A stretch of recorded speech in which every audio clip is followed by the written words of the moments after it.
Hello, good morning, everybody. Good evening or uh, good afternoon, wherever you are in the world.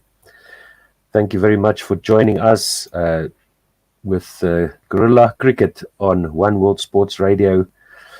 Coming to you live from South Africa as we are watching the South African women play at the Mount Maunganui Oval in New Zealand. Morning, Chris. Morning, Dave. Good morning. This is something we got to get used to. This, This hour. And the thing is with Chris, he's still young enough that he goes out and jawls. But Otto, Oh, I not don't know even about close you, this mate. time. But Not this time. oh, This not time it's early bedtime. You're catching me But you- post sleep. I haven't come here from a jolt. I've come here from a good 6 hours of sleep. I was asleep by 9 o'clock, and I'm. I mean, to be fair, Thursday is student nights. But let's worry about the cricket. South Africa and Pakistan. South Africa having won their first game, and Pakistan winless in this tournament so far. They took on Australia and then India, and yet to pick up a win. But Otto, you've got some news around the toss. That is correct. And Pakistan won the toss. They will be fielding first. So the South Africans will need to put up a score. And judging by the Pakistan-Australia match, which happened a few days ago on this very same pitch, what they were talking about, what I was listening to earlier, was just around the dimensions of the ground, exploiting that, because there is like a shorter boundary on the one side. And they also pointed out that the Australians use their feet quite well to the Pakistan spinners. So that's something I picked up. Yeah, a couple of changes. South Africa's Lizelle Lee is back at the top of the order as well.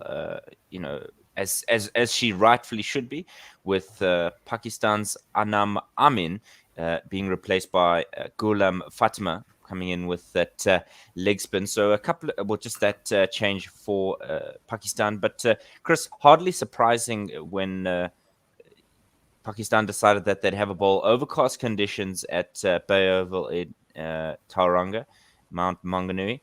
But South Africa's batting lineup is really a strong one.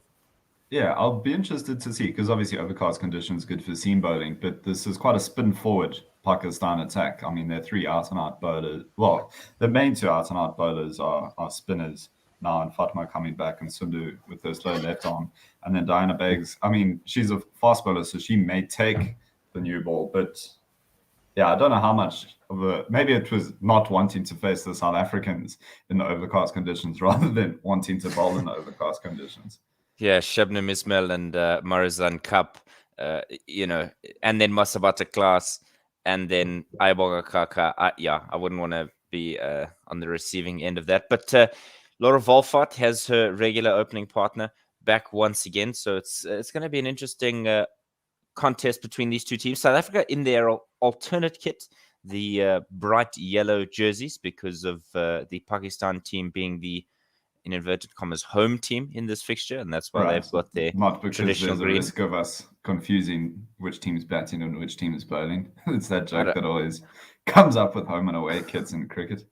Yeah, I've never accidentally going to bowl to square leg, and in this case, it's not even going to help you sell more uniforms, which is always my conspiracy theory, because it does seem very difficult to get your hands on South African kit at the moment. I know it may confuse some of you regular viewers of 1WSR and Guerilla Cricket. It's not a rugby game.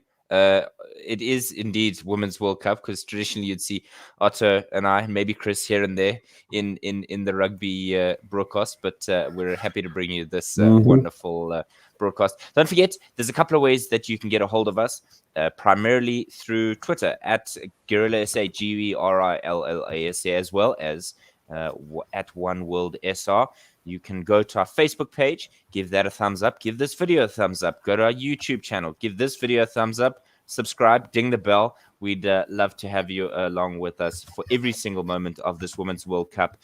Please join us. There's a lot of good cricket coming your way in the next little bit. This Momentum One Day Cup, that we'll be partnering with Pitch Vision for, as well as the South African men taking on Bangladesh at home. They start off with a one-day series. But to this game, Chris, I mean, these two at the top of the order are world class, and I think if they get off to a good start, it's going to be a bumper game for South Africa. What would you like to see from these two? I don't know, just normal Lizelle Lee playing. The team does feel a lot stronger just seeing her at the top of the order again. Laura Goodall is a fantastic cricketer. I watched her in the Women's Super League. She captained well there. But Lizelle Lee is world class. She was T20 Women's Cricketer of the Year last year, wasn't she? At least the one-day Women's Cricketer of the Year. Yeah, one-day. Having her back at the top of the order makes the team look a lot stronger, and I feel a lot safer. I think we were lucky that we got to face Bangladesh first. They've given us a lovely ramp up in fixtures in the World Cup. Yeah, not the worst way to get underway. So first ball now from Fatima. She goes to Lizelle Lee and it's wide. And it's down the leg side, so they'll get an extra for it as well. They decline the second. My goodness, that was a howler to begin, gents. Yeah, Steve Harmison, I guess, is the always whenever you see that delivery first up in a match, that's where one's mind goes. Fatima Sana, she's played 18 ODIs, 6 of those against South Africa. She's been successful against other teams, but just the 3 wickets for 174 runs in her 6 games against South Africa, average of 58. So the momentum Proteas do know how to play her from what we've seen so far. Yeah, Otto, I think about that series in Durban against Pakistan, where the Sana is in again, and this is wide the opposite end. She's not started well. Maybe it's just a little bit of a slippery new egg. But Otto, I mean, South Africa against Pakistan is not a foreign, a foreign matchup that we haven't seen in ages. We saw them in Durban. And what did you make of that Pakistan team? Well, I just think back to the tour that they had this side, as we see the next ball. Right, so we've had 2 wides and a dot. This is in again, and she's beaten the bat of Laura Volfort, just wafting at that one a little bit outside off stump. Rice smile from the South African opener, no run. And then the practice shot that she did afterwards was the Monis or Labuschagne or Steve Smith leave, the one where it's almost a lightsaber back over yourself like a feint. Absolutely. Yeah, that was the one she wanted to play. Now, thinking back to that Pakistan tour of South Africa, where many of our players were still young in their career a few years ago. So we see the next delivery from Fatima coming in. Fatima Sana in. This one comes back into the body of Volfort, and she deals well with that. So South Africa yet to get runs off the bat, and this is a much better delivery, just nipping back off the surface. Yeah, and in that series, it was a tough fight for the South African players. Lizelle Lee wasn't in great shape, and a few of our other top order players didn't perform well, as far as I remember. But Pakistan managed to win that series. And Sana in again, and this was full and wide and driven square of the wicket. It's going to be the first runs off the bat. It's behind point on the offside. It's raced away to the boundary, and South Africa have 4 runs to their name. She just overpitched there, really, and too easy for Volfort. Although pretty close to the fielder there. Yeah, it was all along the ground, beating backward point. Briefly, if Deandra Dodson was there, may have been a different story. Or even if Laura Volfort was fielding to herself, it may have been a different story. No doubt. Indeed. She would have plucked it out the air like a fresh fruit off the tree. Right. 2 balls remaining in the over. Fatima Sana in, and that's another in-swinging delivery. And Volfort defends on the back foot. No run. South Africa have had the strange honor. I don't know if it's an honor, but the strange interaction with this World Cup, because they've played 1 game and then there was a massive gap between the first one against Bangladesh, where they looked like they wobbled just a bit, and this one. Too much time off between games. Is it something that will lead to them becoming complacent? So we've had 6 from the over. Sana for the final ball in, and this is straight through to the wicketkeeper. No run. So 1 gone. 6 without loss. Your umpires for today, Jacqueline Williams from the West Indies and Sharfudullah from Bangladesh. And your TV umpire is Kim Cotton. So wonderful to see a mix at this World Cup and not just Australia, England and India in terms of we do umpiring also representation. Have our first tweet. Unsurprisingly, it's from Ravi Nair, who says, I'm not sure I rate Lizelle Lee as much as you do. She's a good biffer, though, so let's hope she can do a bit of that today. Well, even if it's just for my own ego, I hope that she bats very well and proves me right that I think she's our third highest run scorer all times in ODIs. Yeah, just somewhere around there. Yeah, Volfort, Brits, Luce, Dupree, Cup, Tryon, Chetty, Ismail, Klaas, and Kaka. That is your South African side. But Dana Baig is going to take the second over. She struggled against Australia, bowling far too short and was summarily punished. 26 years of age. She's going to bowl from the Tauranga end. She's got 38 wickets at an average of 32.66. She goes now to Lizelle Lee. Right arm over the wicket. And Lizelle just tries to beat a gully fielder. Strange position for a one-day game, but nevertheless, it's an effective one. The thing with Lizelle Lee is, she is a batter who can, hit the long ball and really climb into an attack. The thing about her is if she sticks around, she does that for 20 overs.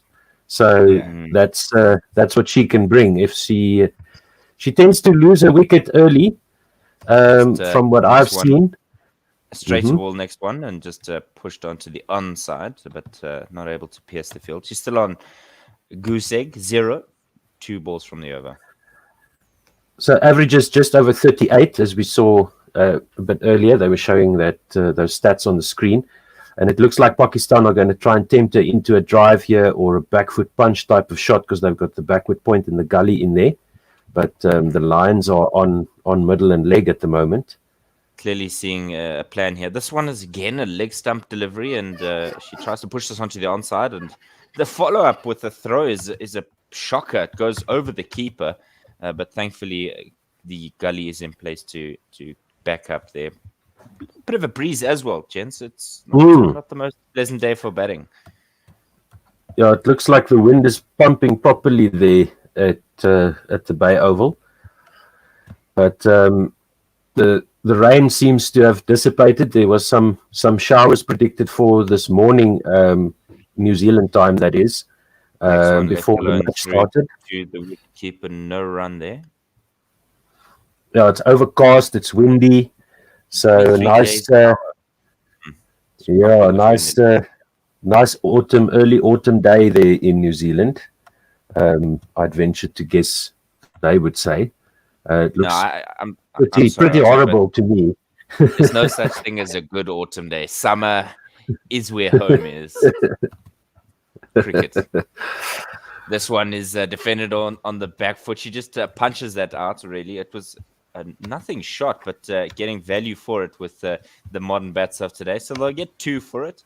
South Africa now 8 without loss in the second over. There's 1 ball remaining in this over. But the most partnership runs in one-day international cricket is from these two.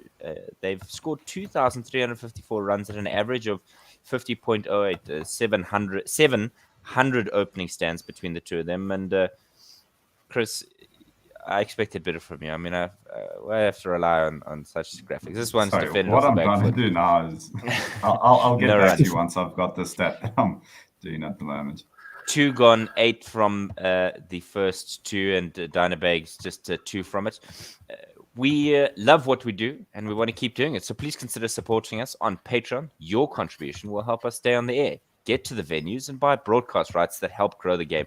Go to patreon.com. That's www.patreon.com/OneWorldSR. If you just use our Twitter handle, OneWorldSR, and you attach it to the URL there, we'd really appreciate your support. Thank you. Cool. So Atu was talking about Lizelle Lee. She can often be a slow start or not get off the mark. And of the 83 women to play, 83 top 6 batters in women's cricket to have played more than 50 innings. Of Fatima Sana's new over, and it's left alone outside the off stump. No run. Lizelle Lee has the third highest percentage of ducks per innings. So she can go quite early, but then if she doesn't, she makes up for it. I mean, she's got one of the highest averages in women's cricket, but is also prone to those early dismissals. Yes, indeed. Sounds like Chris Gale. I don't know. Maybe it's just me. Yes. Volfort facing up Almost to that type Fatima of Sana. situation.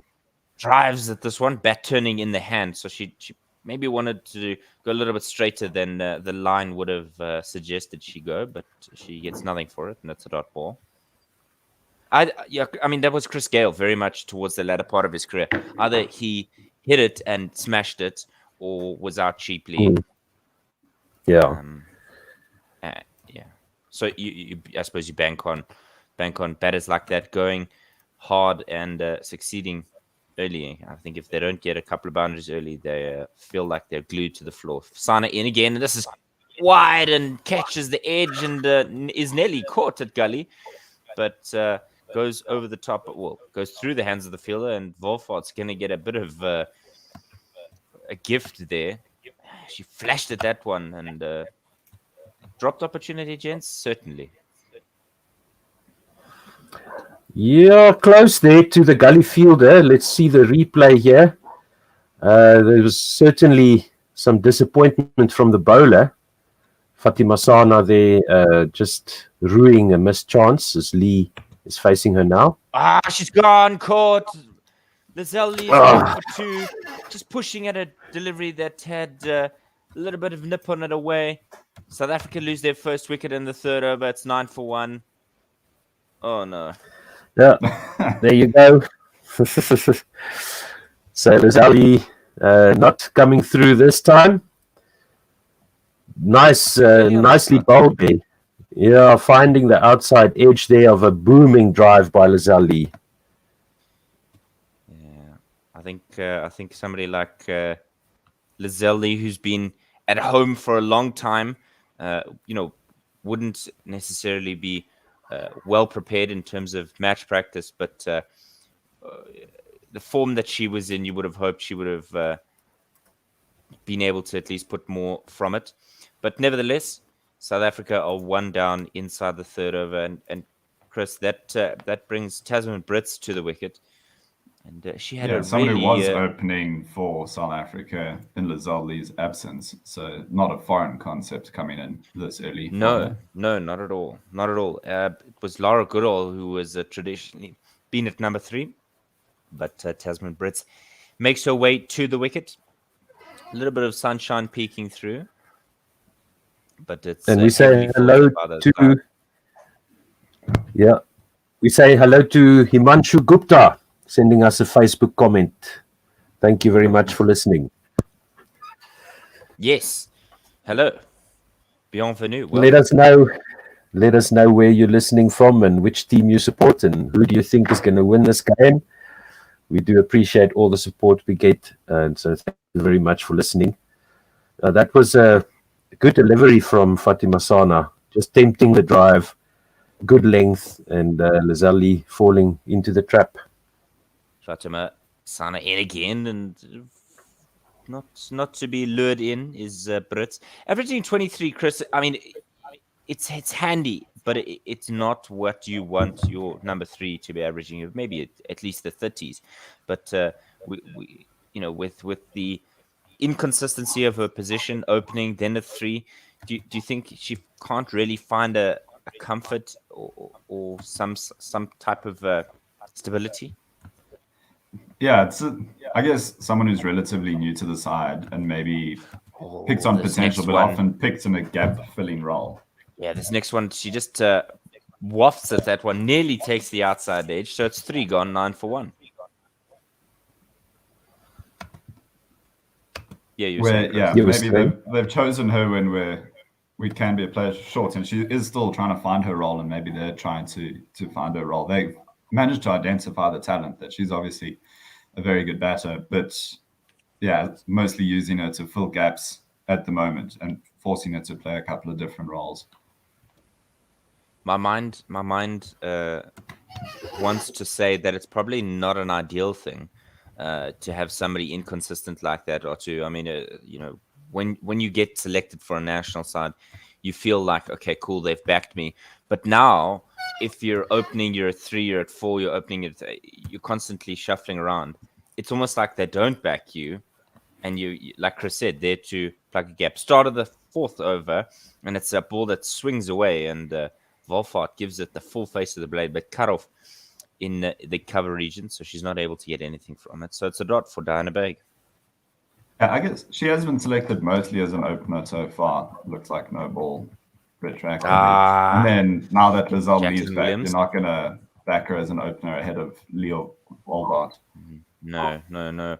So free hit here, and Ria Vitamin is saying hello from East London. Well, hello to you from the Buffalo City. We're all mixed out here in the Gauteng province. Diana Begg in, and she has to reball that one. Chipped up and over backward point. It was full and wide, and going to be cut off there, just at the deep backward point region, and they'll come back for 2. But a good bit of fielding there from third man to just whip around, square of the wicket. Yeah, good cut off there. A bad delivery option. That used to be the go-to sort of dot delivery in T20 cricket when you know the batter's going, you're trying to go for that full Yorker length. Yeah, Yorker length delivery that's quite wide. And I guess she missed it by a little bit there. But good fielding stopped it from being too many. No, certainly. So, an expensive over to begin. 3 from it, and there's still 5 more to come. Diana Begg in. This one's a ball that's swinging. Goodness me, that was a lovely swinging delivery. Pushed away by Volfart, but she just finds a cover fielder who will gobble that up, so she gets a dot ball. But like Otto said, Chris, the wind is pumping. It's overcast. It's the new egg. It's not going to be easy for batting. No, and then once... Yeah, I guess the one the wind doesn't look too bad at the moment. Sorry. It's coming... No, it's coming from leg to off for the right-handed batsman, the wind. Swinging away, like. The next delivery. Another whooping one there. That's the sumptuous cover drive from Laura Volfart that we all pay big money to see. And she gets it through those cover fielders. Goes to the boundary for 4. South Africa now 16 for 1. Sumptuous is absolutely the correct word. And I won't have anybody say. Volfart. That's just the shot that she's made all of it. I'm sure I'll be able to speak as the day goes on. It's still 3 a.m. Laura Volfart's shot, what's made her famous, that cover drive. She has all the shots in the game, but shot good. You know what they say about cricket? Let's do that cricket.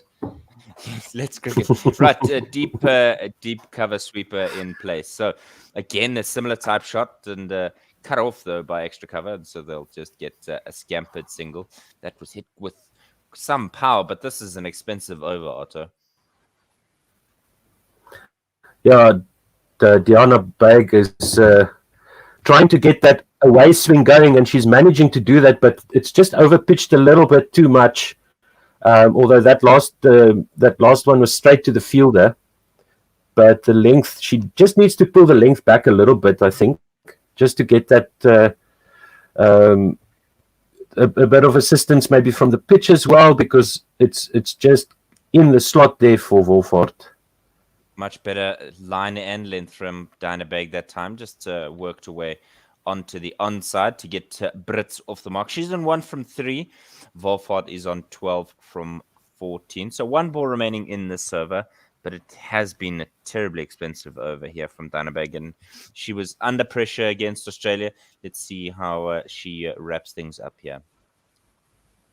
Yeah, just what South Africa needed, some momentum back into the run, pursuit of runs here.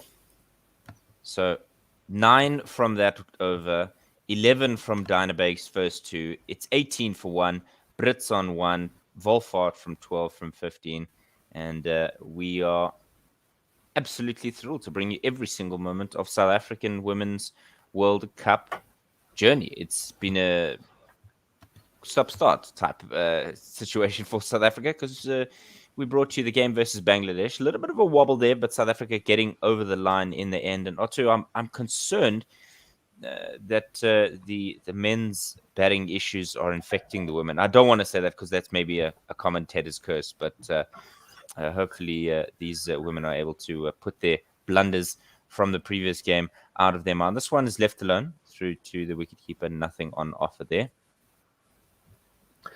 Yeah, let's see, because I think the first match against Bangladesh was definitely a little bit of shall we say bubble fatigue, maybe, or something along those lines. Jet lag possibly And as well. I think that that long break between the first match and this one might also count against the ladies.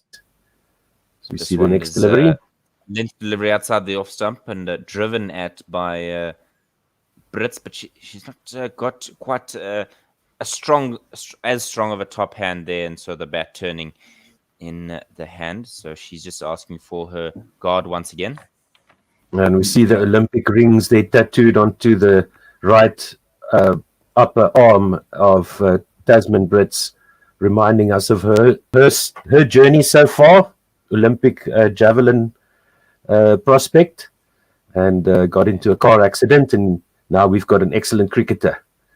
Marvelous. This one ducks back into Brits from Fatima Sana. It was a good line and length. She's bowled 3 dots so far. So really good over here from Fatima Sana so far. And yes, Otto, I mean, traditionally you'd think of, javelin throwers as good fast bowlers, but unfortunately that accident meant that she was not able to continue in that career path. But I don't know about you, Chris. I'm grateful she is in the South African side. This is overpitched and driven to mid-off, and Brits sets off, but Volfort says, slow down. I'm not saying that the accident was good by any stretch of the imagination. I don't want to get cancelled here.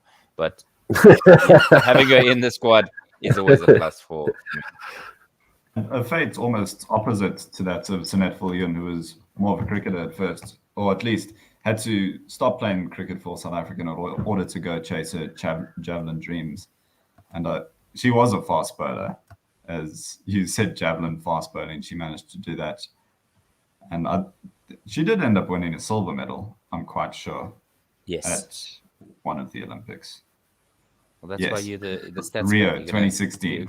There you go. Mm-hmm. The stats man. Stats man. Yeah, right. so third man, fine leg in place. There's 2 balls remaining in this over. Sidra Nawaz, the wicketkeeper, crouching down as Fatima comes in again, and again it's defended. So 5 dots in a row. This is a much better over from Pakistan in response to the 9 runs in the previous. No, this is much better for Pakistan.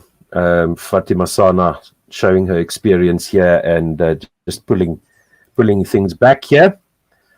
So she's got a fastest delivery so far of 112 k's an hour, slowest one 103. So a little bit of pace variation as well from Fatima Sana. And I think that's going to be crucial. I think that's going to be crucial because if you're able to vary your pace, you'll find some purchase from this wicket. Catching cover in place for the last delivery. Drives hard, does Brits. And thinks about a run from a fumble, but politely declines. So, maiden bowled. Well done. 18 from that, 18 for 1 so far from 5. And the scores of the batters are unchanged. And as a good example of past performance not being an indicator of future performance, I would have almost expected these 2 opening bowlers to go the other way around, where historically Diana Baig has been fantastic against South Africa. She has an average of under 15 compared to Fatima's average of over 50. And so far, Fatima's been the one to take a wicket and just bowled the maiden now as well. Right. Baig, expensive from her second. She was really good in the first, just 2 from it. As we see a youngster and Dad playing on the grass embankments at the Bay Oval. Diana Baig, first ball, and she's been driven out square of the wicket from Volfort, but not able to beat the gap in the field.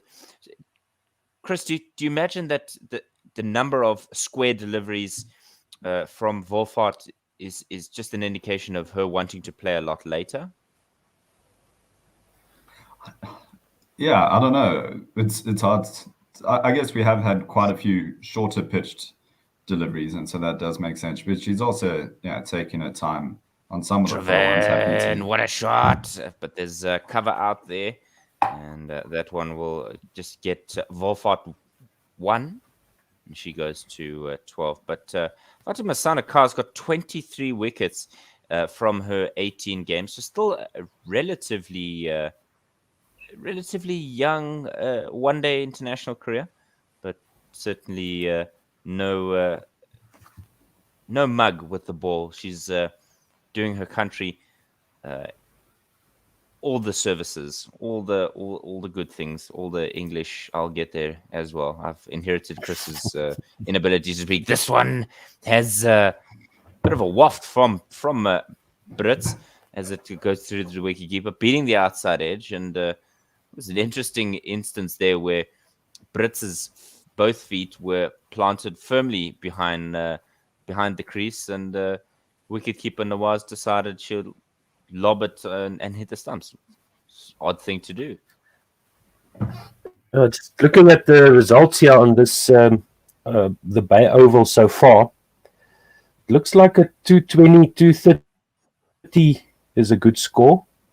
Danebeg in again, and Brits just pushes this out into the covers without fruit for her. So dot ball 1 from the over so far. Par score, I should say, because West Indies put up 259 in the first game of the tournament, and then India 244, which Pakistan couldn't chase at this ground, and then Pakistan only managing 190. Everybody walking in, and it was almost a Yorker length delivery there. I think it was a Yorker length delivery from Danebeg, but it's able to squeeze it out there. So 1 from this over. Much better, Chris. I think she's done well to pull it back. Yeah, I guess Pakistan scoring 190, and Australia chasing it in 35 overs. So it's a good scoring ground, but this is a new pitch, completely new pitch for this match. And I thought that was quite interesting, quite a high scoring ground. Again, and she does the fielding of her own bowling. It's hit quite hard there by Brits, but she's done the work there to cut it off. She's bowled 3 overs, 12 from her 3. South Africa 19 for 1. You also spoke there, Otto, about the West Indies scoring 259. I think that's maybe the big story now for the South Africans, that they'll want to not think about too much. But going into this tournament, you don't want to discount anyone, but it seemed like it was going to be 5 teams vying for those 4 semi-final spots, and suddenly the West Indies have stepped up, pulled off 2 what probably can be described as upsets, and it looks like we're going to try to fit 6 teams into those 4 spots. And South Africa, of those teams on the betting websites anyway, it looks like the most in jeopardy. So this is a very important game. The next game is very important. Basically, all important games going forward. Oh yes, for South Africa. First ball from Fatima Sana's 4th over, and defended off the back foot by Volfort. Isn't that quintessentially South Africa at Cricket World Cups? But as I Must said, win that's a good point.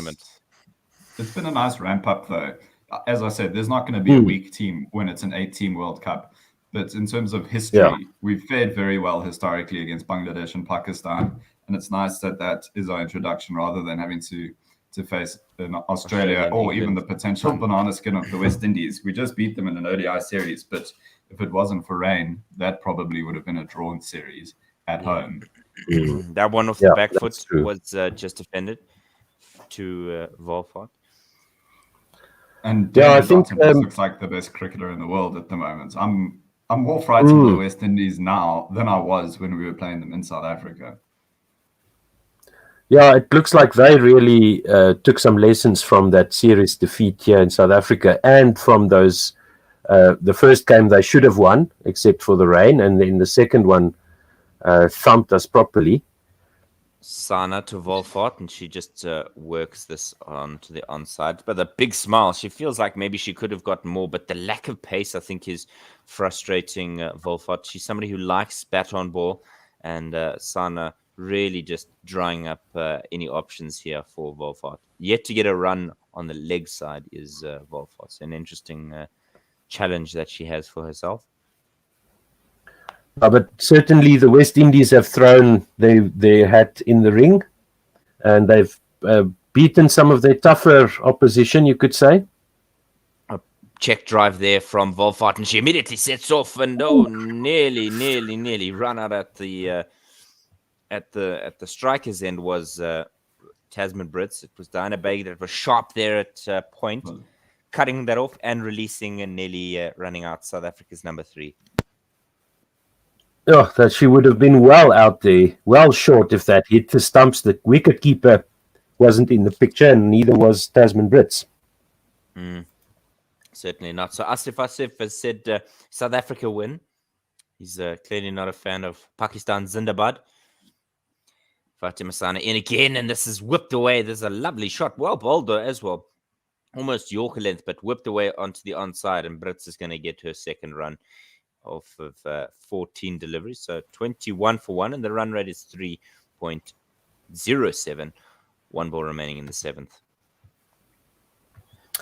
Hello to Raja Babu and Asif saying SA win on Facebook. Thank you very much for listening in there, guys. Please tell your friends that we are covering this South Africa versus Pakistan match, or Pakistan versus South Africa, I should say. Again, an in-swinging delivery there from Fatima Sana, and it's defended. So just 2 from it. Lovely stuff there from Fatima Sana. She's conceded 9 from her 4. South Africa 21 for 1 after 7. Brits on 2 from 14. Volfort on 14 from 22. And Otto looks almost too pleased with himself for managing to highlight that message from Asif. It's supposed to be objective, Otto Simon. Well, I'll try. No, we are definitely wearing green tinted glasses on the South African green. This is wide. It should have been smashed away to the boundary, but Brits rather just agonizingly wafting at it. And I mean, a delivery like that surely should be punished. Yeah, it's tough opening the batting in New Zealand. It's a strange place to play. It's not a place that a lot of players get to visit often. So it's tricky. And if we just lose 1 wicket in the power play, I'll be okay with that. This one is defended off the back foot. She tried to set off immediately for a run there, did Brits, but not able to be minimal with her partner. She's saying it's a little bit up and down to Volfort.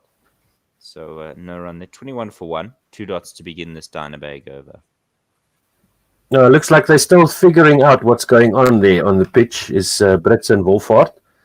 So let's hope that they can just stick around and manage the innings, keep some wickets in hand, and give the middle order some freedom to play with later on. Left alone through to Nawaz. That delivery just holding its line there, and she shan't be lured in. Will Tasman Brits. Just the one fielder out behind square on the offside, 3rd man in place, as well as that cover sweeper. So and then the catcher at slip as well, part of the power play. 7.3 overs gone, and South Africa 2.8. Volfort on her bat at the non-striker, but Brits is gone here. It's another brilliant catch there behind the stumps. What a ripper! That's a scream over catch, one-handed, diving low to her right-hand side. Nawaz has picked up another catch. Baig has got her wicket, and Brits has got to go. South Africa 21 for 2. What a screamer, gents. What on earth? Yeah, no, fantastic catch. And I mean, a player, it sounds too obvious to say, but Sidra Nawaz very much there for her keeping. She's almost a specialist keeper in that the fact that she's batting at number 8 today. And that's exactly why. That's worth more than a few runs if you can take catches like that. In the end, Tasman Brits gone for just 2 runs of 18 deliveries. South Africa 21 for 2. not the start that they would have been hoping for. Not at all. But yeah, that was an amazing catch by the Pakistan wicketkeeper. And right you are, Chris. If you can catch those, you'll be excused if you struggle with the bat, because that South was just Africa's- phenomenal. Yeah, South Africa's captain, Sune Loose, comes to the wicket. She's coming to the wicket with South Africa in a small amount of trouble, and she's indicating to the umpire which guard she wants. I think maybe it's the Bangladesh umpire. Maybe there's a slight language barrier, but 26 years of age, the South African comes to the wicket. She averages 22.8, strike rate of 60.44, and she'll want to put in a monster performance here for her team. In swinging delivery to start, and she just pushes this away to the offside. But it wasn't really a ball that was magical. It was just a ball that slightly nipped away, but what a catch, taking the edge, and Sidra Nawaz, world class. And that really lifts up the team morale. You can see how excited everyone was there. And suddenly you feel like you're sitting on a cloud. The Pakistan team will feel like they're really in it. And that puts extra pressure on the South African batters going forward. No, and Tasman Britt should have left that. Just defended there by Lees to complete that over. 8 overs gone, 21 for 2. And Anis Mohammed is lurking on YouTube. Anis, hello. Anis Mohammed, someone who started as a long-time commentator, then became a commentator. Someone else who's changed roles over time is Sine Lees, who started out as a number 8 and 9 batter for South Africa, slowly found a way, promoted up the order. She even opened a couple of times. And now she looks settled into that 3 or 4 position, depending on who's ahead of her. No, and Anis says another rough start for the Proteas. Just Dupree, Cup, and Tryon to come. I think South Africa feeling like they would have, as much as this is a power batting lineup, this first one from Fatima in her 5th is just defended by a Volfort in a run.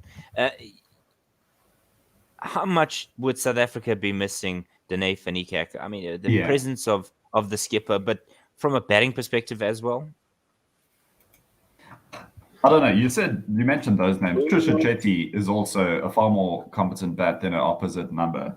And I think South Africa may end up relying on a few runs from her later in the innings. It would be lovely. Whipped away. It's a leg stump half volley. It's going to go all the way to the boundary. Over pitched from Fatima. And Volfort wasn't going to miss out there. It's 4 runs. Nice shot. Pakistan have really put the cap on the South African run scoring here. The last 5 overs going for 13 with a loss of 1 wicket. And the run rate overall now just popped over 3, onto 3 exactly. So they're doing a good job here in the power play, but it looks really difficult to bat on that wicket at the moment with the overcast conditions. The ball is swinging, and the Pakistan ladies are taking advantage here. This is defended off the back foot by Volfort, so she'll get nothing from it as Dinah Baig does the cleanup work. And that's the first bit of runs for Volfort on the leg side. So good to see she's able to be adaptable in her wagon wheel. But MD Shahid on Facebook is saying 270 runs. Well, I truly hope so, my friend, because the score predictor is saying, 211 or so. And so let's see. Fatima in again for the 4th. It's a delivery that's hooping. And Volfort has to push out in front of her front pad to defend that one. Goodness me, that ball moved quite a bit. Yeah, and like I always say, if the conditions are in your favor, you still need to put the ball in the right areas to take advantage of that. And Pakistan have done that so far with their fast bowlers. Lucky for us, the fast bowlers are chowing up their overs. So we'll see, no doubt, the spinners will come into play in the next 2 or 3 overs. Yeah, this is full and wide and driven out into the covers, but cut off there. So Volfort's not able to pierce the field. I won't mention the name of the betting website, but if they give me money, I might. But they obviously have money on the line predicting the score, and they have the over under 232.5 at the moment. So that seems to be where more or less where the South Africans what they should be seeing as par from this point. Yeah, I would agree with that. I think, as MD Shahid on Facebook said, 270 runs will be a winning score. Fatima Sana, great. Last ball of her over, and Volfort punches hard at this one, cut off at mid-on. Great bit of fielding there. She just gets one, does Volfort. South Africa 26 for 2 after 9. Volfort on 19 from 28, and the skippers on 0 from 2. So Fatima Sana, 5 overs so far, conceding only 14 runs and bowling 1 maiden and taken 1 wicket. So she's doing the business here with the conditions helping the seamers, and there's some nice energy in the field. The Pakistan ladies are have some spring in their step. They're looking really comfortable and confident at the moment. So let's hope that South Africa can snuff that out. Absolutely, absolutely. And after this over, there's going to be a change in voice. Dynabag in again, and this is short and wide and cut away, and a bit of a fumble in the field there. But South Africa not able to get a single from it. Otto, you spoke about the world-class fielding that we've seen from Pakistan, and they're exhibiting that there with a bit of a fumble, though. But other than that, it's been really good from the Pakistan ladies. Yes, the 2 catches by the wicketkeeper. The second one definitely a screamer. One of the catches of the tournament. I have no doubt about that. Again, smashed away through that point region. It was short and wide, and there's some work for the cover sweeper to clean up there. We forgot about the drop catch at Gully. Sorry, I've been heaping praise upon the Pakistan fielders, but isn't that quintessentially Pakistan? World class, I think it's and also quintessential cricket. Any team. You remember the teams that take those catches all the time. I think the story of cricket overarchingly is you drop the sitters and take a screamer shortly afterwards. Yeah. Rassie van Wilson at short leg. Screams loudly. This one's again short and wide and cut away, but cut off in the inside the inner ring. So no runs yet for Snellius. And just having a look at Diana Bag's wickets versus South Africa. She's picked up 4. She played 4 and picked up 10 wickets. So her second most fruitful opposition. The only other one that's earlier off is West Indies. The team that she has the best average against, and it slipped down even further. It was 14.7, and now it's in the 13s. Somebody's mother giving us a wave there in the crowd. She's waving to you at home, and this one's pushed into the offside run. She's it's wave with Coach Dave. Yeah, there you go. Yeah, Coach Dave, you're going to stay on. I'm going to love you and leave you, and I'll be back for the 41st over. But it's been a shaky start so far. Let's hope that the spinners yield some runs for South Africa, although I don't think that's going to happen. Runs now for Loose as this is pushed out to the sweeper on the offside. So she gets a single there, and Beg's got 1 remaining in the over. And some poor soul there, Chris, wrapped up like a burrito there. She was wound tightly, or she had a blanket of some kind wound tightly. It shows how cold it is there in Tauranga. 22 degrees. The South Pacific is pumping. Yeah, it just slapped away. This next one, short and wide, and slapped away to the offside as Volfort gets a single, and she'll retain the strike for the new over. 10 overs gone, 29 for 2. Volfort on 21 from 31, and Lise is on 1 from 5. And Anise to join me with Lise at the wicket. No wickets, guys. See you later. Working on it. Good morning, everyone. I brought the llama. She's making a debut today. No drama, llama. No drama, llama. There we go. I might duck out for a bit as well, but pop in and All out right. before work. Yeah, he's got lots of 7. things to do at this time of the night, and he's quarter Oh, to 4 yeah. in the Go. morning. I There's went to plenty bed of early things to enough do. that I didn't have dinner, so I do need to eat at some stage. Yeah, okay, That's what true. the interval is for. I mean, come on, Chris. Jeez. Yeah, But Chris. it's fine. Oh, he's good. Oh, I was gonna No, say it'll be- my grandma always said nothing good happens after 3 a.m. she's completely correct. Absolutely. But that is evidenced in South Africa's batting performance so far. 10 gone, end of the first power play, 29 for 2. Start of the new one, Nidada with their right arm off spin and just knocked down the ground too long on. Anis, too early for spin? South Not at Africa all. being on top? Not No, at all. So it's South Pakistan being Africa on just top. going it. Yeah, Pakistan being on top. Not at all. Traditionally, as is tradition, South Africa genuinely struggles against spin. So Slip in place and just does the fielding of her own bowling, no run. yeah, not afraid to loop it up there as well. Just probably trying to drive the run some more. It's only going at 3 and over. So maybe Yeah. just tighten the screws a bit. A little bit more flight there and full and wide, but Lees is not able to get that away. So it's a dot ball there.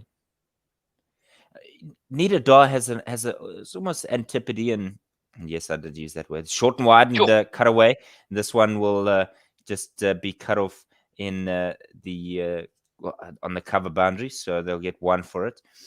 Nita Dar, almost the Pacific in me wants to say Nita Dar, but that's not where she hails from. She hails from Pakistan. She's 2 runs from the over. Again, it's wide and cut away, and so an easy run there for Volfort. She goes to 23, and South Africa on to 32.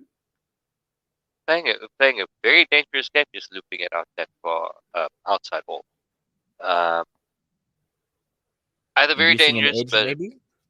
yeah. But they're giving Volfort war. Well, they're giving the batters width. Much better line there from Nidadar. So she completes her first over. She's just conceded the 3 and not a bad start at the end of the first power play. She comes from Punjab, Guj Ranwala. Forgive me for butchering that, but that's where she hails from in Punjab. Yeah, no, yeah, it's gonna be interesting now to see if to see how the South Africans if they can keep the scoreboard ticking, keep moving on. They're gonna have to accelerate eventually. But in this power play so far, they've been kept quiet. Dinah Begg continuing. She's beginning her 6th, and it's a dot ball. This one is outside off and pushed into the ring field on the offside. So, yeah, I think it's one where we, well, particularly myself, spoke about how important partnerships are in any form of the game, but more so when you've lost early wickets in one-day international cricket as well as the longest format of the game. And so this partnership needs to be a fruitful one for South Africa. This is just driven and cut off in the field, no run. Partnerships between these two are going to be vital because of their experience in the South African lineup, particularly with the Pakistan side that has their tails up. Oh yes, definitely. I remember in the hold up, I was saying that and Paul was saying as well that Pakistan is South Africa's opportunity to get some points because they are one of the bigger teams. Slapped into the ground there from Volfort, and she's not able to get the timing of it.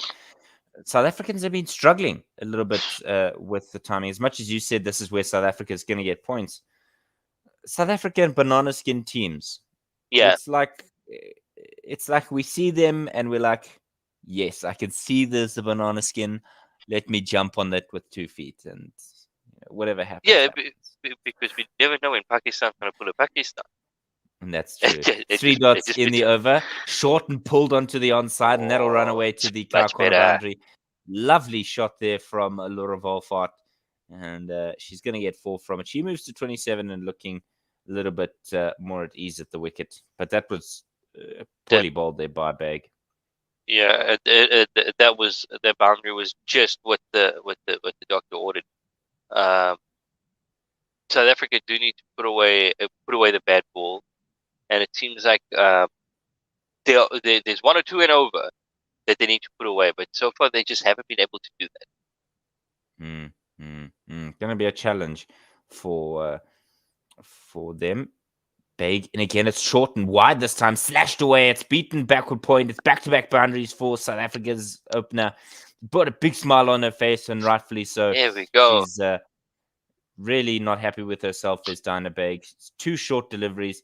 It's something she was guilty of against Australia, and Volfart's quality won't miss out on that at all. In the air for some time, though, but in the gap. All that's missing now is for Dinah Beg to over pitch and just allow us to see a Laura Volfart drive. That would be lovely. 3 fielders out, third man, and sweepers at mid-wicket and the cover region. But there's almost 2 backward points because they know. And there you go. There's the overpitch. There's the drive. But not able to pierce the gap. 40 for 2 after 12. Lees is on 2 from 9. Volfart on 31 from 39. And Dinah Beggs bowled 6, 1 for 23 in her spell. I sense a change of bowling in which Dinah Begg will not continue. Yeah. Amazing what one good over can do for your run rate. South Africa now moving up to nearly 4 and over, and that looks much better than it did the 2 overs ago when they were batting at around 3. But they just got to keep the momentum going. Got to keep the scoreboard ticking. And I know it's very cliche to say, but that's what the name of the game is. Nedada now to Loose. It's a sweep shot. It's a favored shot of Sine Loose, and she'll just get 1 as Tipako Square is the collector there. So she get 1 from it. Loose is now 3 from 10. And you spoke about rotating the strike being a generic statement that commentators make about one-day cricket, but as Nedada into Volfart, she gets on the back foot and just bunts this into the ground.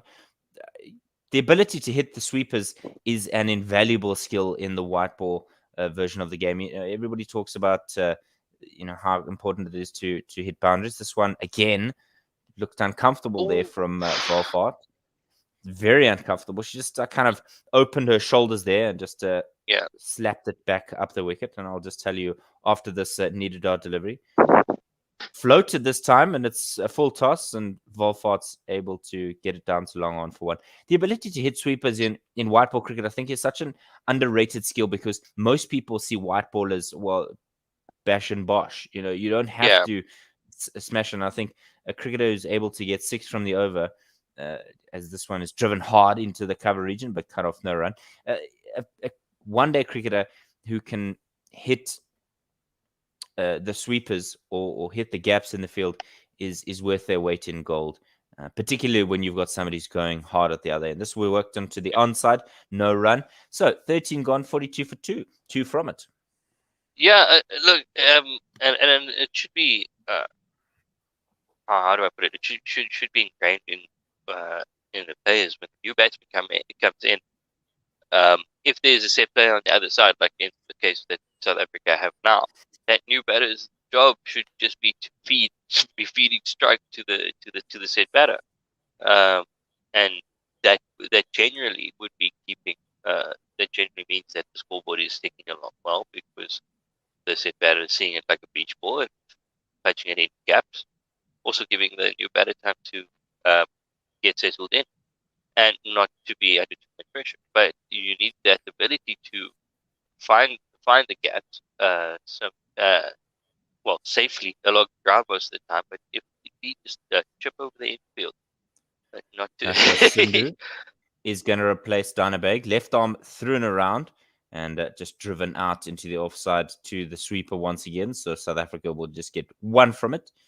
And Volfort moves to 33.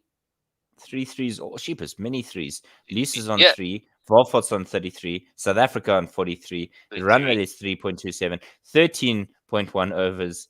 Ooh, if you're superstitious, or maybe just a little stitious, or Yorker there and squeezed out by Lease, or bowled there by Nashra.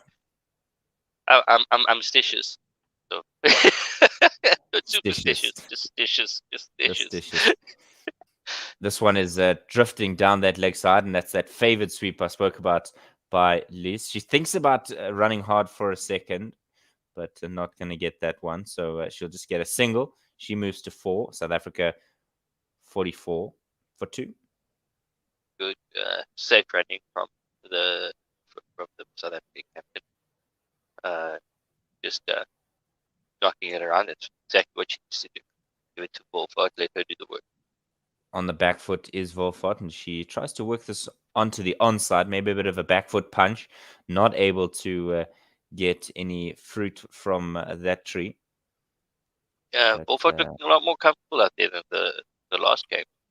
Driven, and that one's going to be a single out to the cover sweeper. 56 wickets in terms of women's one-day international for this left arm spinner, Nashra Sandhu. Yeah. And she's averaging 27.96. She's in again. Just the 3 from the over so far. And this next one is pushed to mid-on for no run. Flying through the overs here are the Pakistan spinners. 14 gone, 45 for 2. Yeah, keep the Pakistani team to be trying to sneak in the overs as quickly as possible. Next thing you know, the South Africans are going to look up and 25 is gone, 30 is gone. So there needs to be a lot of match awareness here from these two ladies to just keep things going, not just get lost in a bubble of complacence. No, certainly not. They don't want 3 from the over, and then suddenly it's 20 overs gone, and you've got only 18 more runs. This one from Nidada just pushed onto the onside, and no dice there. Just coming back to as Dar is in again, and nearly traps Volfort in front of the stumps, and they scream through for a single. Nashra Sandhu has 9 wickets against South Africa.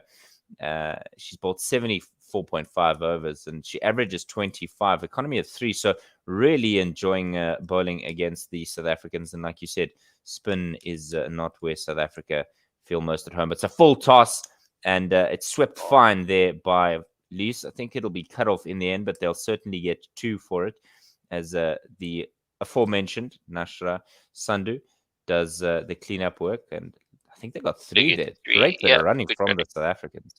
But it was a pie. Yeah, it should have been put away. A full toss down the leg side as well. Should have been put away. But 3 runs is the result. That's good. Yeah, absolutely. You don't want to fall asleep at the wheel, as you so rightly suggested. So 1 there, as this one's bunted down to long on. 5 from it so far, and 2 to come. And I think what it does, it also, the ability to constantly rotate strike, it frustrates the captain for the fielding team. This one's worked onto the onside, and almost in slow motion, the fielder doing the work there dove over it, and so at least we'll get a single from it. What it does is essentially puts the pressure back on the fielding captain. Where am I going to find the ability to plug the gap? Because I presume this one is a massive front foot defense from Volfort. 15 gone, 51 for 2. You presume that she's going to be under pressure in terms of, okay, well, where do I plug the gaps? Because if I move one fielder here, they go there. And if you bring everybody in, because, the traditional inclination is like, okay, we'll bring everybody in. And then you say, well, what are they going to do? They're going to chip over the top. Yeah. With that element of risk, though, and so far they've shown that the risks aren't really there to be taken, or they just find field. Interesting. With 15 overs, got 62 dot balls, and we remember during the last game, South Africa, I think there were 25 overs in. It was 142 dot balls. So that's also something to keep an eye on. Just showing that the score isn't being rotated as much as it should. Knocked on to the offside. That last one is the fielding is able to cut it off. Dashra Sandu in again, floated this time. It's that sweep shot coming out again. Anything on leg stump, and Luce is going to get 4 from it. It was a lovely shot. She timed it masterfully, and it just trickled into the fence. I think Luce has been there long enough. You know how I feel about the sweep shot. But I think this has been there long enough. It's she's now good to go, as in to try as in keep upping the tempo a bit. With another 4 overs left in this power play. This time she decides not to sweep. She tries to work it past that close infielder at mid-wicket. No run there. She's on 12 from 20. Her partner at the other end, Laura Volfort, 36 from 49. South Africa, 55 for 2, halfway through the 16th. Nashra Sunday in again. Short, not so much wide, but on off stump, and drives us out into the ring field. Does loose, and no run there. There's quite a bit of free real estate on the leg side. Huge gap between square leg and that mid wicket. That next one is driven off the back foot by Elise. She tried to maybe change it up and give herself a bit of room. I think she's feeling a little bit of the frustration in not being able to, like you've so rightfully requested. And this one is short, wide cut. And, it's dropped short there of the fielder at point. 16 gone, 55 for 2. South Africa could have so nearly have lost their captain through some frustration. It looked like, she was really bogged down, as there's a drinks break. She really looked like she was bogged down, not feeling comfortable, not able to rotate the strike, and trying to change things up, nearly chipped it to the field at point. Yeah, Sine nearly fell for the ploy of them just floating it outside off. And just trying to beat with the stack offside. That bowling so wide outside. That not wide enough for it to be called a wide, but giving him so much width outside the off stump, nearly played into the Pakistani captain there. But like I said, there's a massive gap on the leg side that just tempting someone to just take a couple of steps across, work at that side. Just to give you some summation of where the game is, South Africa and Pakistan. Pakistan coming off of 2 losses. South Africa coming off a single win from their first outing against Bangladesh. Pakistan won the toss and they chose to field. They had Volfort and Lee come to the wicket, and South Africa's ODI Player of the Year, Lizelle Lee, falling with a single-digit score. She was gone early in the contest. It was a ripper of a catch to dismiss her, as was the catch to dismiss Tasman Brits. It was 2 good catches behind the stumps, and South Africa felt that they were in trouble early. We just think about when that was. It was 21 for 2, and these two, Anise, have come together and put 34 runs on the board and stabilized the South African innings so far. Yeah, just sensible batting out there, except for that last ball. But that's what South Africa needed to do. That's what they needed to do. Just drop things down, but keep the scoreboard ticking and just play some sensible cricket for a while, and not lose their heads. With South Africa in trouble, and these ladies have done a fantastic rebuilding job so far, and not out the woods yet though. So still a lot of work to do. It's still early days. Khair Mohammed Tebo is saying that Pakistan will win. Pakistan Zindabad, isn't that the correct the Yeah. correct term. Yeah, it'd be yeah.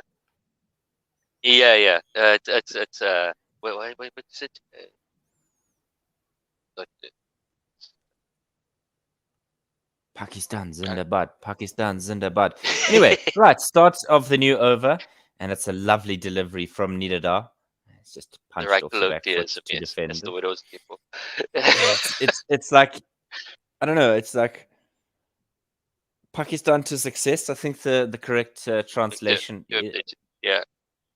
Pakistan forward, something like that. Anyway, this one's driven and gets the bottom half of the bat and hit a lot squarer than Volfort would have liked. So she's not going to get a run for it.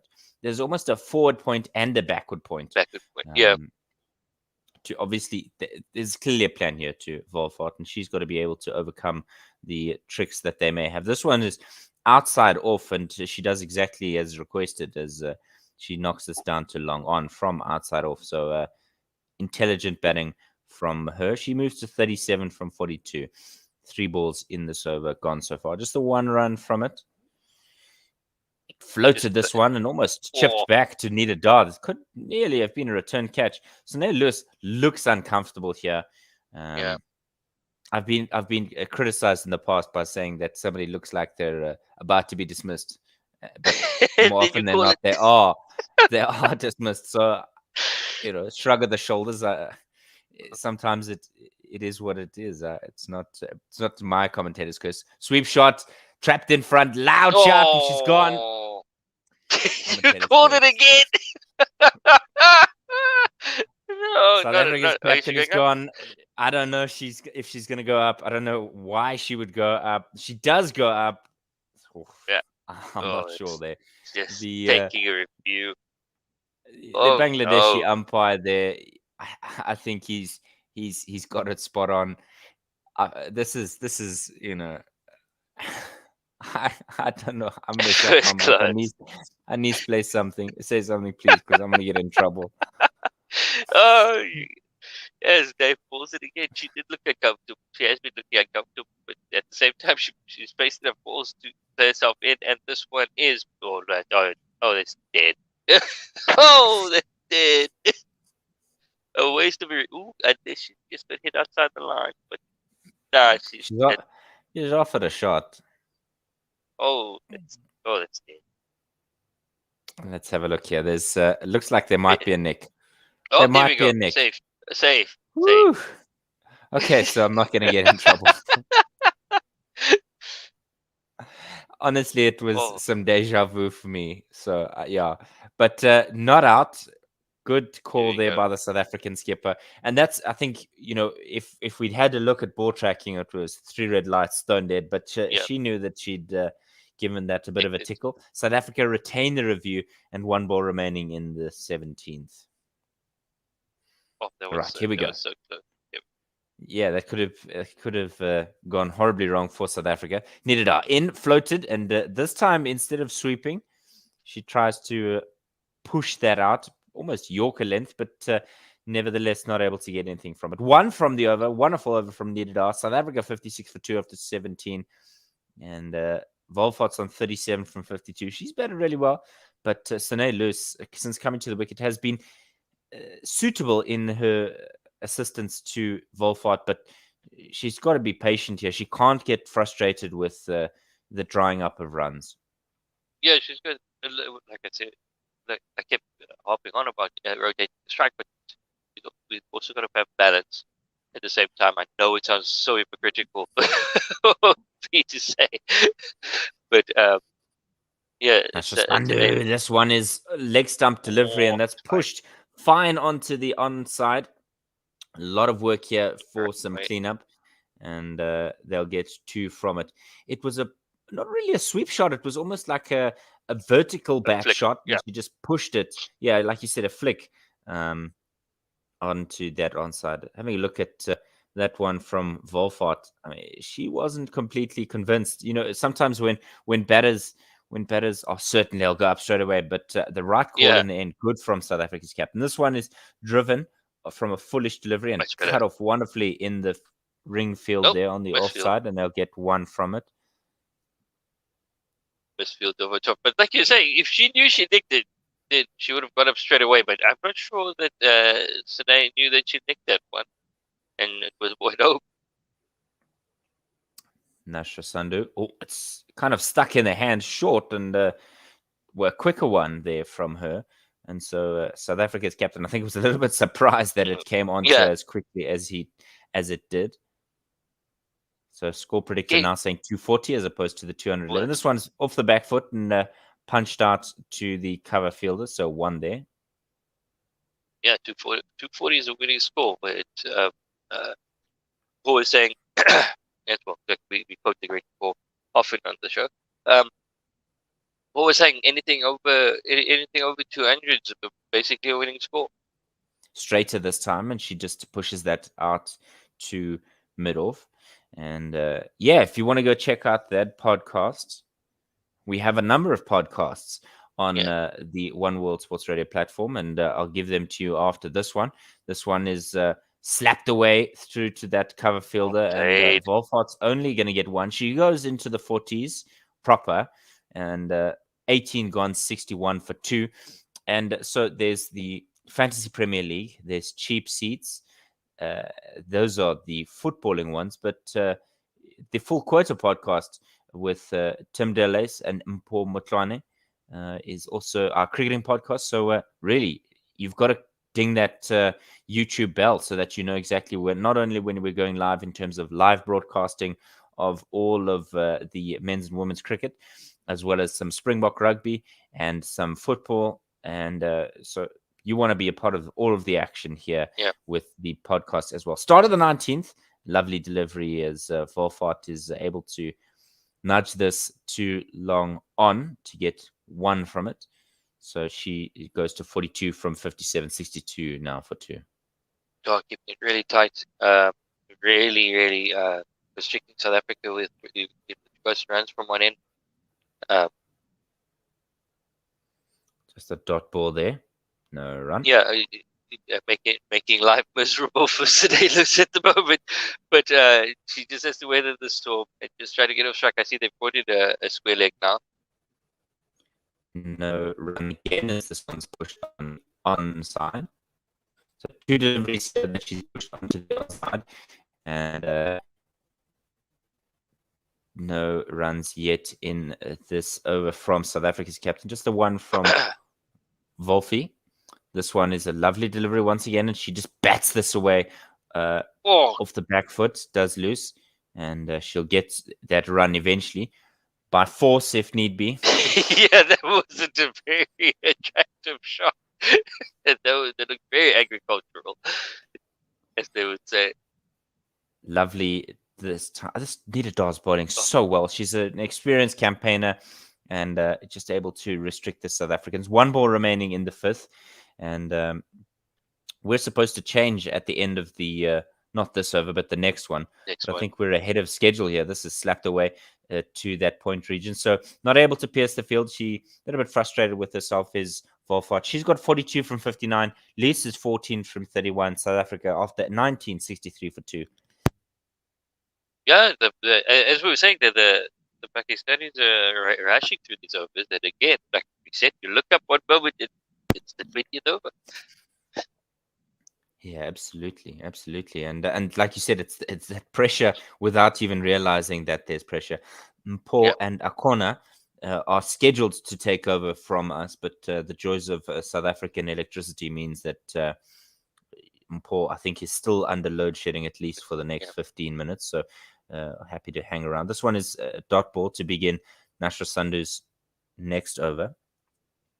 Interesting with the angle. She's coming left arm through and around, so coming wide and let it drift into the right-handers and then go away from them. This is bashed over her head. Lovely shot there from South Africa's captain. A little bit of a release shot, but Nidada does the fielding and South Africa get home safely for 2. A little bit of a chip up and over the infield in this partnership, now moving closer to that 50-run mark. Loose is on 16 from those last 2 runs. Showing very good control. Not over. If she overhit it, would have been down the throat. Just finding that midpoint. Yeah, that one is smashed into the cover there. and stopped what looks like by down a bag. So cutting off a certain boundary there, just 2 from the over, and halfway through it, Loose facing up to Nashra Sandu, and she just drives that out onto the offside. She cannot get frustrated here. She cannot get upset with herself. You've got to be patient, and the runs will come. I think if you allow a bowler to settle, they're going to be able to be comfortable and really dominate you. The last one was defended again. 1 ball remaining in this over, and then nearly 20 gone. And we'll see if there is a change. Nay, dot ball. So 2 from the over, 65 for 2 after 20. Loose is on 16. Volfort's on 42. And we'll just wait just that little bit longer. I think maybe the guys are dealing with the joys of technology. But Anis, if you're okay, I'm happy to hang out with you. Yeah, no problem at all. Look, so the Proteas are now in the hey, I don't know. The Proteas are now in the middle overs, and now I think it's time maybe to reassess and maybe look to apply the Otis Gibson, as I like to call it, where you survive these middle overs, you bat through, and you start letting loose from 40, and give yourself 10 overs to really let loose wickets in hand. Well, sun's out. Batting conditions can only improve. Umaima is into the attack with her first over, and this one is left alone outside off stump through to the keeper for no run. So get some good revolutions on the ball, Umaima Sahel, and a little bit of purchase from the wicket as well, but Volfort just lets that one go. She comes in right on over the wicket to Volfort now on off stump, pitches outside off and just turns in a little bit. Volfort plays this out to extra cover for no run. Nice. So looping it outside off. Yeah, some good flight here.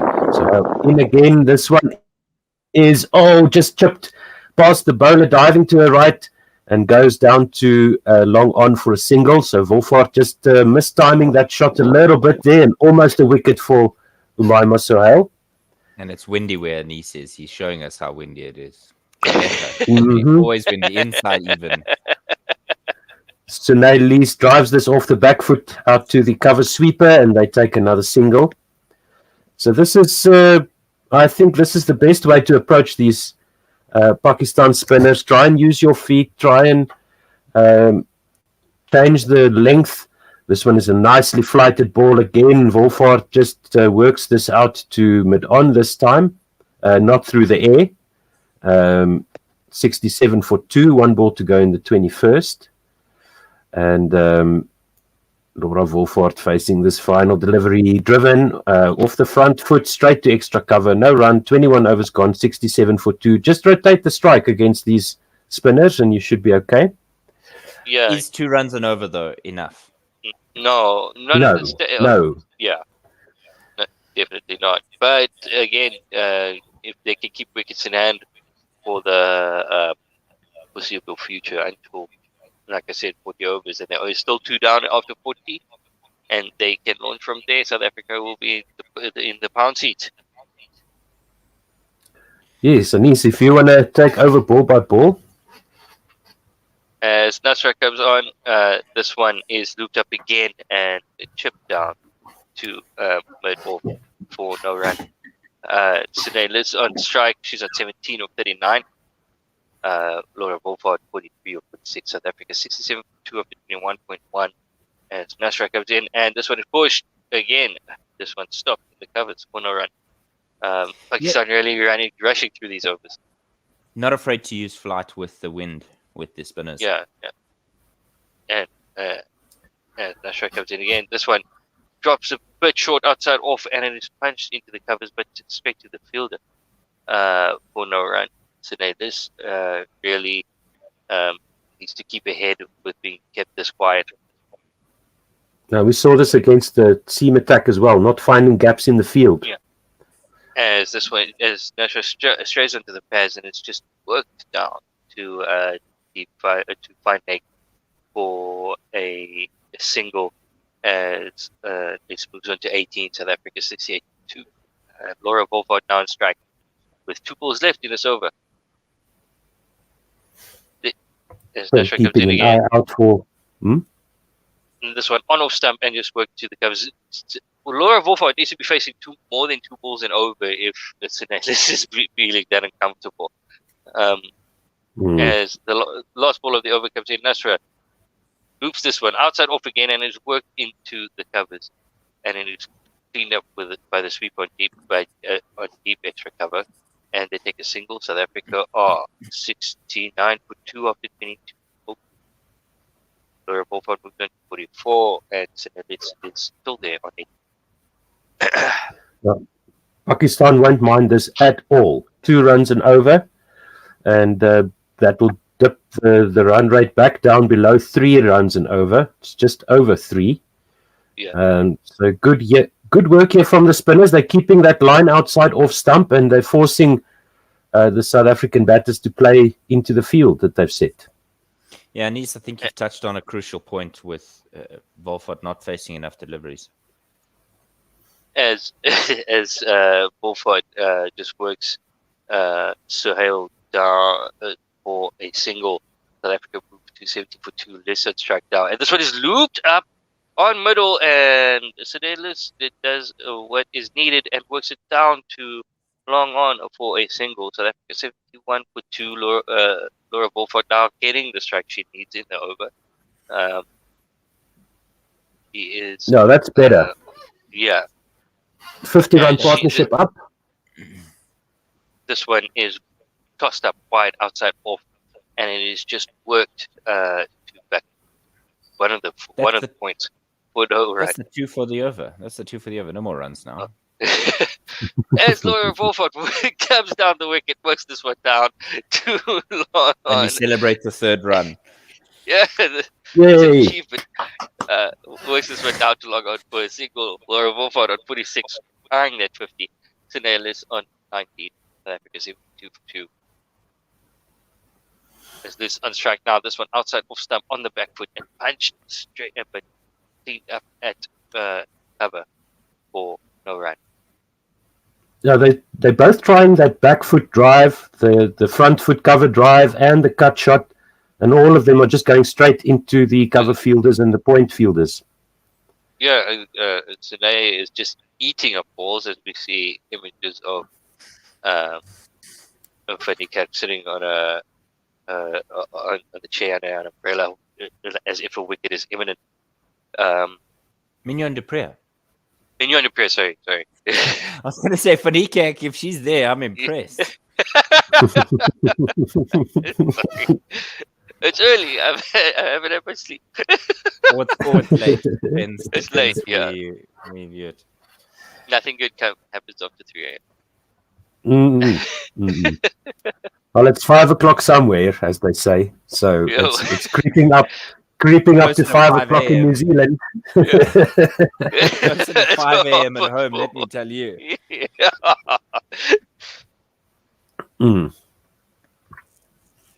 We've got a ways to go.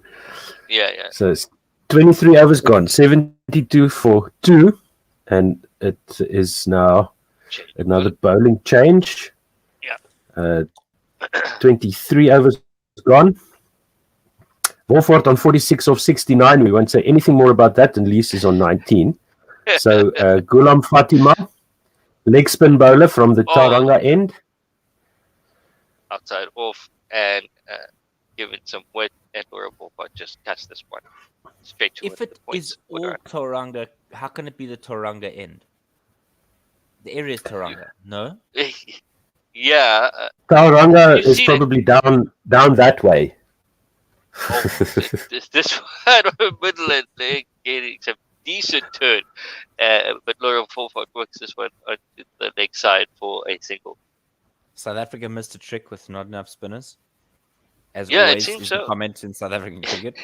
We've not Yeah, picked enough it's- spinners. Well, who have we got? We've got Lise, and who else is there that can turn it for us? Well, this one wide outside off, looped up, and it was a pie and this one is just pushed down to a long off for a single. 3 off the over. So Chloe Tryon, left arm spin. Yeah, so that's 20 overs. But we've got Cup and Kaka and Ismail. Ishmael, yes, of course.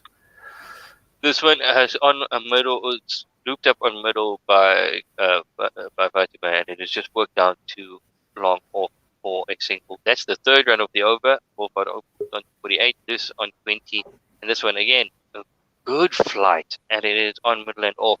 Not much turn for this one, and it is pushed back down the ground by Lewis for no run. 75.2 is the score of the 23.5. I'm going to be. So, Dave, you reckon? End of the over? Yeah, end of the over. We'll put a corner in, and Dave is going to.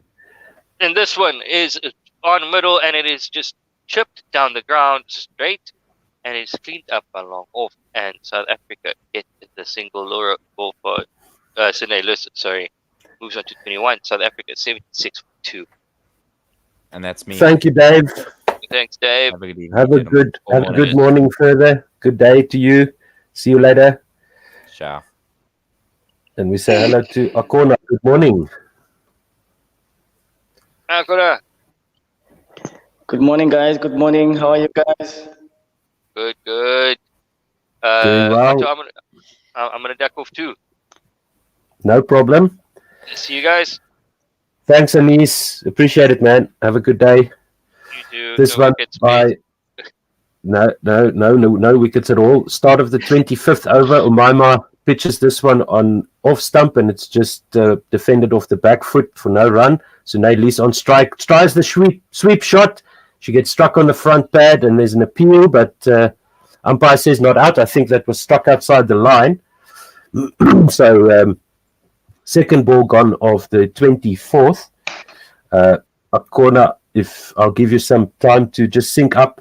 I'm watching on streaming here, this side, as Umaima comes over the wicket on leg stump, and another sweep shot attempted by Nailise. This one goes through to the keeper down the leg side, but there must have been something on that.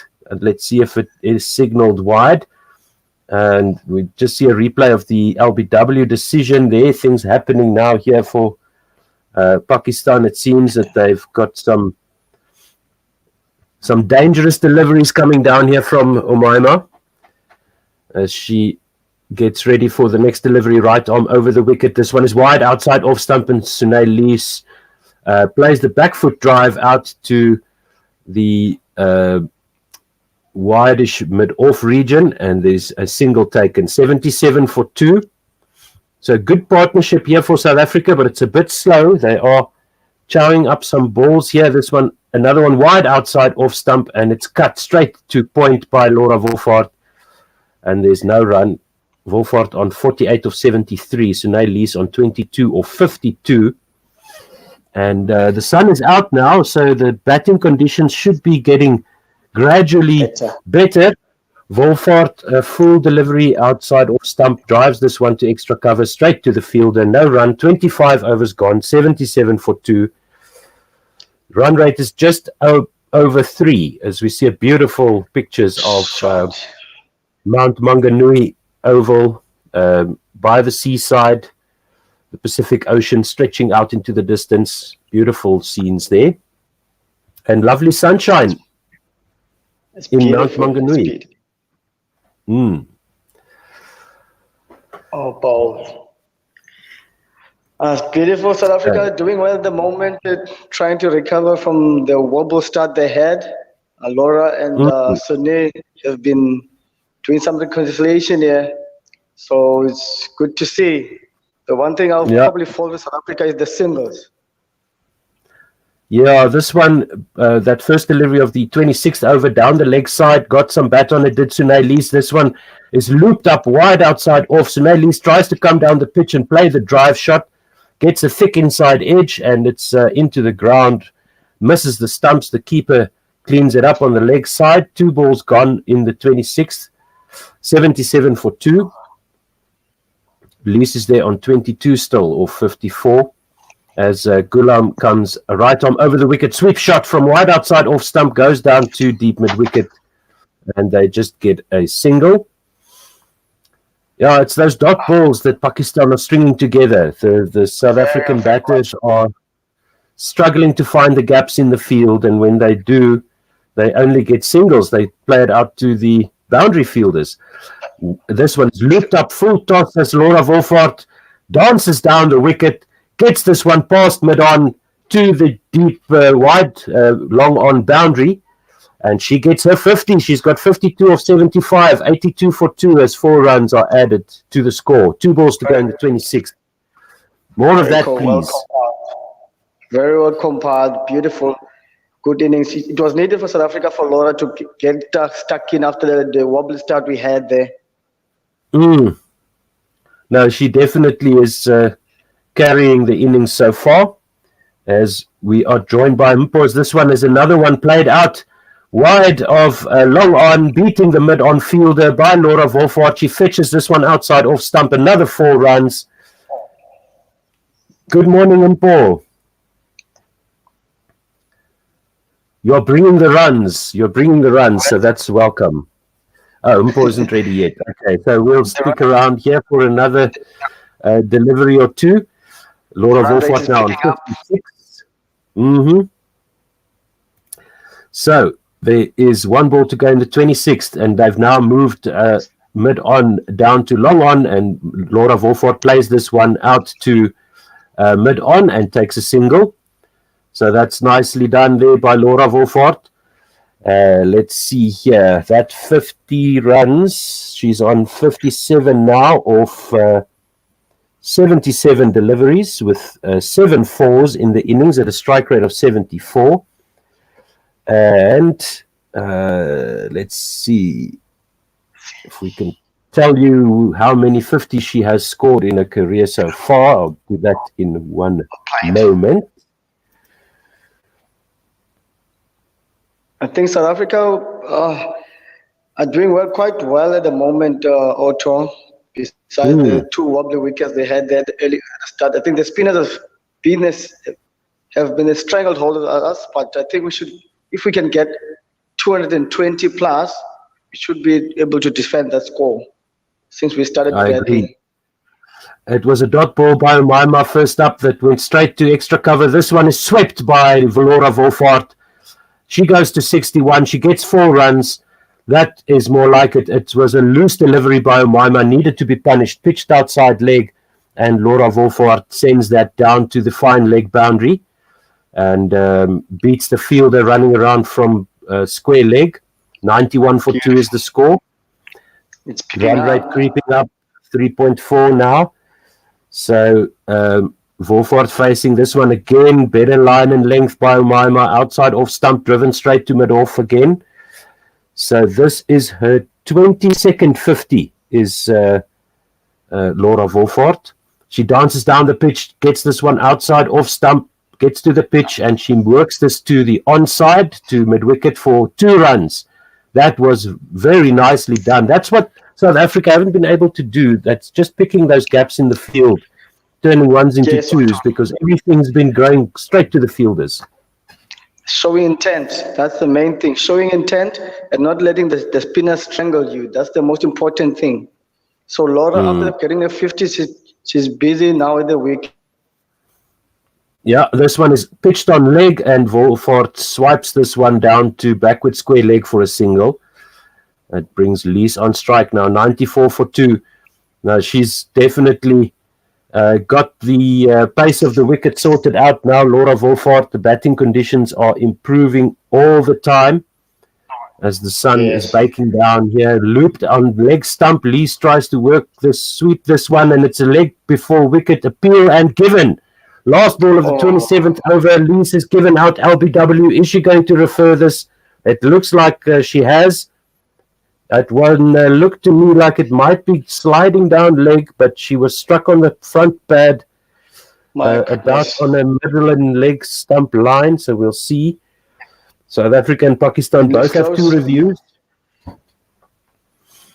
Let's see. So we see the replay now. The ball was looped up into the air, comes down on a middle and leg stump line. Now there was an edge of the bat there, definitely a leading edge that went down onto her front foot. So it struck her on off stump, but only because the ball hit the bat on middle and leg off a leading edge. So that's a good review by Sunay, the South African captain. Clear deviation of the ball. And the umpire reverses the decision. 94 for 2 after 27, and Sunay survives. South Africa retained the review as well, as Sunay is facing another delivery. I'm not sure exactly why, but so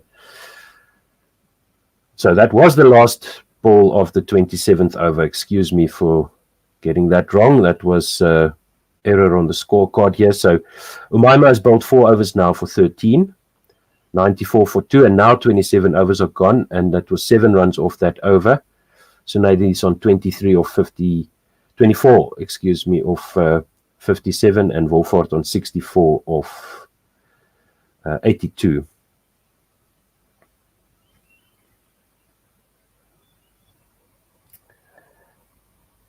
And it seems like Akona is having some technical difficulties. We'll have him back as soon as we can.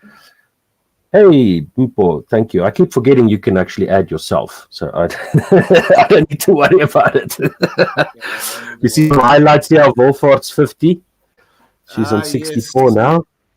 Really good to see that this is happening. I just think South Africa just need to get to that 200 mark as soon as possible. And everything from there will be bonus runs. This is the Pakistan I expected. Yeah. Trial by spin.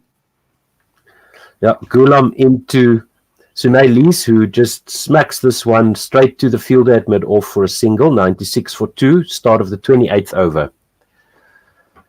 Yeah, because we were talking about on the podcast that we did with Anam Nadeem about Pakistan would be going for.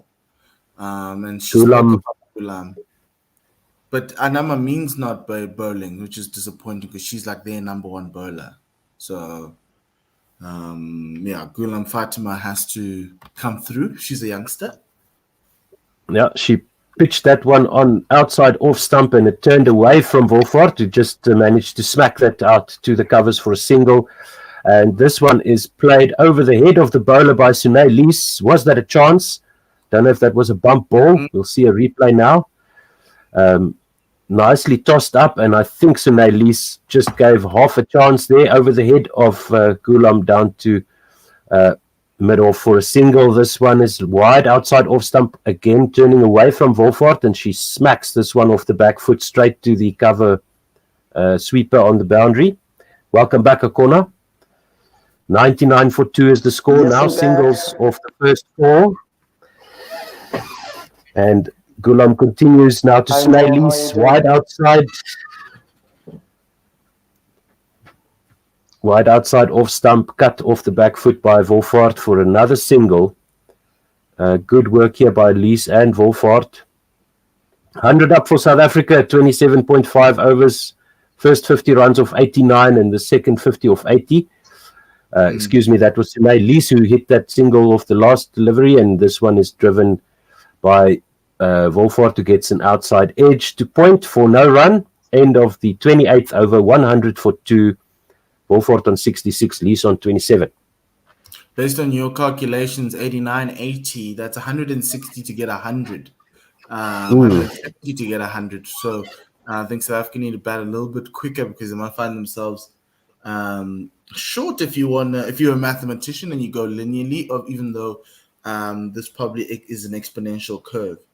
But yeah, it's good to see Pakistan bringing out all the spinners they have in their team. I think that's the one way they can strangle South Africa, especially without Guerilla Khan. That's a massive blow for them. Fatima will continue now. She's bowling her 6th over. Fast bowler, right arm over the wicket, wide outside off stump, and Sinay Lee drives at this one straight to point for no run. Yes, Mpo. Fatima Sana bowling her 6th over. A corner, yes. We've done all the hard yards now in recovering from the wobble start we had. So South Africa certainly needs to help out a lot of Volfort now to get that trend. Now Fatima Sana getting this one to tail into Sinay Lee, who tries to work this off her pads to the onside. There's a loud appeal for LBW. I think that one might have been going down leg, and Yes. umpire is not interested. Looked like it That's- was. Just Yeah, a a lot bit of high as well. Sana. Yeah, she's still getting this ball to talk. As Fatima Sana with the cloudy conditions this morning, she was deadly. She bowled 5 overs for 14 and took 1 wicket. Fatima Sana in again to the South African captain outside off stump. It was Volfort. They took a leg by after that appeal. Volfort just works this one to the onside for no run. Look, I think what Laura's done so far is laid a platform for the South Africans. So the guys to attack. Yes. And Lees needs to do that now, or she needs to give the Definitely. rest of the middle order a chance. I think maybe stick around until 30, 32 overs gone. Volfort facing Fatima Sana on leg stump, and Volfort just flicks this off her pads way down to deep mid wicket, all along the ground. Beautiful shot. Laura Volfort, 4 runs, 70 runs for her so far. 5 runs off this over. Yeah, what a shot. What a player. Beautiful. Laura seemed to find her groove after getting that 50. I think she must keep on going. No, she's definitely picked up the pace here as she faces Fatima Sana once again in the 29th over, 105 for 2. This one is a better line and length from Sana, and Volfort just drives this back to the bowler for no run. Guys, in order for us to go in this tournament, in the World Cup final, do you think we need better stars than we have in the 2 games so far? Oh, most definitely, especially at the some of the other grounds. So we played at the University Oval, our first match. That was a difficult ground. This one seems to be a bit better to bat on from the other scores that we've seen here. Fatima Sana, slower ball outside off stump, and Volfort just drives this out to mid on for a single. End of the 29th over, 106 for 2. 6 runs off the over there. Volfort on 71. I mean, if you score 27 runs or 30 odd runs in the power play against England or Australia, you're going to regret that. As we have a comment on YouTube, Dan De Castro, your girls are fine, good recovery, keep wickets in hand, they'll be fine. Puck won't chase anything over 200. Thank you for your comment there, Dan. I'll put that up on the screen. Which is why I was surprised that Bismar Maroof chose to bowl first. I really was surprised that she chose to bowl first. The conditions this morning were horrific. I think they were thinking no Ayabonga Kaka and Shabnim Ismail and Marizan Cup in these conditions, please. As Gulam continues, full toss outside off stump. Volfort smacks this one. Got what it deserved. Wide and full. Just a dolly, and Volfort says, thank you very much, 4 runs. Yeah, but the thing about it is that in this tournament, bat first, always bat first, put runs on the table. These teams don't know how to struggle chasing. Like Australia's average score chasing is 200, and they're the best in the world. Everyone else averages under 200. So put 200 on the board, and then give South Africa that opportunity to struggle their way through to a total. So that was surprising for me. That's how the West Indies managed to win these 2 games. If the West Indies lose the toss and bowl first, And his first 2 games. Oh, no. Gulam gets a leading edge of Volfort. She just made her 75 highest scores in Women's Cricket World Cup, 110 for 3 now as Gulam runs forward and takes a diving catch on the wicket. Volfort tries to turn this one to the leg side but gets flummoxed by the flight and the guile of the Pakistan spinner who takes an easy catch. Well, it wasn't that easy. She had to run and dive forward, but she gets Volfort. Gulam takes a wicket for Pakistan. Good work there by the leg spinner. That's a typical leg spinner's wicket, eh? Just a flight, and the caught and bowled by Gulam is Volfort, 75 off 91 deliveries. Just as we were singing her praises. But those hard hands coming back in again, Gulam just giving the ball a little bit of flight. It was Laura coming forward and really good return catch from Gulam. Yes, indeed.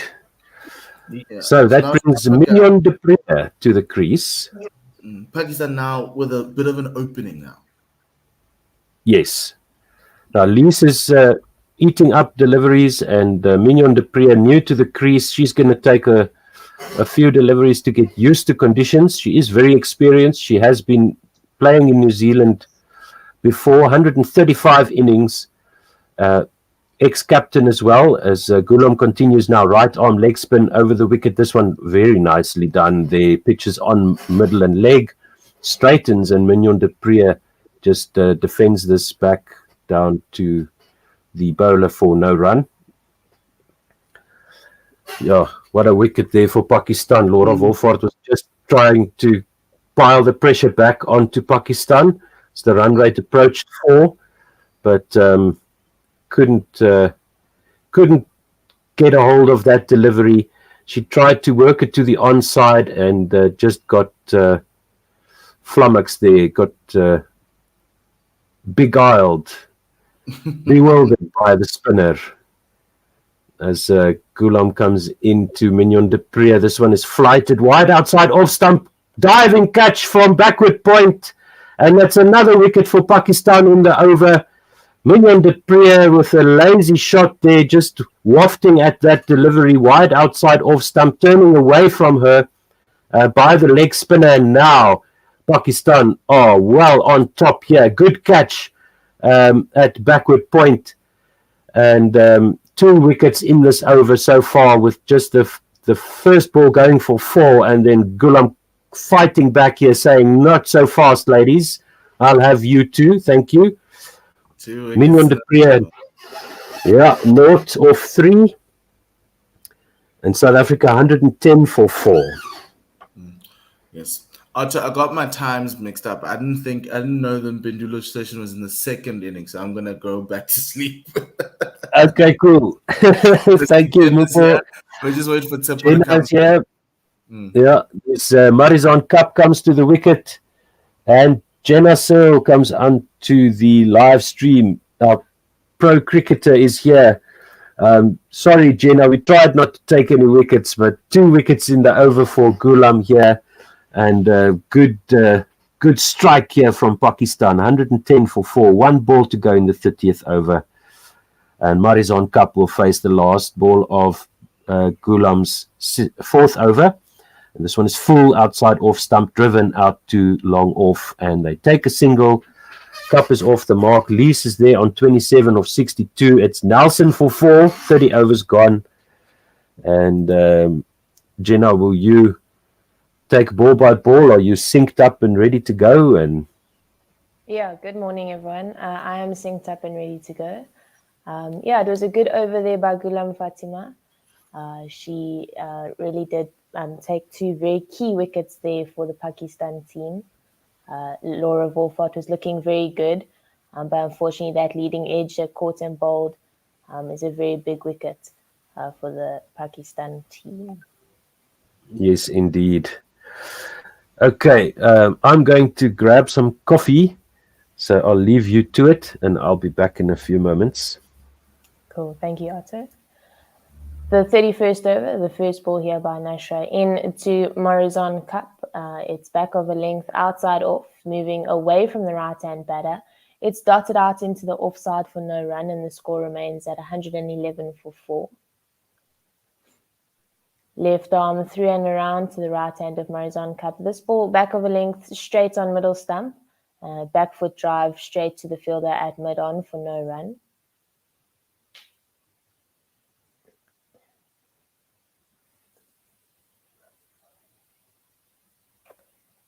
In here, the third ball of the over, this one pitching on off stump, turning away from Marizon Cup. She defends that out to the offside. Another dot ball, the third ball of the delivery. In here again, outside off the back foot to the fielder at point. No run once again.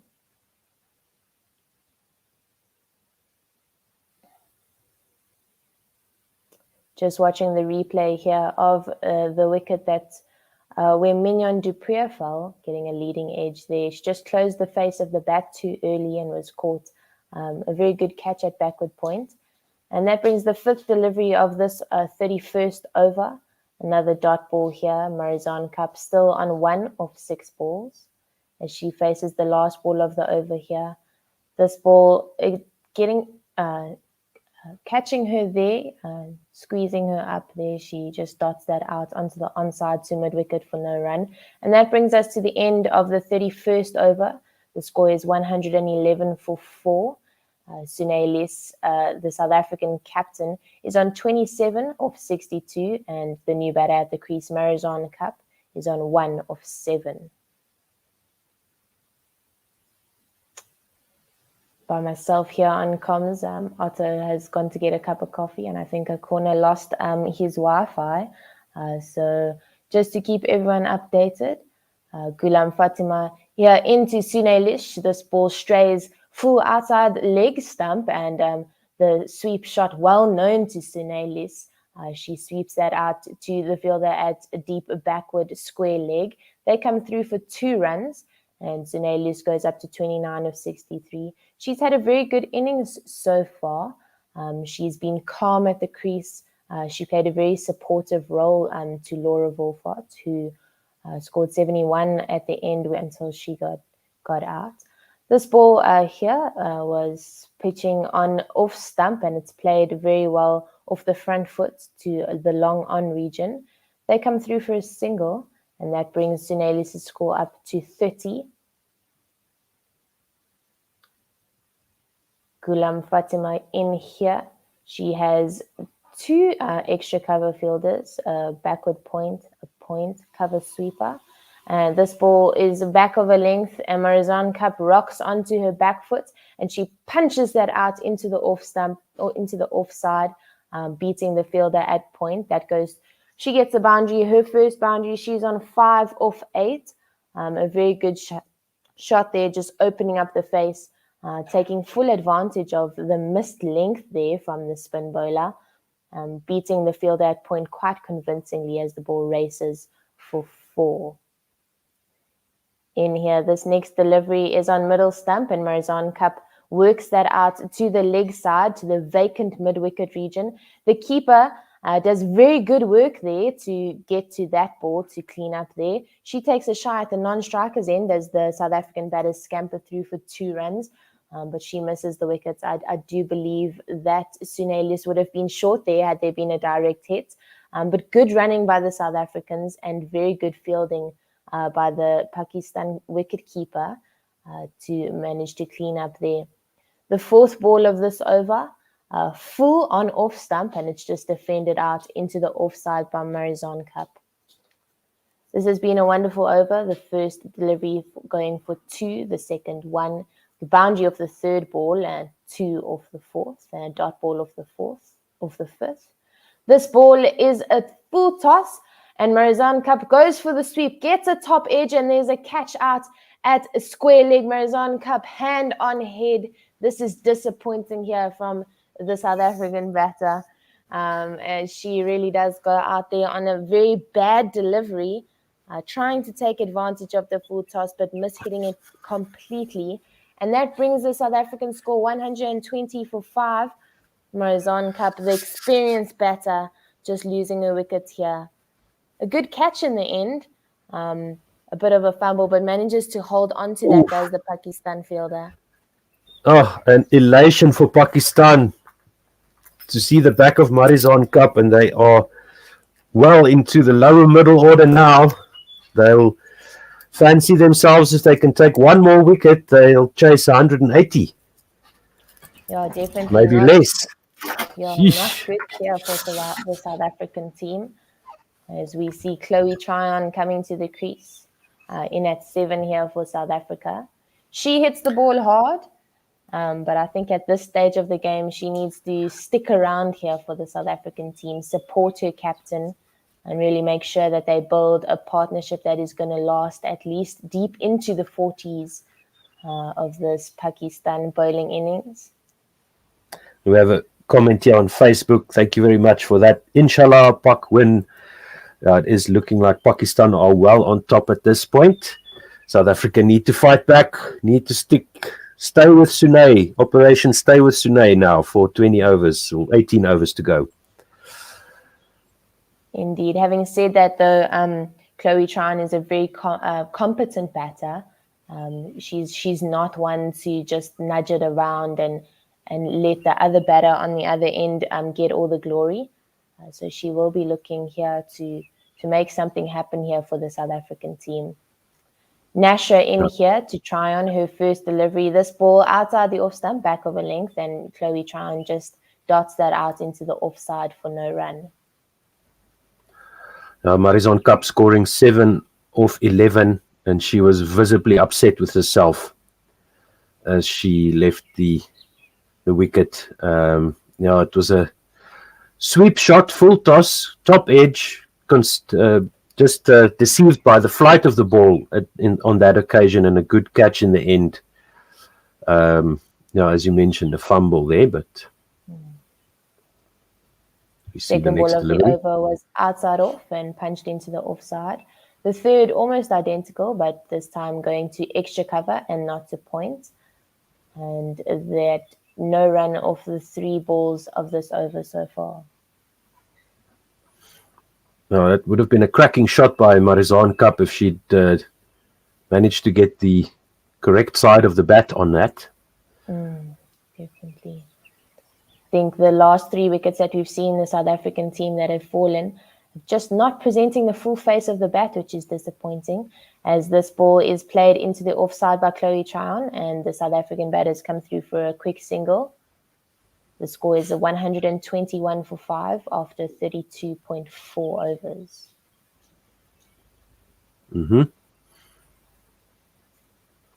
In here, the 5th ball of this over, full on the off stump, and Sunelis just jumps onto that front foot and defends that back to the bowler for no run. Oh, geez, it's still a long way to go in this innings. The last 3.5 overs here, 15 runs and 3 wickets for Pakistan. Yeah, the last ball of that over on middle stump, Sunelis works that out onto the onside. They come through for a single. And that brings us to the end of the 33rd over. The score is 122 for 5. Sunelis is on 31 off 66 and Chloe Tryon on 1 off 4. Yeah, so Sunelis needs to correct her strike rate, and Chloe Tryon just needs to stay with her. Try and get South Africa over the 200. That should be 220, 230. The over and under, we heard from Chris, was around 233 when the game started, which I think is a good pass score. The first ball of the 34th over is on off stump, and Sunelis just defends that out to the offside. Second ball in here, this ball back of a length outside the off stump, and Sunelis works that out to the cover sweeper. They come through for a single, and Chloe Tryon is back on strike. Sunelis goes on to 32 of 68, and the score 1, 2, 3, 4, 5. Hey, well done, well spotted. 123 for 5. So that's not good because of the 5, but decent run rate, 3.69 so far. not bad, I think, on these conditions. This ball full on off stump. Chloe Chan dances down the wickets, and she just plays that out, a very good straight drive out to the fielder at long off. They come through for a single. The score goes up to 124. In here, the fourth ball of Gulam Fatima's over. Right arm over to the right hand of Sunelis. The full face of the bat presented. And once again, driven out to the fielder at long off. They come through for another single. Score goes up to 125. Yeah, it's better here from Tryon and Lees getting the singles. Definitely. Chloe Chan dancing down the wicket, and she takes this from outside off. She drags that across to the leg side, and it's almost a catch chance by the fielder at mid-on. But I think it dropped short there a little bit. Oh, no. Drop catch. Oh, that is disappointing.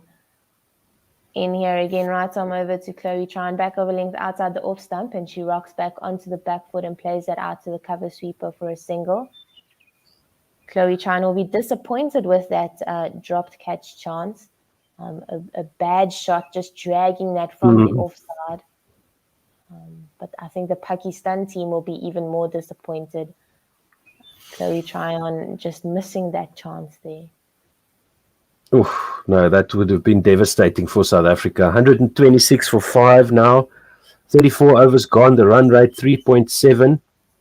So they're keeping it at 4 and over in that last one. Tryon retains the strike.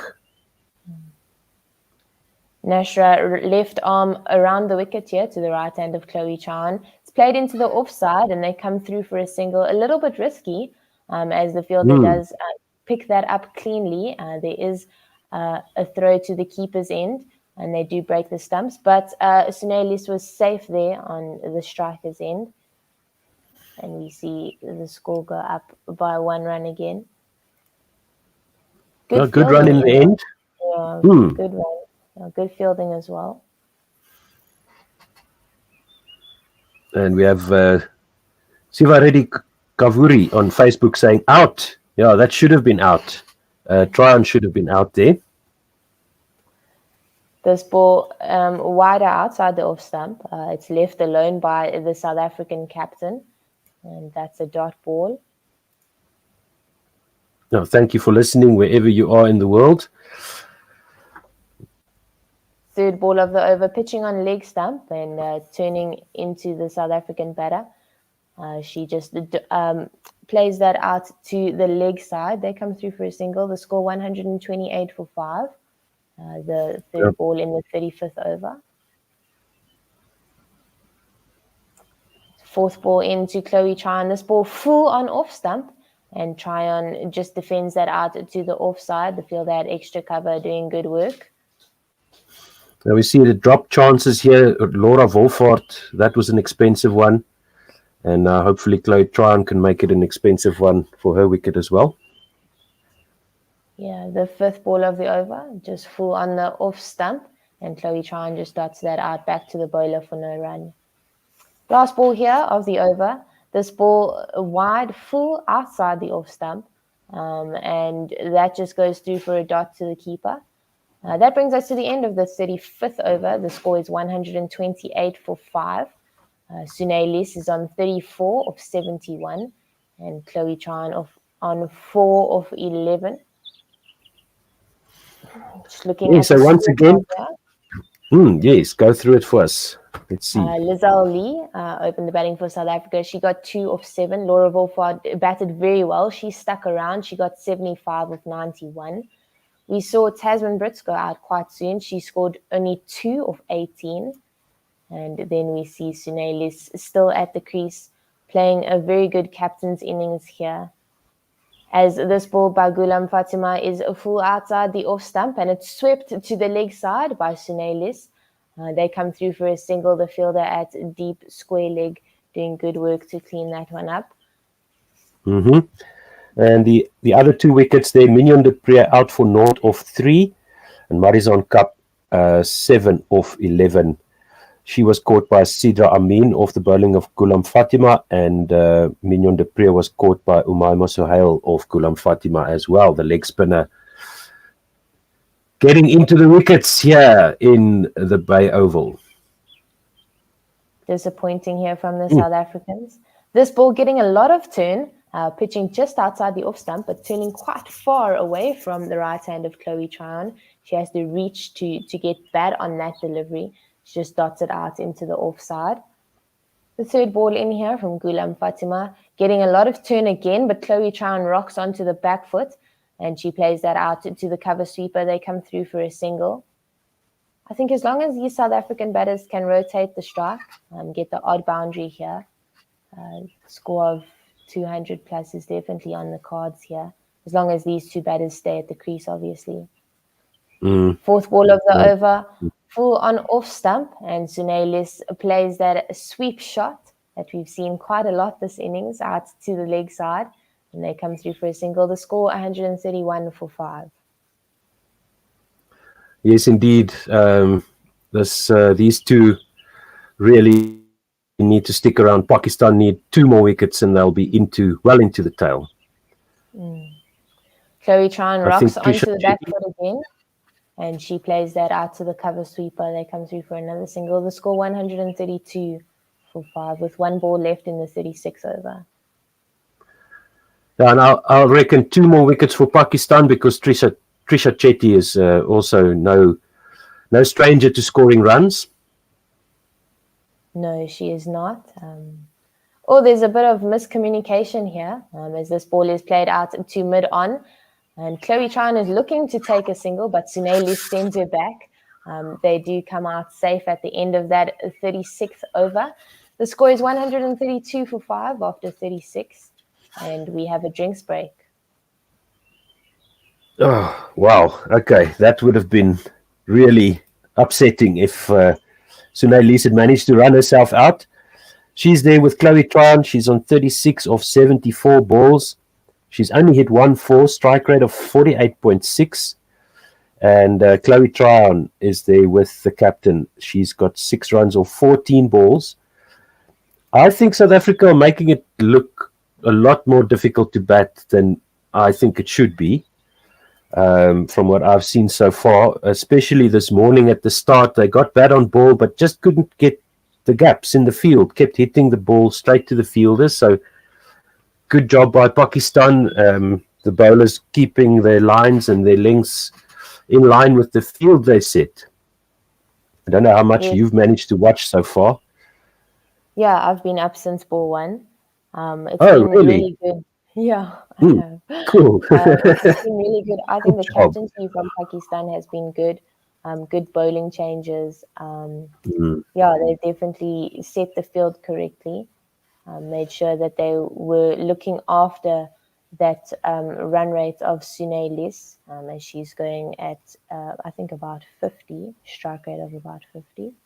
Exactly, yeah, 48.6.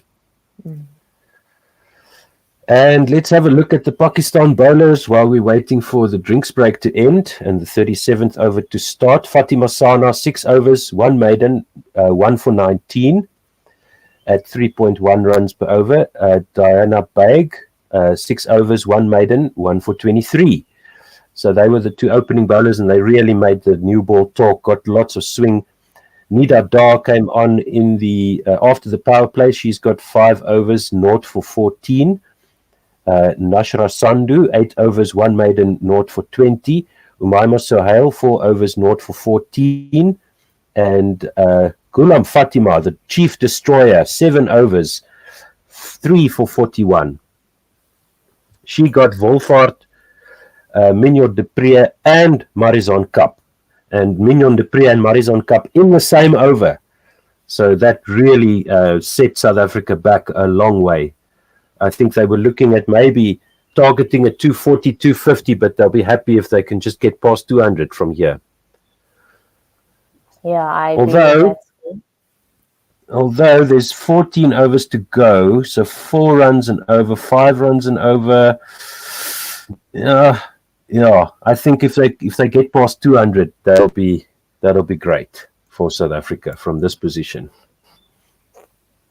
And South Africa do have a very strong bowling lineup with Marizan Cup and Shibnam Ismail leading the attack there. Very experienced, lethal, I think. And we're back after the drinks break here.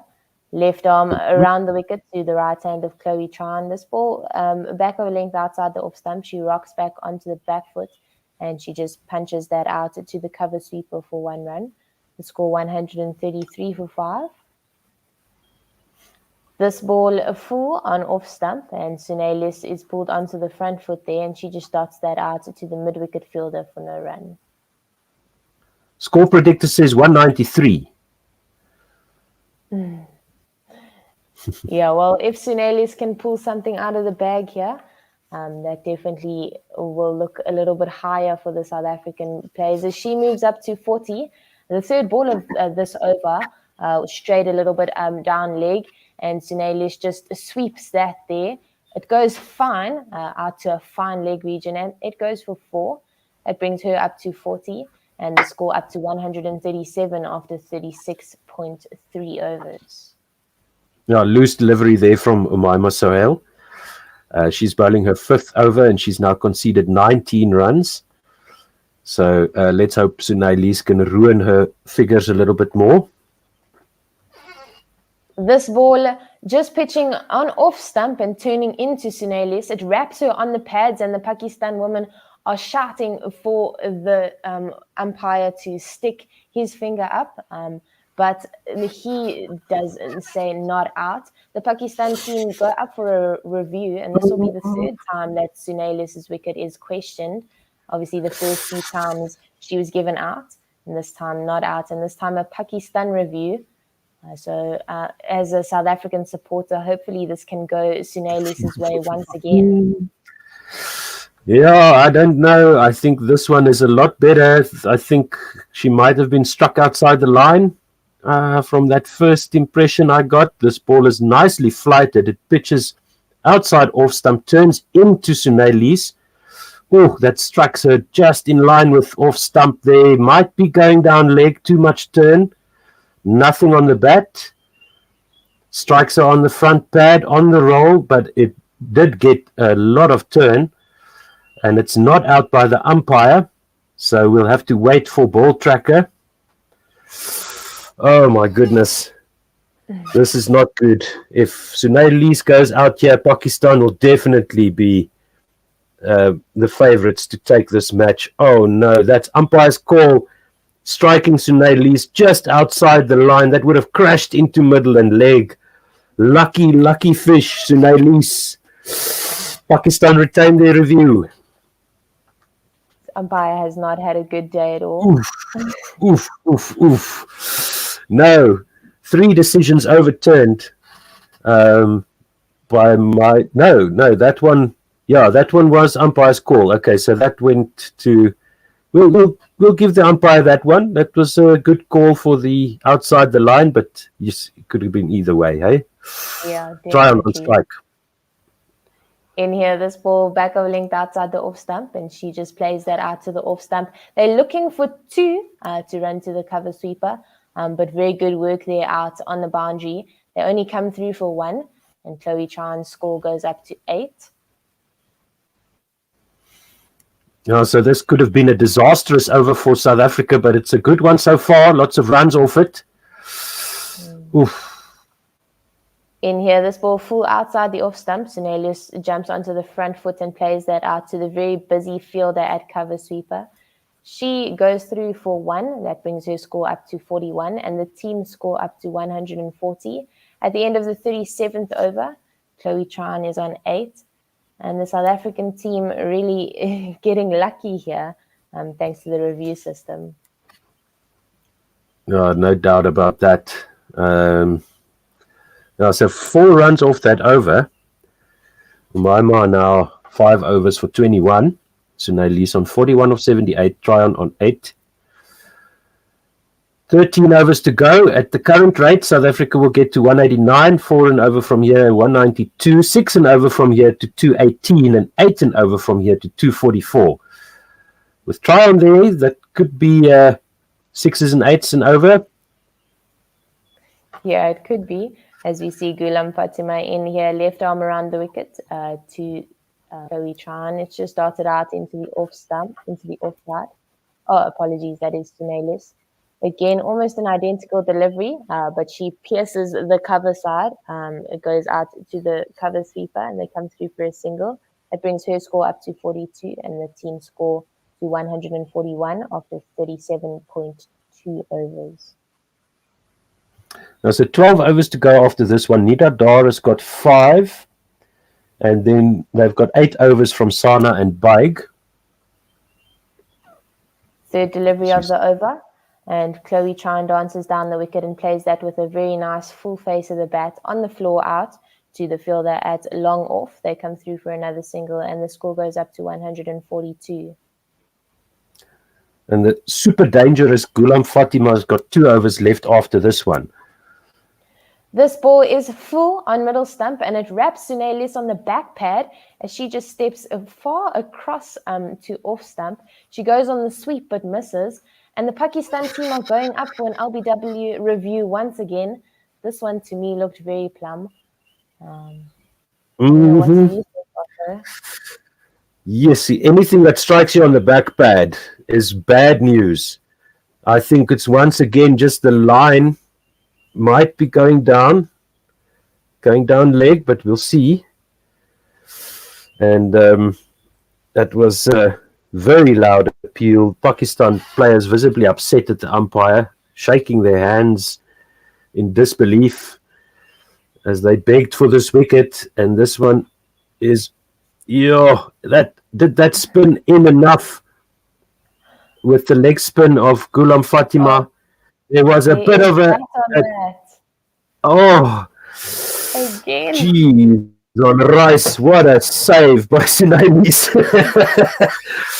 Because that ball pitched on leg and it looked like it straightened enough, hit her on the back ankle, low down, and almost on her boot, on her shoe there. And Sunelis living dangerously. They took a single there, so Tryon is on strike. Sunelis is on 43, 143 for 5. Oof. Is definitely using all the luck that she has today. But now they signal the leg by. How's that, umpire? Oh, I don't understand how that works. No. She just plays that out to the extra cover fielder for no run. Okay. Well, so you give the referral to the third umpire. Gulam Fatima in again. This ball back of a length outside the off stump, and Chloe Chan just rocks back and plays that out to the fielder at cover sweeper. They come through for a single. That brings us to the end of the 38th over. The score for the South Africans is 144 for 5. Sunelis living her best life. She is on 42-41, and Chloe Chan on 10 of 19. No, she needs to go out and buy a lotto ticket when she gets off the field today. Very, very lucky Sunelis to still be batting. Very confusing there. The umpire gave it not out, LBW. Pakistan refers.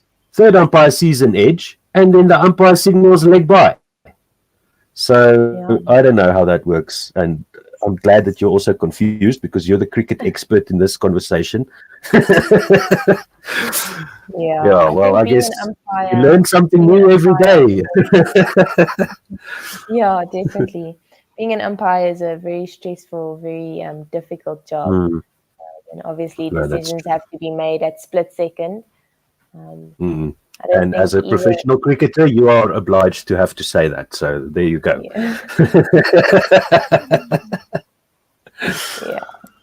Right, Umaima Sahel continues. In here, the first ball over, hit by Chloe Chan to the fielder at long on, come through for a single. Score goes up to 145. She's using her feet nicely today, is Chloe Chan to the spinners. Right arm over that was the key for Australia. Back of a length outside the off stump, and it's played out to the cover region. They come through for another single, 2 off the over, of 2 balls. Sunelis goes up to 43 and the South African score up to 146. We were talking about that before the game, how Australia manipulated the spinners by using their feet. Yeah, they did. And they are a team that plays spin very nicely, as we see the third ball of that over. A wide delivery, so we're seeing it bowled again. A much better ball here to come back. Chloe Chan uses her feet, but just dots that back to the bowler. So it looks like Visma Maroof is sticking with her spinners, but they're running out of overs. So next one. That ball full outside the offside, and Chan goes at that one, but gets a bit of half a bat to that, and it's just dotted out to the field at point. This ball back over length outside the off stump, and Chan rocks back onto that back foot and plays it out to the field at cover sweeper for a single. The last 5 overs. Last 5 overs have been good for South Africa with all the luck that they've had. 23 runs, 4.6 runs and over, last 5. In here to Sunelis, almost an identical ball, back over length outside the off stump, rocked back onto the back foot, played out to the field at cover sweeper. Score goes up to 149 for 5 after 39. Sunelis, the South African captain, on 44 of 83. And Chloe Tryon is on... What is she on? After the scorecard just disappeared. She is on 12 now of 23. So Bisma Maroof has got enough spin left. She's got 5 from Nida Dar and 4 more from Umaima Sahel, although Umaima Sahel has now gone for more than 4 runs and over. And then Sandhu and Fatima, Gulam Fatima, both have 2 left. So she's got enough spin to bowl out the rest of these 11 overs.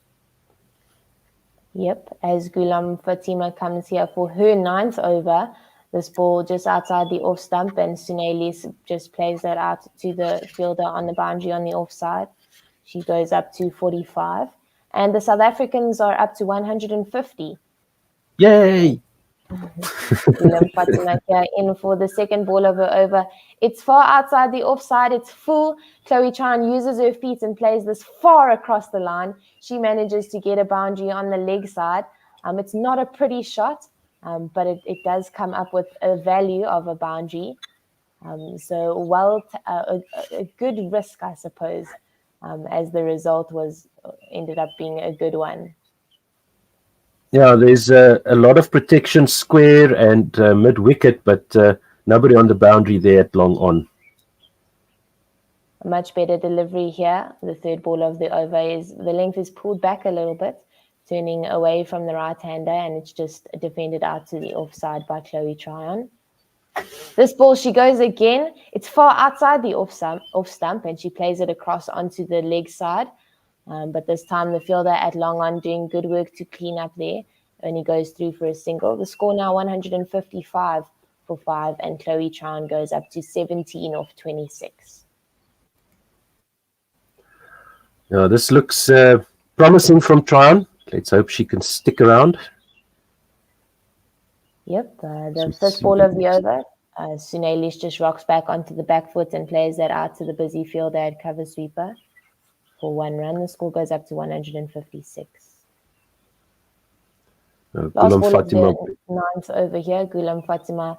This ball back over length just outside the off stump. And it's played straight back to the bowler. There's a bit of a fumble. Goes past her and they come through for a single. That brings up the end of the 40th over, 157 for 5. Now, so Gulam Fatima is now becoming really expensive here for Pakistan, but I reckon Bisma Maroof would be okay with that, given the 3 wickets that she took and given who those 3 wickets were, especially Laura Volfort, who really looked like she was ready to go on to a big score. Once she got to her 50, Laura Volfort really opening the taps and was piling the pressure back onto Pakistan after a shaky start and a hesitant start, I would say, from South Africa.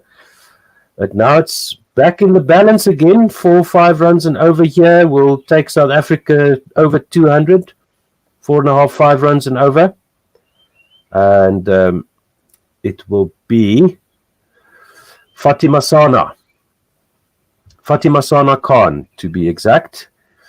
And she will be replacing Umaima Sohail, I think, for the 41st over.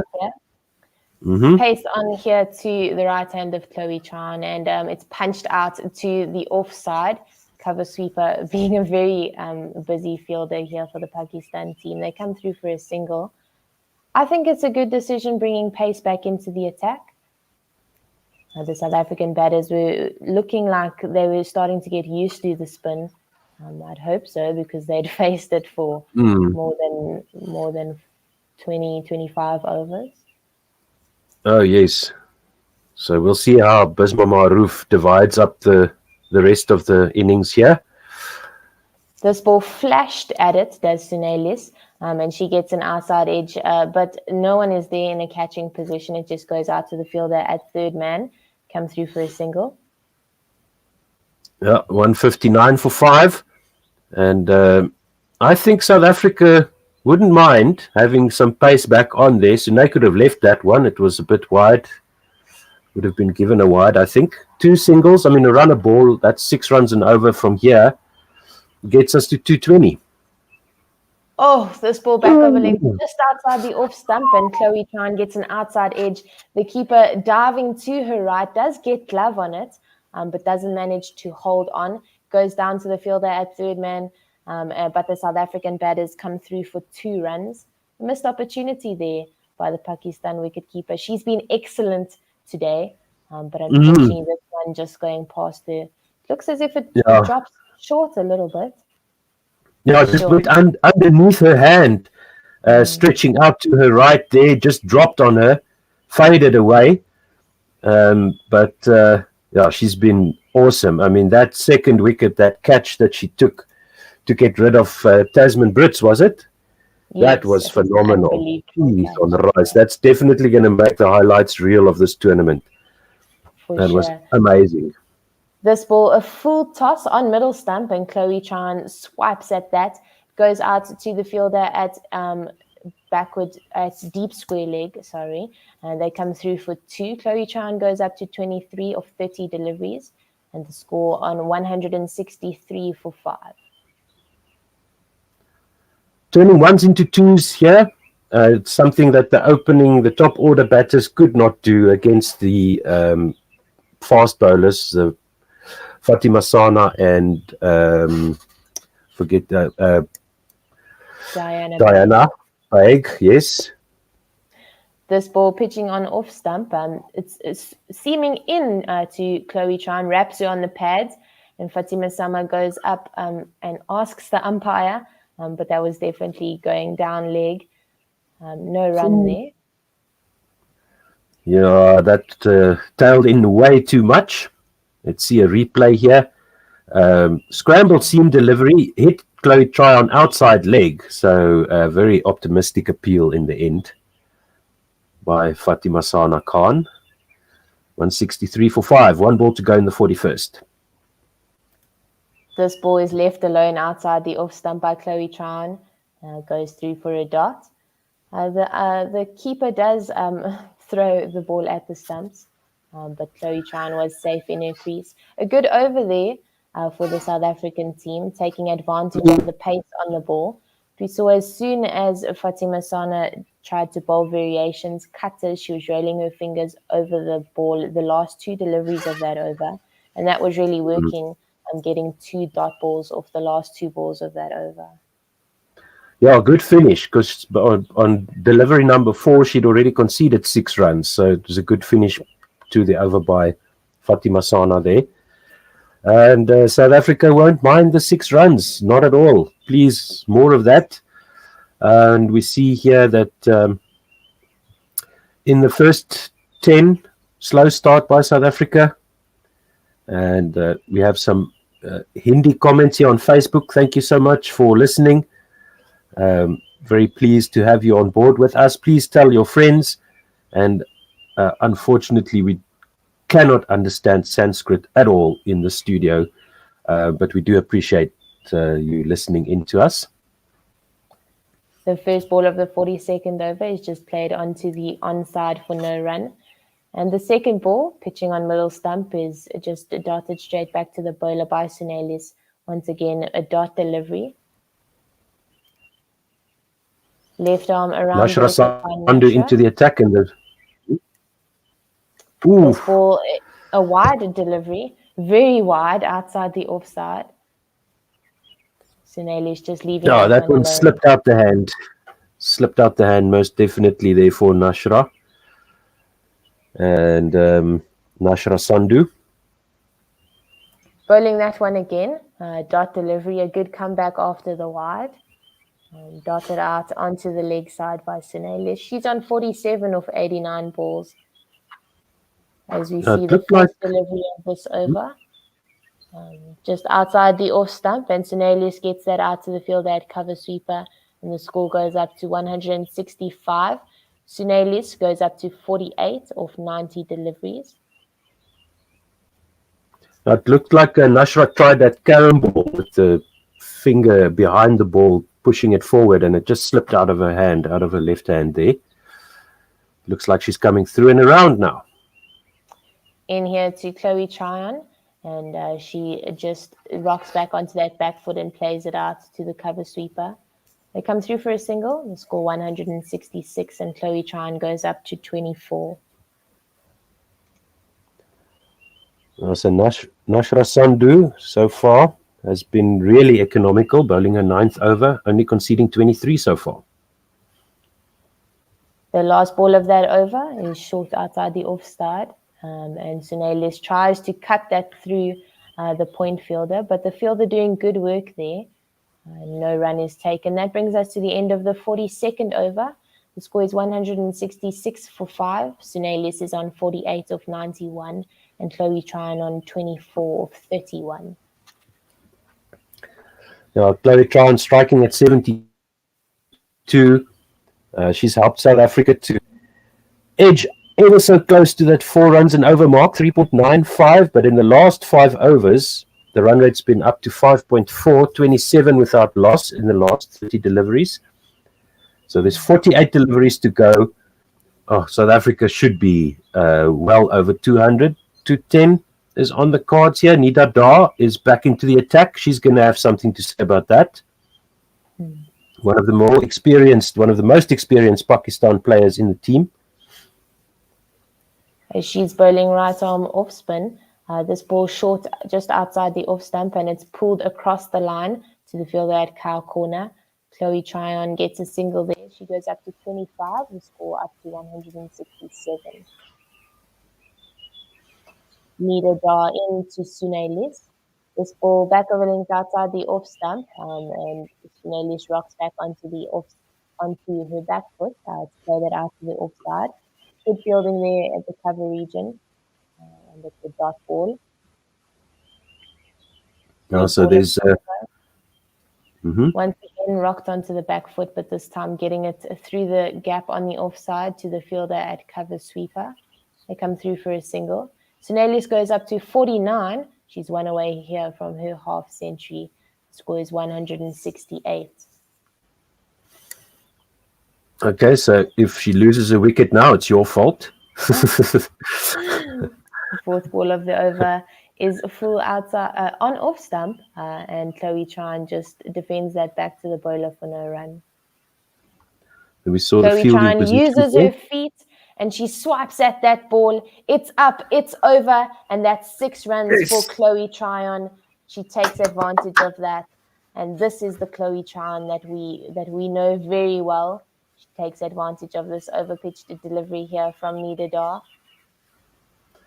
What a shot! She What a put it shot! hard. It was high, and she got maximum runs for that. Very good shot that was from Chloe Tryon. Beautiful stroke there by Chloe Tryon, and she watches it like a golfer on a tee. No need to run for that. Just beautiful. The next ball of the over, Nida Dar brings her length back, and Chloe Tryon just punches that out to the offside. No run taken there. And the score is 174 for 5. Sunelis on 49 and Chloe Tryon on 31. 8 runs off that last Nida Dar over. She's now bowled 6 and conceded 22 runs, 174 for 5, and the run rate finally goes above 4 runs for the innings. 7 overs to go. 42 deliveries. So run a ball. Gets South Africa to that 210 mark.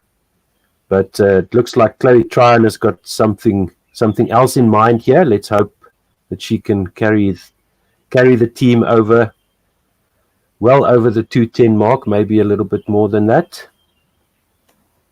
First ball of the 44th over. Sunelis just plays that out to the offside. She comes through for a single, and that brings her up to her half century. She has 50 off 94 balls. She's played a very calm innings here.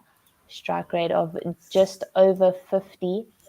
And Chloe Tryon double steps and just straight back to the bowler. A simple catch here by Nasha, and Chloe Tryon is very disappointed with herself, understandably so. Kind of like a here, catch me kind of thing. That's really well, but this one just giving her wicket away here to the Pakistan bowler, who's bowling her 10th and final over here. And she gets her first wicket. Does the left arm. Yeah, no, she's been very economical. And Chloe Tryon just a bit early through the shot there, mistimed it. Didn't judge the flight. So we'll give that one to Nashra. She takes the wicket of Chloe Tryon, who's out for 31 of 38 balls. She hit 1-4 and 1-6. She's caught and bowled by Nashra Sandhu. And South Africa lose their 6th wicket. Trisha Chetty is to the wicket now. And let's hope that she can stick with Sune. Stay with Sune is still the mission here. But now that 200 really needs to be top of mind here for Sune Lees and Trisha Chetty. They just need to get a runner ball. They don't need to be too greedy. But that was a good delivery by Nashra Sandhu. She flummoxed Chloe Tryon with the flight of the ball and got the easy return catch. And we have Mpendulo. Welcome. Good morning. Good morning. Thanks, everyone. Hi, Jenna. Hi, Otto. Good to see you. Left arm around the wicket back here after the wicket of Chloe Tryon is just pitched full on the off stump, and it's just played out to the onside for no run. Now we see a replay here of that. That ball is just played straight there by Trisha Chetty past the bowler. She gets off the mark of 2 deliveries. She's on 1. The score is on 176 for 6. 2 balls left in the 44th over. I was saying it's nice to see you two, Otto and Jenna, as we lost our wicket. Yeah. To see you too. And that ball, Sunelis just rocks back onto the back foot and plays that out to the fielder at cover sweeper. She gets another single. Now we see a replay there. Chloe Tryon coming down the wicket to the pitch of that ball and just mistiming the shot completely. So just out thought and outboxed there by Nashra. It was a bit of a half shot though. Left arm around the wicket here to Trisha Chetty. She plays with a full face of the bat, beats the bowler, goes out to the fielder at long off. She comes through for a single. And that brings us to the end of the 44th over. The score is 178 for 6. Trisha Chetty is on 2 of 3 and Sunelis on 51 of 95 balls. And another thing here is that Nashra Sandhu ends an incredible spell of bowling. She has bowled her 10 overs and she only went for 27 runs. She bowled a total of 39 dot balls in that spell of 60 balls, which shows that over 50% of her deliveries were dot balls. Incredibly economical, and she definitely deserved that wicket of Chloe Tryon. Yeah, she worked hard for that one. Gave it away to Chloe, but let's give it to Nashra. She bowled so well. deserve the wicket. Meedadar in here to Trisha Chetty. It's full on the off stump, and Trisha Chetty just guides this out to a short third man position. But she wants to take a single, so Naylor sends her back, and it's a dot ball on the first ball of the 45th over. Ooh. This ball back of a length outside the off stump, quite wide here, and Trisha Chetty tries to guide this out here to that vacant third man position, but misses. Goes through to the keeper for a dot. In here to Trisha Chetty again. This ball on off stump, and it's turning into the right-handed batter, Trisha Chetty. She plays this out to the leg side, to the right of the fielder at mid-wicket, and they come through for a single. The score 179, and Trisha Chetty goes up to 3 of 6. In here to Sunelish, she rocks onto the back foot and plays this out to the offside. Come through for another single. That's good rotation of strike from the South Africans. They're able to use and put pressure back to the Pakistan bowlers. 2 more to go. Let's see. Meedadar into Trisha Chetty. Full face of the bat once again, and she just plays this out to the leg side.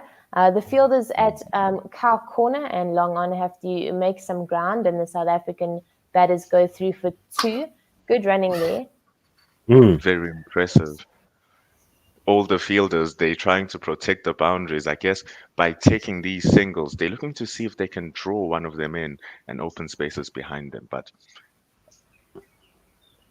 Trisha Chetty just plays this out to the leg side, to the right of the mid-wicket fielder. They come through for another single. And that brings us to the end of the 45th over. The score is 183 for 6. And Trisha Chetty doing very well here to keep rotating the strike here for her captain, Sunelis. Now, very experienced, Trisha Chetty. You can see here that she's actually opened the innings before in her career. 20 innings at number 3, 64 at 1 and 2. And then the rest dispersed down the order. So she's hidden away there at number 10 for South Africa. But South Africa must start now. They must be happy that they actually have number someone. 8, sorry. Yeah, They must be grateful that they have someone down there who can bat just as well as she could at the top, because she averaged 32 as well, which is no joke of a score when it comes to white ball cricket, especially as an opener. So having her here batting with Sunny Luz is very good for the Proteas. Fatima Sana is back into the attack here to Trisha Chetty, as this ball is full on off stump and it's just defended out to the onside for no run. You can also tell by the way that they're running that this is some good batting that they're pushing here at the South Africans. 29 balls to go now. So we're definitely looking at the 210, 220 here. Nothing less than that will suffice. Fatima Sana, this ball pitching on off stump and seaming into the right hand of Trisha Chetty. She goes hard at this one, beating the fielder at mid-wicket. And they go through for 2. Very good running once again here from the South African pair. Now we see a replay here of Gulam, the fast bowler for Fatima Sana for Pakistan, how she made the ball talk this morning. This ball back over length outside the off stump. And Trisha Chetty gets down onto one knee and hits this hard over the onside. This goes for a boundary. A very good shot here, taking advantage of the missed length by Fatima Sana. A very good shot there, finding the vacant just square of the long on region. She takes advantage there, does Trisha Chetty. What a shot. So beautiful, Otto. I agree with your sentiments. Taking advantage of the woman who's in, and over she goes. This ball fixing up her length. Fatima Sana bowls back over length outside the off stump, and Trisha Chetty just defends that out to the offside. A very nice note here Jenna, as well, is the fact that the South Africans are looking to up the tempo. We can see the 2 runs, she was trying to go for a boundary. The 4, she was successful. And even with that slower ball in the previous over, in the previous ball, my mistake, she was able to try and hit it for runs as well. Pity there was a fielder there. She's definitely playing with a lot of intent here. And this ball is outside the off stump quite wide, and Trisha Chetty just guides this out to third man. They come through for a single, and the score goes up to 190 for 6. Trisha Chetty goes to 13 of 13 deliveries, batting at a good strike rate here. What worries me is how nice it seems to be out there batting at the moment. South Africa had a tough start to the day, so let's hope that the conditions will be in favour of South Africa once the sun sets and in Tuaranga. This ball, a Yorker length delivery on the off stump, and Sunelis does well to dig that one out there. They do not get a run off the last ball of the 46th over. The score is 190 for 6. Sunelis is on 52 of 97, and Trisha Chetty is on 13 of 13 balls. That's all we need. A runner ball, we'll be happy. 4 overs left, so that's 24 balls to go. So 35 of 24 to get past 220, that's got to be on. The way that they're batting now, it seems like they are 5 runs in previous over. Now they're getting 7, even with the boundary there. It took very good bowling. That Yorker was a very good ball to earn themselves a dot ball for Pakistan. So we see the 47th over now of the inning. Nidadar in here to Trisha Chetty. It's over pitched, and she does very well to play a lap shot. And this goes for a boundary to the fine leg region. Very well played, over pitched, and Trisha Chetty doing very well to get onto that knee and just to play that around the corner there. Incredible shot from Trisha Chetty, just going over across that off stump, and seems like she had all the time in the world to just place her bat and guide it to that fine leg was pretty square. It's excellent batting to up that rate for the momentum. Proteas, the impetus is certainly on their side now. Now beating the fielder at fine leg in the ring. Backward square leg had to run around, but this is Nida Dar also losing her good-looking figures. Once again, the second delivery of the over. This ball on middle stump, but Trisha Chetty does well to play that into the offside. They come through for a single, and the captain Sunelis is back on strike. The score 195, as we see the third ball of the over to Sunelis. She gets down onto one knee. She hits this hard. It's a hard sweep, and it goes for 6. Very, very well played. And that brings the South African team over 200. The score 201 for 6. And Sunelis is on 58. A wonderful looking cricket shot there by the South African skipper. Yeah, she's got some fire in her eyes now. Looking feisty is the captain. And she needs to correct her strike rate. It seems she's maybe had a look at the scoreboard and thought, no, I can't go into the sheds like that. The fourth ball of the over, full on the off stump. She goes hard at this. And she gets it through the offside. That goes to the cover sweeper region. They come through for a single, putting Trisha Chetty back on strike. The score 202. 6 wickets down. Fifth ball of the over, back of a length outside the off stump. Trisha Chetty guides this out to the third man region. And they'll run hard. They come through for 2. Very good running here and good placement by Trisha Chetty. She goes up to 20. And the score on 204 for 6 after 5 balls in the 27th over. This is and now we see gorgeous batting. Yeah, They now scored 14 runs from the over. They don't seem like they might lose their wickets. Their partnership is worth 29 from 22 balls. It's pretty impressive stuff. The last ball of the over is full outside the off stump, and Trisha Chetty looks to go hard down the ground, straight back to the bowler. Nidadar gets hands to it, but misses her chance there. Was that Oh, an Oh, that opportunity was for a a drop wicket? catch. a Yeah. Oh very my god. bit Oh, of a sitter there. I think Nidadar definitely misses out, but they don't manage to get through for a single there, the South African batter. Disappointing there by the experienced off-spin bowler by the Pakistan team. I nearly yeah, chinched it. yeah, no, that was hit so hard. That would have been a phenomenal catch there by Nidadar back over her right shoulder. Just got a right hand and a bit of a left hand to that one as it went straight into, would have gone straight into the face of the umpire if he had moved, or she. I'm not sure which umpire is standing at that end. But yeah, that's a drop chance. Another one by Pakistan. Fatima Sana in here to Sunelis.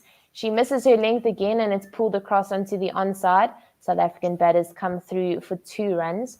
Sunelis going up to 59 of 99 balls. And the score is 206 for 6. So they were showing the, oh, and it's a no ball. Oh, Overstepping. Free hit for Sune. that is a The heads are mistake. starting to the fall now for Pakistan team. Pakistan. They're starting to lose their heads just a touch, and it was a handy no ball as well. Boom. Sunday Luz was going for those 6. Now she has a free chance to make most of it. She plays a wonderful cricket shot, just playing a lofted cover drive, but the fielder at long off does good work to clean up there and they only get through for a single. This free hit Sunelis really did put her back into it, and she does play a very good cricket shot. I was seeing a replay here of the no ball, just the heel on the line there. So very, very tight call there, but good call in the end by the third umpire. It must have been 208 for 6, and there's 17 balls to go. Trisha Chetty on strike here to Fatima Sana. This ball on middle stump, and she works this out to the leg side for a single. She goes up to 21, and the South African score up to 209 after 2 balls in this over. Good change of pace up there from Fatima. Going straight for the stumps. She says that go for it again. Misjudge its pace, I hit and you are out. So it was very well played there from Trisha Chetty, just guiding it to the pocket and going through for a single. In here to Sunelis. This ball is on off stump and it wraps Sunelis on the pads. The umpire is sticking up her finger, and I don't think Sunelis is going to review this one. Or is she? No. Well, she might as well. They She still might as have well. to. She's been so lucky so far, and maybe she can ride one more wave of good luck here for Sunelis. 209 for 7 is the score, with that wicket being given out. The only thing she can pray for is that the impact was outside the line of the off stump. Otherwise, that looks dead and plumb. She did We'll move see. across. Yeah, but it struck her on the foot, right in front of middle stump, maybe going down leg, no bat. Nothing there to save Sunelis this time. So she moved across the off stump and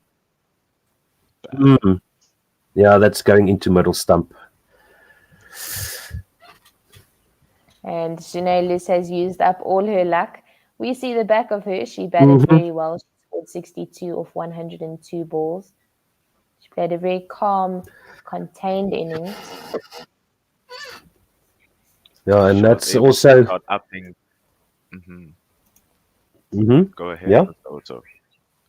I was saying Fatima Sana here getting her second wicket, and her figures were ruined a bit in the last over that she bowled, but she's back on top now.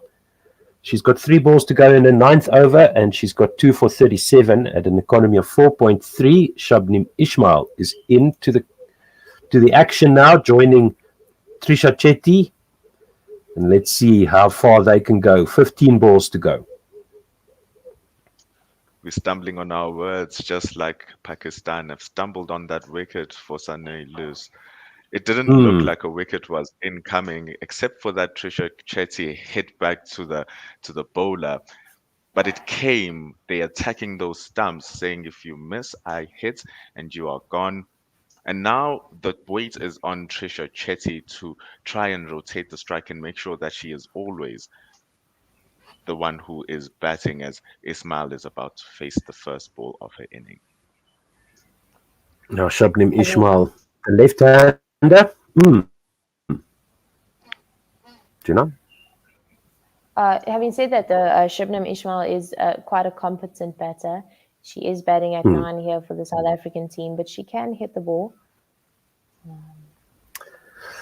Yeah, she's got maybe 2 or 3 deliveries to get her eye in, and then she's got to go for it. Right arm over the wicket, Fatima Sana in here to the left hand of Shabnim Ismail. This ball full on the off stump, and Shabnim Ismail does well to keep that one out. It's a dot ball, and Shabnim Ismail stays on 0. Perfect delivery to the new batter, that. Nice and full. Attacking the stumps like Mpendulo pointed out. Yeah, so good bowling here from Fatima Sana. In here for the 5th ball of her over. She misses her length a little bit. She's full outside the off stump, and Shabnim Ismail just drives that out to the field, that cover sweeper. They come through for a single. And we see some variations here. Showing you. Yeah, go ahead. I was about to speak about Ismail and the fact that Jenna pointed out that she is a competent batter. You saw with that shot, it was very aggressive, and it did hit what looked like was the middle of the bat. A pity that there was a fielder there. So it's going to be fun times ahead indeed, Jenna. Right arm over the wicket here to the right hand of Trisha Chetty. This ball, a full toss, missed her length, and Trisha Chetty missed out there. She shakes her head. That brings us to the end of the 48th over. The score 210 for 7. Trisha Chetty is on 21 of 19, and Shabnim Ismail on 1 of 2 deliveries. So we see some South African fans there with the Springbok, with the Proteas kit on. Well done.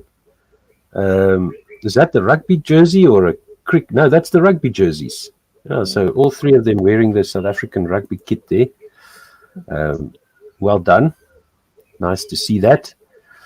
And we see replays here of Fatima Sana letting the ball go in different positions here, getting some variations going. And it's very slight, very hard to spot. Must be very hard to spot for the batters there. One ball with her fingers behind the ball with the seam upright, and the other variation just with the ball coming slightly out the side of the hand, with the thumb turned towards the right hand side of her body, just to let it go in between the thumb and index finger there. Needed into Shabnim Ismail. The first ball was just darted out to the offside for no run, and the second one we see she plays this out to the leg side for a single. It brings the score up to 211 for 7, and her score goes up to 2 of 4 deliveries. Now, so 10 balls to go. South Africa got to be looking at 225, maybe 230, if you imagine a run chase here. Oh, Trisha Chetty goes finishing on the reverse as well. This ball back of a length on middle stump, and she reverses this out to the vacant third man region. A very good shot, high risk, but worth the reward in this case, and that goes for a 4. If this is not that flashed through my mind to say, what the hell are you doing? And then, sorry, Mpendulo. I'm sorry, that is the epitome of confidence. Shows a batter who's on 25 from 20 balls. That was kissing the leg stump before she intercepted it with her bat. So incredibly risky, as Jenna had pointed out, but where there's risk, there's reward. I'm still in shock in how beautiful that shot was from Trisha Chetty. I wouldn't call it beautiful. I would just call it worth it. Yeah. This ball needed into Trisha Chetty. She plays with a full face of a bat to the fielder at long on. very good running here by the South African pair. They come through for 2 runs, and that brings Trisha Chetty's score up to 27. Now, this is a good very score. nice innings. Trisha Chetty is getting the job done. She plays an almost identical shot here. They're going to be looking for the 2 again, but this time Shibnam Ismail says, no, I'm not going to get there today. And that brings the score up to 218 for 7, 5 balls in the 49th over. And I'll give that to Shibnam Ismail. She's experienced enough to know that she's only going to face the 1 ball from Nida Dar, and that will give Trisha Chetty the strike. So good thinking, I would say. Yep. Right arm over to Shibnam Ismail. She goes hard at it, but the fielder at extra cover is there and blocks that shot. That is the end of the 49th over. The score is 218 for 7. Trisha Chetty is on 28 of 22, looking very confident at the crease, and Shibnam Ismail is on 2 of 5 balls. Nida Dar also having her figures ruined. She's now bowled 9 overs for 49, 8 runs off that last over. She's also gone for 35 in the spell, having bowled only just 4 overs. That's nearly 9 runs and over. So it has been definitely splashed into the ground here, her buckets of economy. But when we also take a look at that over that has just been completed, it's been an excellent display of batting by Trisha Chetty. She's exploiting the field, putting the ball where the woman is not, and she begins the 50th. My bad. Fatima Sana in here to Trisha Chetty. This is a very good Yorker outside the off stump, and Trisha Chetty takes a wild swing but misses completely, goes through to the keeper for no run. Now, smiles on the face of the bowler and the batter there. Oh, how close was that to the off stump?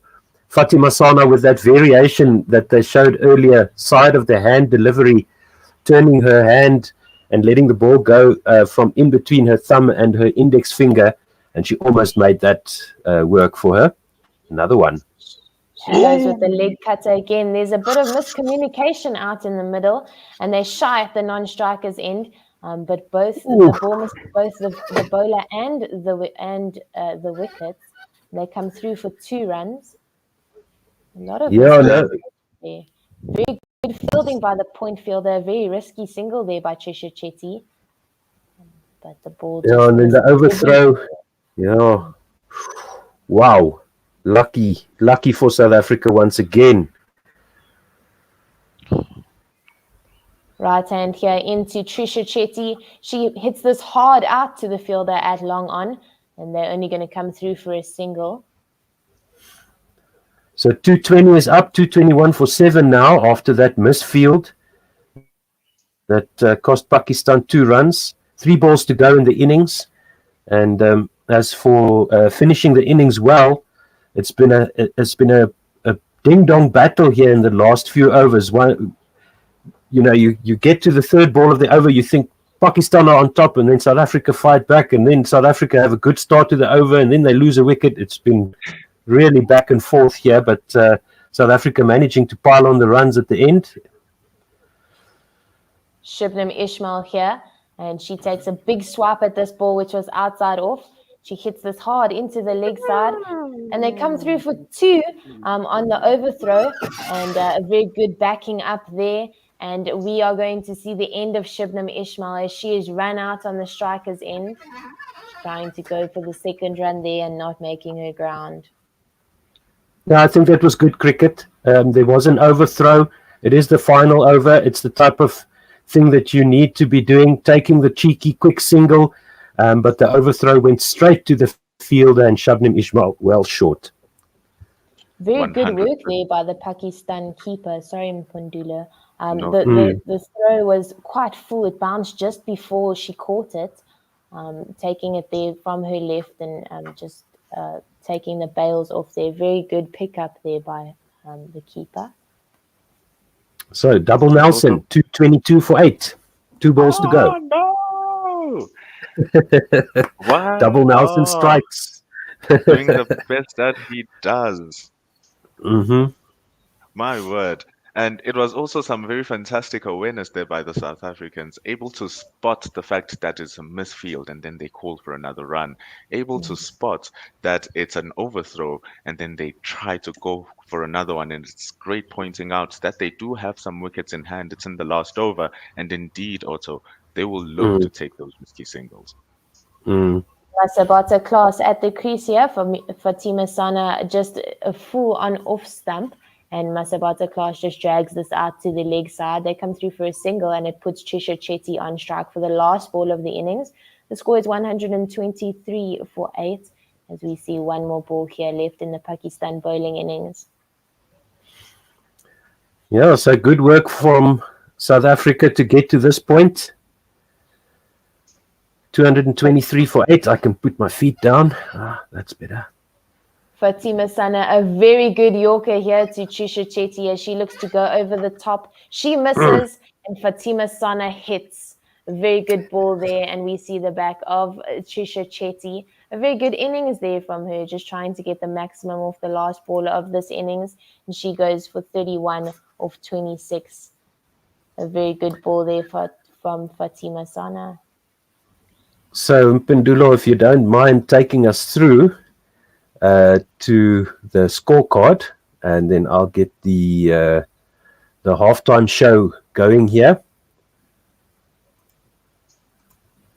No issues at all. It was a fantastic display of batting right at the end. Those last 5 overs, though costing South Africa 3 wickets, they did earn themselves a allotment of 40 runs. So they were going at 8 runs and over for those last 5. It was an incredible display of batting by Trisha Chetty, backing up Sene Luz, who started her inning well, but the whole entire South African inning started with Laura Volfort starting a beautiful, beautiful opening stand there with 75 runs from 91 balls. Classy batting. But Tasman Brits continues with her woes from the start of the tournament. She's unable to make the most of being at number 3 when she opened for Lizelle Lee in the first match, bagging just 2 runs from 18 balls, which mimics the same score that Lizelle Lee got as well at the top of the order. But Sene Luz looked to anchor the inning. She batted for an allotment of 100 balls, 102, and she scored 62, a true captain's inning, restoring order in the batting. And she was well supported there by Chloe Treon as Marizanne Gap and Mignon du Preez failed to score and maximize their chances. Marizanne Gap falling for 7, Mignon du Preez putting nothing on the board as she fell for a duck. Then Chloe Treon, after scoring 31 runs, she fell for a caught and bowled as she was going for it. And Trisha Chetty supported the captain for that last stand. Beautiful batting, rotating the strike. Sene Luz and Trisha Chetty finally fell on that last ball of the over when she was going for a full Yorker, 31 for 26 with some sixes, boundaries, and good running. And Shipman Ismail fell at 3 runs. So for South Africa to end on 223 for 9 after the allotment of 50 overs. A tough task for the Pakistani ladies. What do you think, Jenna? Is this defendable? Yes, definitely. If the South African team managed to hit their lines, hit their lengths, and put the Pakistan team under pressure, there's definitely a thing that we call scoreboard pressure. So yes, maybe a below par score that we've seen so far here at the World Cup, but definitely something that I believe the South African team can defend. Having said that though, the Pakistan team are a good batting unit. And I don't think they're going to make it easy here for the South African team to defend. 100% agreed. Thank you so much, Jenna. Thanks, Mpendulo. We will be back in about 30 minutes time. And once again, this is Guerilla Cricket South Africa on One World Sports Radio. You can go and follow our YouTube channel, subscribe to our YouTube channel, One World Sports Radio on YouTube, One World Sports Radio on Facebook, and at Guerilla SA, Guerillsa on Twitter. And you can also support us. We love what we do, and we'd love to keep doing it. All of us are volunteers at the moment, but we'd love to be at least semi-professional, and you can go and support us on patreon.com/oneworldsr. And you can also advertise, of course, on the station. Get in touch with us, send an email to admin@onewsr.com, and we'll gladly help your brand get out there to all our thousands of fans. So thank you very much for all the support, and we will be listening to the Full Quota podcast preview of the World Cup with Sean Meyers. See you later. Thank you. Blessing.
Quarter podcast.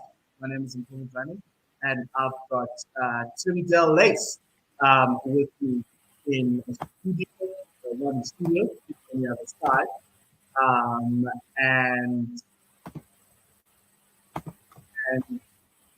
we are doing a preview of the World Cup tournament, the Women's World Cup tournament, which starts today. Not today. It already started the time we're hearing this show. Tim, who do we have today to discuss the preview of the Women's World Cup from a South African? Also, Paul, this should be a good chat. We have a current player rather from Zimbabwe who's going to join us and discuss about the Proteas side and also the opponents that they'll be facing in their first game. Remember, thank you very much, Tim. Remember, you can subscribe to our channel, One World Sports Radio on YouTube. You can also support us on Patreon. We've got a Patreon account, so your support is really appreciated as we go and try get into stadiums, make cricket more accessible to everybody around the world. And most importantly, women's cricket will be live for all the South Africa games. So we'll put up the games as they as we discuss with Sean as we go through. So let's introduce Sean Mears. Let's bring her in. Hi, Sean. How are you doing? Current Zimbabwe International, Master Blaster of all. How are you doing? Hi, Paul. Hi, Tim. I am fantastic and so excited for the World Cup. Excited to live it, breathe it, eat it, and definitely not be sleeping throughout it. Yes. And obviously New Zealand and West Indies start. By the time you guys watch this, the result would have happened. I'm going for West Indies. I hope so. But I know New Zealand scored 325 in a warm-up against Australia, which is a bit of a worry and a bit of a scare there, Sean. Well, in all fairness, it is a warm-up game, but New Zealand, nobody put them up there as one of the favorites. But before the current form Sophie Devine is in, they are going to be a force to be reckoned with. You never know what you'll meet on the day. Okay, so let's start. We're talking all things momentum Proteas. First question from me to you is, what's your expectation level with this side? What do you want at the end of this month from the side? Honestly, I want them to be in the final. That is my expectation. They've made so many semi-finals at so many World Cups that the players that are there know what it feels like. They know how to play in big matches. They have the experience of playing all over the world and playing for many, many years. So this is their time. They have a great mix of young players as well as some experienced players. So, and good signs. The warm-up matches, yes, results didn't go their way. But if anything, as we've seen with South Africa in both the men and the women, so you don't win the first match, but resilience. They are resilient and they will come back and show you that the homework is done. So if anything, at minimum, it's a semi-final spot for me with the momentum Proteas. Okay, semi-final spot. I want them to win the entire thing, so that's what I'm at. But I'll take a final. But I think the final is a fair thing, because sometimes you can get beaten in the final if you play against a quality side. It could go either way in those sorts of games. Just on the side, so obviously they're going to be without the talismanic captain. What do you think that influence is going to have on the side? Without Darnay there, it's going to be... Is it a huge loss, or is the fact that Sunday has been there a little bit now and able to mold the team in her own way means that maybe the side's going to be in a better position than it might have been a few months ago? I think Danae is a as you said, she is a talismanic player. She is a leader, like to lead from the front, and we know that she can win trophies. She's been in the final of the Women's Big Bash. She was a winning captain of the inaugural 100 competition. So it is a loss, but with her injuries, it has allowed for Sune to get used to becoming captain, and it's, I would say, a great opportunity for Sune to take on that role long term, because that seems to be where South Africa is moving. Danae still has a lot of cricket ahead of her, but this is a great preparation for Sune, and an opportunity for her to say, I'm really.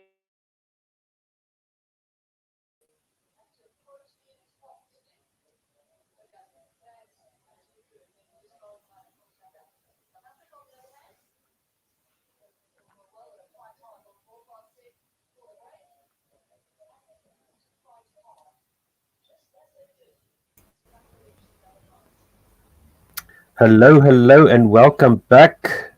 Just sorting out some technical stuff here quickly. Jenna, how are you doing? Good morning. All good, thank you, Otto. How are you? I'm very well, thank you. So let me just get our scorecard back. And here we go. So South Africa will need to defend 224 runs. And we talked a little bit before the innings break. And I think we both agreed that, we all agreed that they definitely will be able to. Won't be too difficult. Yeah, no, for sure. But I don't think that the Pakistan batters are going to make it easy for the South African team to defend this total. No, they've got some class and some quality there for sure. So it won't be easy, but let's see what Ayabonga and Marizan and Shabnim have to say. Otherwise, it's going to be the captain and Chloe Tryon to try and limit the scoring rate and get the Pakistan wickets. Yeah, we saw the Pakistan spinners were vital in keeping the just the run rate down in the South African batting innings. So I think the spinners are going to be crucial here. But our pace bowlers have a lot of skill. So I do think they're going to play a big role, especially in the power play here of the Pakistan batting innings. So as the sun sets in Tuaranga, Shabnim Ismail is marking out her run-up. Definitely not as seam-friendly as this morning. So hopefully the South African pace attack can extract whatever is available. And let's hope that the new ball swings. And thank you very much for listening. Wherever you are listening from in the world, let us know. You can comment on our Facebook page. You can on the video on Facebook. You can comment on YouTube. We'll see those coming through on this side. And you can also tweet us at Guerilla SA, GUERILLASA. You can support us by going to patreon.com/OneWorldSR, and you can also advertise on the station. Shabnim Ismail is going to Nahida. Right arm over the wicket, down the leg side, just helped on its way, and it goes fine down to the fine leg boundary for the first runs of Pakistan's innings. And they're off and running. 4 without loss. I thought I'd give you a bit of a break from ball by ball since you did 20 overs before the innings break there, Jenna. Yeah, Nahida Khan getting Pakistan underway. Wayward delivery there by Shabnim Ismail, going for the stumps, missing her line. She goes over the wicket once again to the right-hander. 2 slips in. This one is wide outside off stump. Left alone by Nahida. And there's no run. So better line there. Yeah, definitely. I think the line is going to be important here for the South Africans, as well as the length, as it always is. They've got a fine leg in there now. 2 slips, backward point, and then mid off, and a sort of a catching mid wicket. This one is wide outside off stump once again by Shabnim Ismail. No run. 4 without loss is still the score. I think Shibnam needs to look to get the Pakistan batters driving at her ball. Definitely with her pace, if she can get a little bit of movement in the air or off the wicket, it's definitely going to bring the slip fielders into play. Yeah, that's the plan. Judging by the fielding positions, just a little bit wide outside that off stump. This one is a better line outside off stump, but Nahida resists the temptation this time. And another dot ball.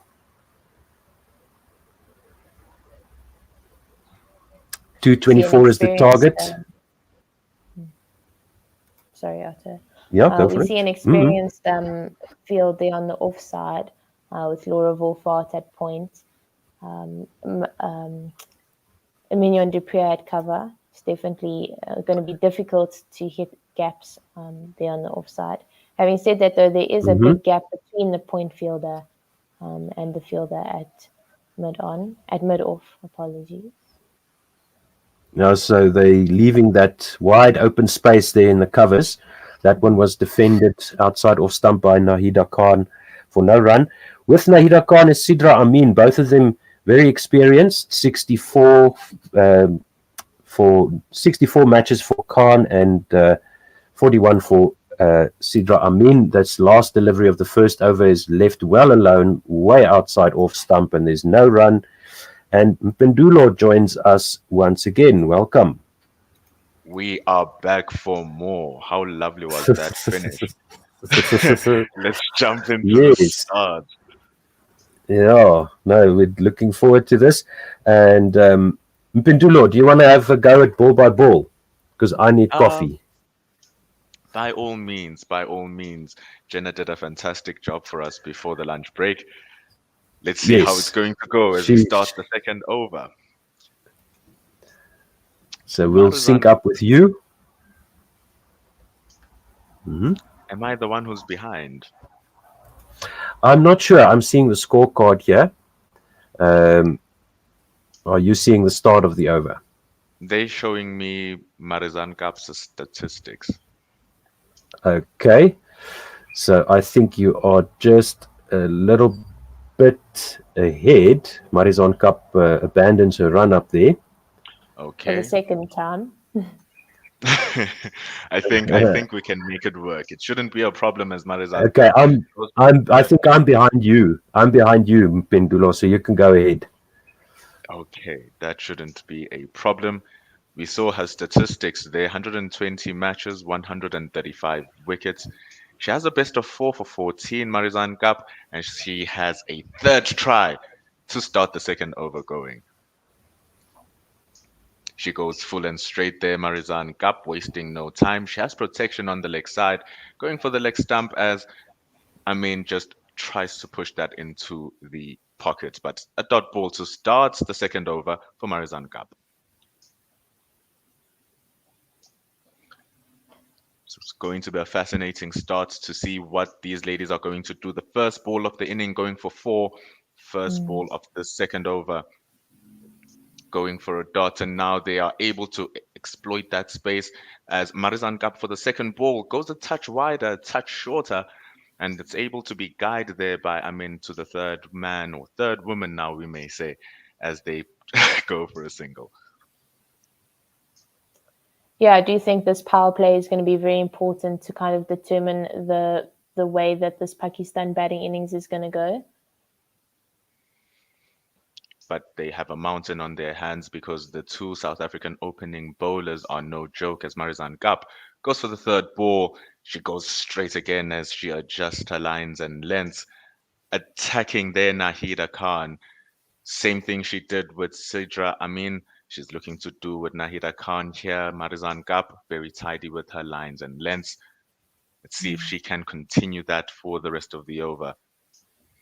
She's an aggressive bowler. But she's definitely going to try and make the most of it, searching for a wicket out here in the power play. South Africa, of course, lost 2 wickets in the power play, and I think they're going to be looking to do the same here for the Pakistan batters. 100%. And with that type of bowling from Marizanne Gap, she's able to attack those stumps a bit more with that fourth ball. Another dot ball for her. More pressure on the Pakistanis, but they are chasing a score of 224, so they have time to slowly build up their inning as Marizanne Gap goes for the fifth. She goes searching again for those stumps, as you said she was there, Jenna, but this time just missing her length or her line, the ball going down the pads, and she's called back for a wide, and she has to bowl that one again. Yeah, the new ball just seemingly off the pitch. There is a little bit of extra grass cover on this wicket here at Bay Oval. Ooh, Marizanne Gab going again. She finds it this time. She's not backing down from her line. She's not backing down from her lane. She has a clear plan and a clear strategy. So far, it seems to be working for Marizanne Gab, except for that wide, of course. Let's see how she's going to close off the second over as she bowls to Nahida Khan. That was a fantastic display of bowling.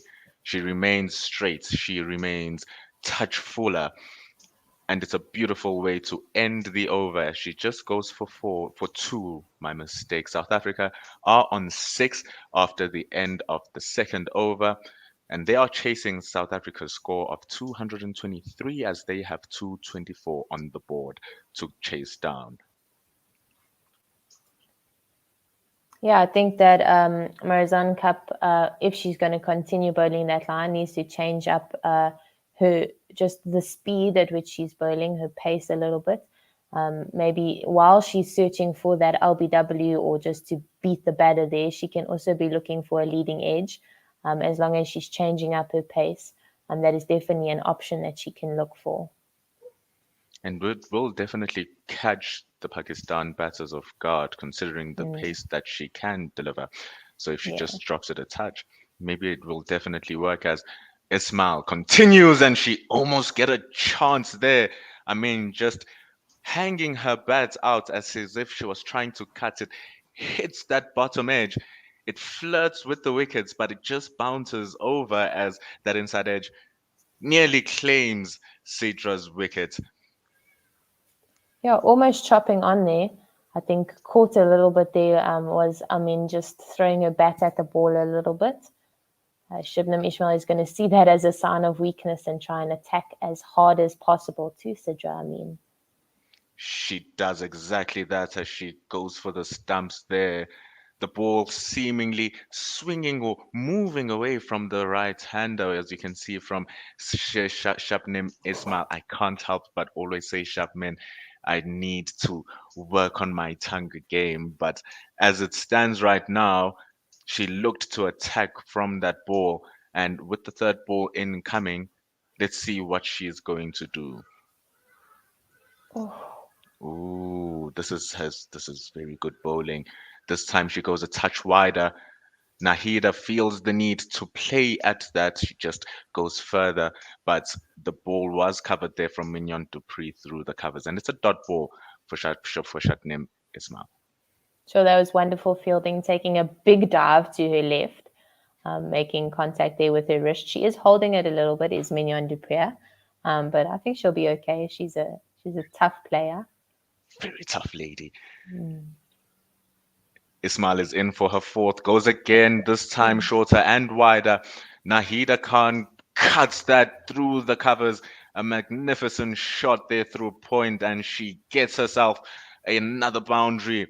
Fantastic work there from her. Very good shot there. Very good shot. Her head was still, her hands just moving through the ball there. Very nice cricket shot. Her weight was pushing through the ball and racing away here on this quality outfield. It's exquisite that the women's game now has the respect that it deserves, getting the proper grounders. Ismail goes short. The ball is gunning for the helmet of Nahida. She pokes that away, mistimes it a little bit, but fine leg is there to just collect as they go through for a single. Very aggressive bowling here by Shubnam Ismail, as we know her to be. She's definitely searching here to be the aggressor here out of her and Marizanne Cup. 100% as she goes through for the last ball of the third over. That is a good end to it. She goes for that off-stump line with the full ball, neatly guided by Sadira Amin. And that ends the third over with the dot ball. Went for 6 runs. A beautiful cut shot from Sidra Amin. Then she retaliated, going for the head. But that only yielded 1 run for the Pakistanis as they ended the third on 12 for a no loss, with Nahida on 9 and Amin on 2. Yeah, definitely that boundary delivery that Shibnam bowled, definitely just missing her length there. I think the line wasn't too bad if she'd pushed it up a little bit fuller, pulling the batter onto the front foot. That drive would have been a bit risky. Ooh, there's a big appeal here from Marizanne Cup to begin the fourth over. The umpire is not shaken. Something must have happened for them not to contest the review as the timer runs down. She has been attacking those stumps, Marizanne Cup, and finally she almost gets the reward. Scrambled seam there, she's just rolling her fingers over the ball, a bit of an off cutter. That's the change of pace that we were talking about. Exactly, just deceiving the Jenna. Pakistan batter. Oh, she goes again for the stumps, but this time going a touch greedier, missing her line just slightly and drifting onto the pads. Nahida Khan just guiding that to the fine leg for a single. Now the score moving to 13 after a little mini scare for the first ball. I think this line that she's bowling is very difficult to hold because there's no room for error. Absolutely none. And this time just missing her length slightly, dishing up a half volley outside that off stump. It's just punched away onto mid-off as cover was trying to cover it as well. But enough time for the Pakistanis to go over for a single and transact for that 1 run, 14 for 0. It was good running there by the Pakistan batters. They're definitely looking for runs, looking to take on the fielders who are hanging back on that inner ring. But it's a good start, shows good intent here from the Pakistan woman. 100%. And continuing in that line, she is just again on those pads. Nahida with a good sense of space awareness just guides that to the open space on deep square leg. They run through for 2, and as you have pointed out, Jenna, their intent of scoring runs is clearly apparent. Aggressive running between the pitch. They know exactly what the plan is, but good retrieval there from the South African fielder. Yeah, Tasman Brits did really well just to chase that ball down, putting in a bit of a slide, and she gets that in. She has a bit of a rocket arm, thanks to her Olympic days throwing javelin.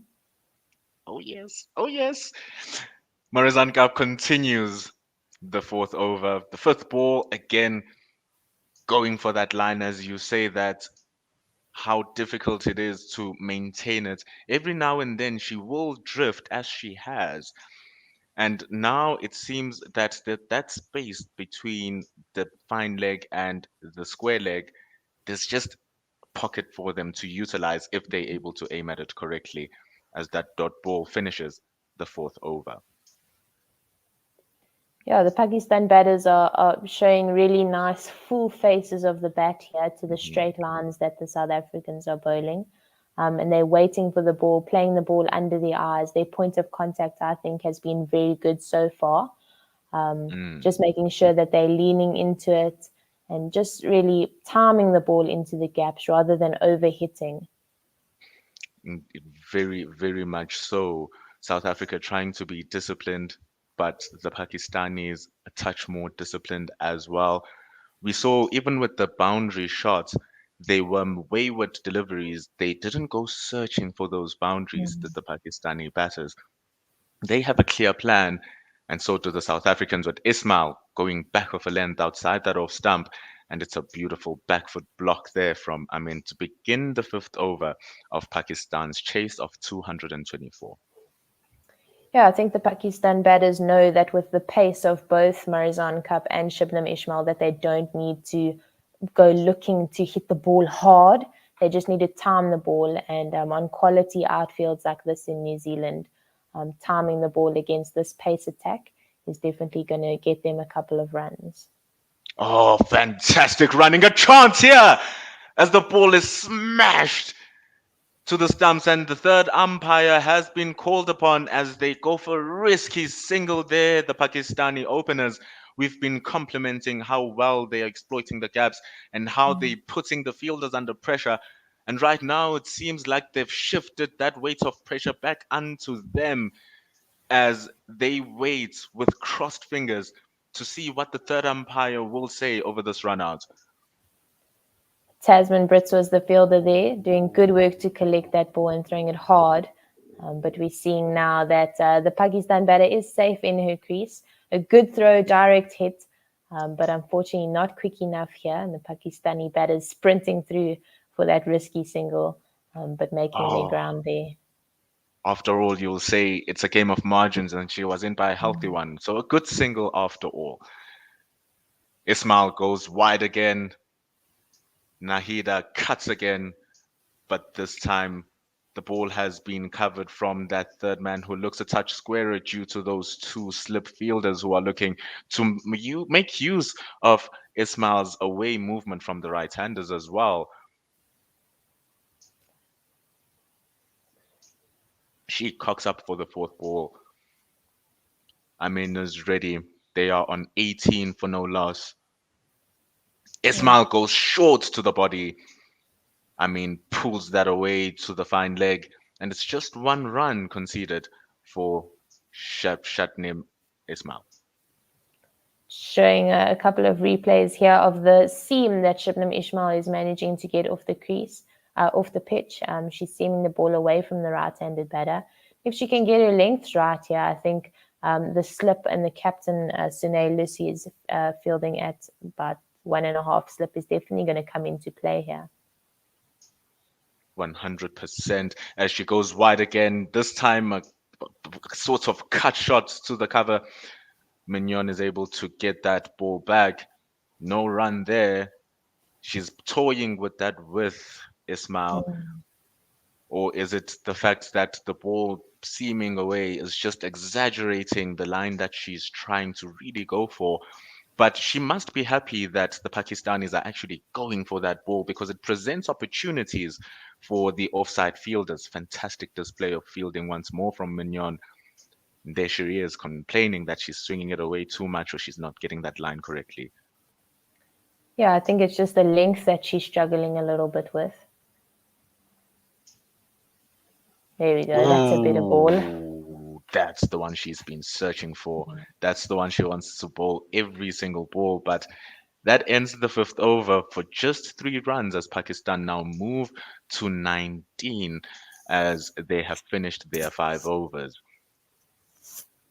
They still need 205, but they have 45 overs to get that. So it shouldn't be too much of a problem if they are able to preserve their wickets and choose the type of strokes that they're playing in order to get that run score ticking. Yeah, on screen we saw a happy face of Lizelle Lee, who is a mom. Her wife gave birth to their first daughter a couple of days ago. Their first son, apologies. Gup. She just tosses it up, no pitch, and beautiful stroke there from Amin, just punching it back through to the bowler. If there was a 4th stump on the opposite stump line, it would have hit that. Such was the straightness of it. And Marizan Gup is punished for the first ball of the 6th over as she misses her length. And Amin takes full use of that as she moves to 9 and 23 for no loss. It was a wonderful, wonderful cricket shot there by Sidra Amin. It's just leaned into that overpitched delivery of Marizan Gup. Marizan Gup again, she's very full in that length. This time just outside that off stump. And I mean, having scored the boundaries, just has no problem defending that away. Ball is collected for a dot ball. was a sensational stroke to start the over. It was, and Marizan did try and stick her right foot out to save that, but very well placed. She has recovered well here, Jenna. She goes straight a bit quicker, rushing the batter. I'm in defense. It's a dot ball. Do it for your son, Marizan Gap. It's a wonderful story here, but can she paint a beautiful one for the South Africans with a wicket? Fourth ball in, coming off the sixth. She toys again with that straight line that she began her spell with, this time just going too far down the leg side, clipping the pad on the way, but no run between the two openers. Still 23 for no loss. Just those 4 runs to begin the over. No rush from the Pakistanis. High discipline required from Marizan Gap. Very calm, collected Pakistan batters. Looking good here at the crease. Good shot selection. It's just a wide half volley. Extra cover diving for her life, but it's threaded through from Sidra Hamin. Do they come back for the third? Fantastic running. Earns the value for the shots as they clap to each other. Fantastic display of cricket here with that lovely cover drive. It's a bit of a confusing fielding error that happened on the boundary there as Laura Volfort and Masabata Class made that chase. A bit of confusion as to who was going to throw the ball into the keeper.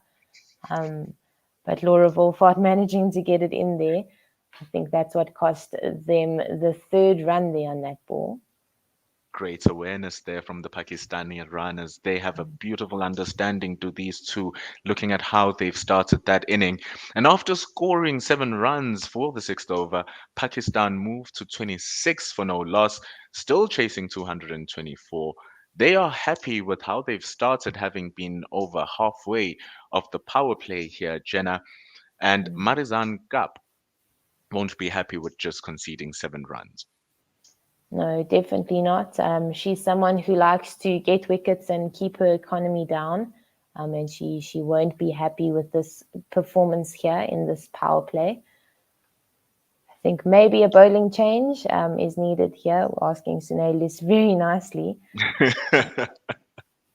And you can't say there's either bowler who has the upper hand because they've both gone for 13 runs. They've bowled 3 overs each, but Ismail continues to see if she can change the fate for the momentum Proteas. Oh, and she does, Shabnim Ismail, with a fantastic ball just outside the line of the off stump, and she draws the shot. And that 1.5 slip, somehow the ball is magnetic and finds its way to her. And the momentum Proteas bag their first wicket with fantastic bowling from Ismail. She finally found that length that we were talking about, looking to pull the Pakistan players onto that front foot and flash out at that ball outside the off stump.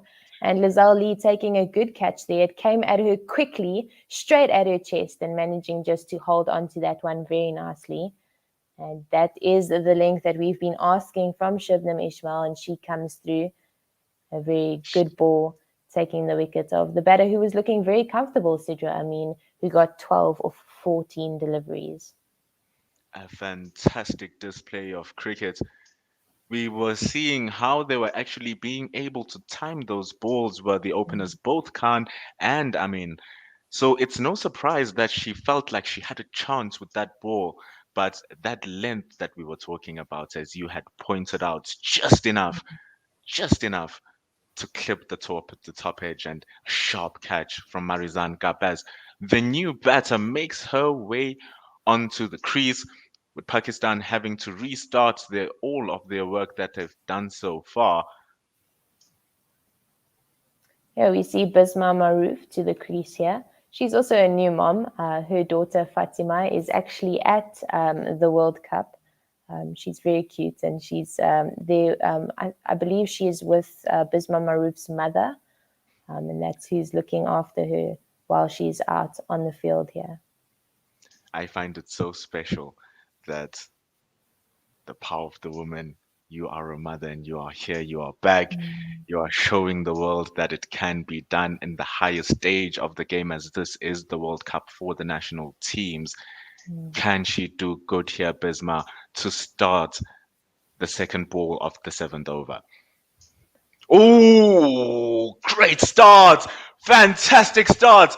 Even better than expected for Ismail as she grabs the second wicket with the second ball in a row, and Bisma loses out as Ismail went across her leading edge, and out of nowhere, a second one right in a row. South Africa back their second. Very good captaincy there from Suneli. She placed herself there at a catching extra cover, taking a good catch. It was low to the ground. Her hands were low. But a wonderful ball there from Shubnam Ismail, really attacking the Pakistan captain there. A very good start here, I think, in terms of wickets for the South Africans. The South African bowlers were looking a little bit wayward, but Shubnam Ismail has definitely picked things up here in her fourth over, which is very good to see. And she'll be on that high horse of confidence, starting the over with 2 wicket-taking deliveries and then converting those wickets. Now having claimed 2, it seems like she has definitely found a way with that length, because even that delivery was a question of the length and also the time that the ball came to her, ball clipping the high part of the bat, showing that, hey man, even if you had defended that, it was a good ball there by Ismail to claim the wicket, as Omaima Sohail comes through to the crease. Yeah, we saw the 2 opening Pakistan batters really showing a really good face of the bat, full face of the bat. But then we just saw that Bisma Maroof shot just closing the face, getting that leading edge. Disappointing to see of her first delivery. But that's the game of cricket. Hat-trick ball from Ismail. Almost gets it. The length is very good. The batter thinking that she has a cut shot. The ball going over that top edge, and what a chance for Ismail to claim her hat-trick, but she misses out as a dot ball. And definitely the bounce just catching Umoma Sohail there a little bit. She goes straight. What a beautiful, beautiful bowling display here from Ismail. That time just outside that line of the off stump, it was angling into the stumps and then it just goes away. Good awareness from Omaima to just let that go to the keeper as Ismail continues that fantastic fourth over. I think as a number 4 batter, it's never ideal to be in the power play. But it is what it is, and they're definitely going to have to make the most out of it here, the Pakistan batters. 100%, and it's very difficult for the batters. It's incredible bowling here, and Mignon du Preez has been on her mark at that cover point area, stopping whatever comes her way. So it's going to be very tough for the Pakistani batters now, because they need to hold on. They need to restore that balance that they had when they started the inning. So now it's a question of trying to find the spaces to just get those ones and the score ticking. Oh, great end to the over. Ismail being aggressive once more. This time the ball just angling back in, attacking that chest, and with a defensive shot, Omaima was also shocked with that ball. It ends the 7th, a very successful one. A double wicket maiden for Ismail.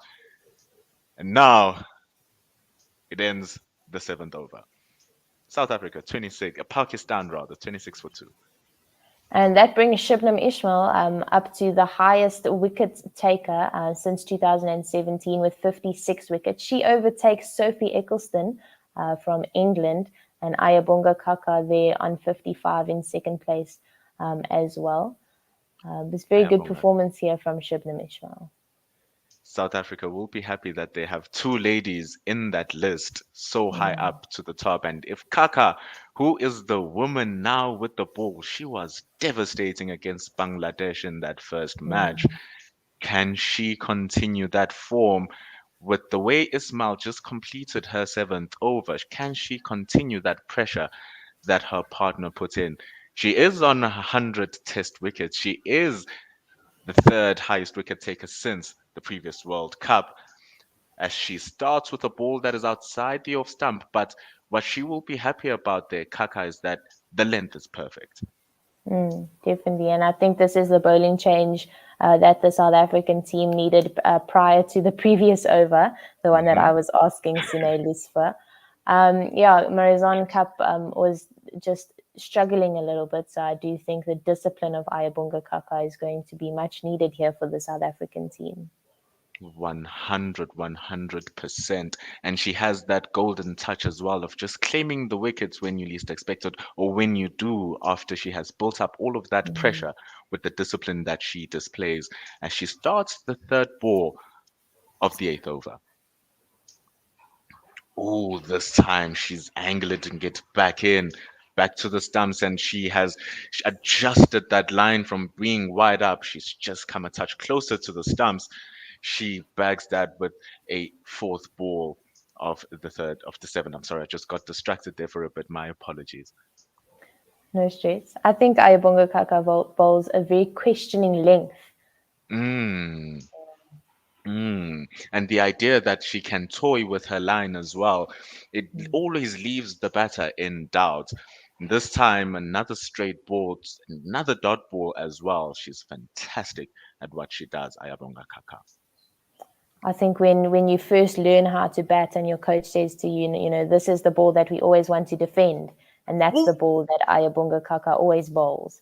100%. As with that fifth ball, she draws Nahida Khan to the shot. She built up that pressure. She has 4 dot balls in a row. So she pings this one wide, saying, "Go for it, Khan, go for it." And she does, almost nabbing the edge as the ball passes through for a hit and a miss. Sure, just throwing hands at that one a little bit is Nahida. Last ball of the over. Again, fantastic start here from Ayabonga Kaka, keeping on that pressure that Ismail had in the previous over. She begins her stint with a dot ball, smiles and claps from her teammates, deservedly so, from the woman who is such a danger in the South African lineup. Yeah, she is. And she kind of bowls that length where you either defend or you have to make something out of that delivery. It's like high risk. If you're going to go for it, it's very risky. It's an incredibly risky, and this is what you want from your bowlers, especially from your first change, where if something was off from the openers, they come and tidy it up. And if the openers started well, they continue with that pressure. And it's very well that Ismail was able to get that back as she earns another over.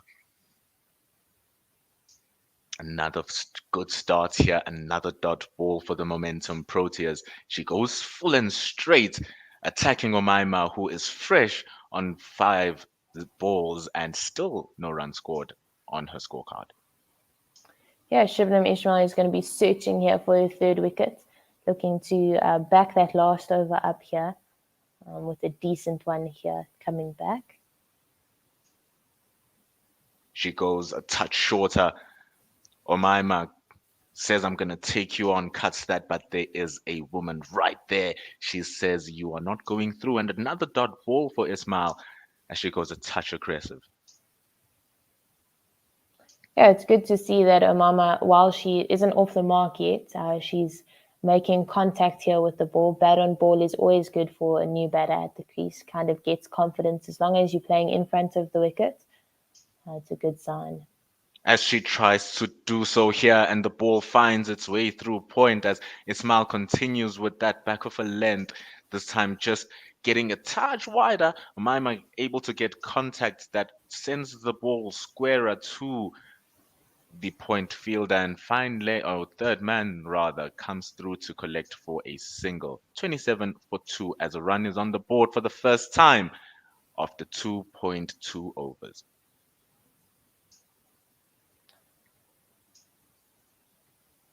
Ismail is in for the fourth. She recovers that length.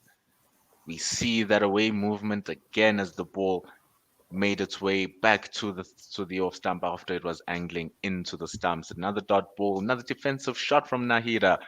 and another dot ball claimed for Ismail. She is presenting a full face of the bat there, which is a good thing here, especially because of the movement that Shubnam Ismail is getting off the wicket. She's playing underneath her eyes, which also means that she's not a risk for getting caught in the slips, which is a good thing. Very true. As you can see from that last shot to get another dot ball, even though she went for that ball, which was very far out to just defend, she still presented that full face to guide it to the point fielder rather than it getting an edge. So she really is doing it and playing it under the eye. So it's fantastic display of opening batting from Nahida Khan. Last ball of the 9th over from Ismail. Oh. She goes short this time. And I just paused in my stream. And I've just seen that she hooked that over. And it runs for a boundary. She did very well to get bat on that. Shubnam Ismail being very aggressive there, willing to let it all go. She did very well to get bat on that, actually. Very aggressive bowling. She continues that stint, Ismail. You could say that she has earned that ball to try and target the woman and go for the head, trying to exploit that deep fine leg over there for the team. But it goes for 4 as she couldn't cover it. Very lucky to end the 9th over. Pakistan 31 runs for the loss of 2 wickets. And they need a further 193 runs to win with 246 balls to spare. Ayabonga Kaka back here into the fresh batter of Omema. It's a good start there again from Kaka. It seems like the streams are back to the line. And she goes very full this time. More like a block hole kind of ball, but it earns another dot ball as she continues her good start, Ayabonga Kaka. And now we also see Trisha Chetty. We see Trisha Chetty standing up here to Ayabonga Kaka. That's a good thing, a good sign. She's seeing the ball well. 100%. And it applies more pressure to the batter. Because of Kaka's pace, she can't now just dance down the pitch. She has an extra thought to think about. Oh, good ball and a good shot there from Omaima. This is fantastic cricket from the two teams. They earn 2 runs as she's able to thread that from through Mignon Dupree, who's been excellent in the field. She dove her heart out, but some way the ball made it through, and it's been stopped as it was going for the boundary. And Pakistan earned themselves 2 more runs as they moved to 31 for 2. That was a wonderful cricket shot there off the back foot by Momo Sohail. She definitely just waited for the ball and just placed that there in between Laura Volfort and Mignon Dupree. She's timing it very well as well. She's earning her right to play now, having struggled and started very tentatively at the beginning of her innings. 11 balls in, she got that one, the 4th ball, for a dot ball, but the confidence that she'll have is that it did hit the middle and she was looking to play that stroke. Kaka goes for the 5th ball. And she's being persistent on that line, Jenna. She's keeping it outside that line of that 5th stump, trying to draw a shot. Yeah, and this is what we know her to be. She's economical, she's consistent, and she's definitely putting the pressure on the Pakistan batters to score the runs. May you please continue and take over the ball as I try fix my stream? Sure, that ball just over-pitched a little bit by Ayabonga Kaka outside the off stump, and it's driven hard through the covers, beating both Laura Volfort and Mignon Dupree, and that goes for a 4 to the cover boundary. And that brings the score up after 10 overs. Pakistan are on 37 for 2. Nahida Khan is on 17 of 32, and Umaima Sohail on 7 of 13. Hello. Power play there, Jenna. Depo! Oh, I'm sorry. Not yet. I'm sorry. We're still missing Depo. Like oh my God! I'm like, what? You sound the Pretoria accent. Young man.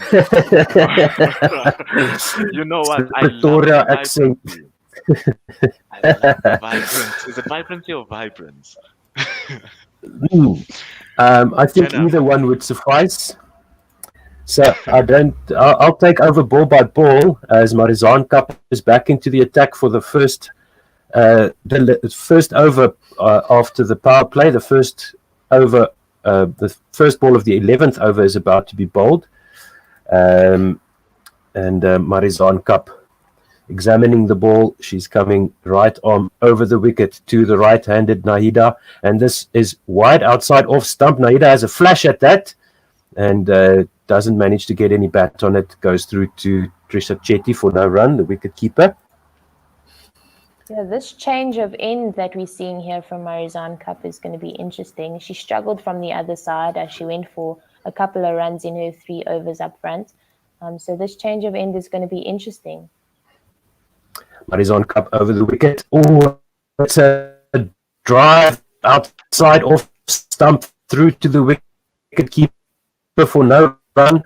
Marizan Cup beating that here, either for pace or a little bit, but from the wicket keeper as well, and Lazelle Lee cupping her hands in front of her face.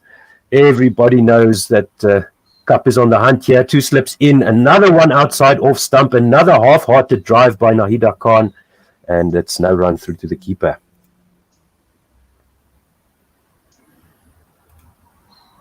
Not looking so flush anymore is Nahida Khan.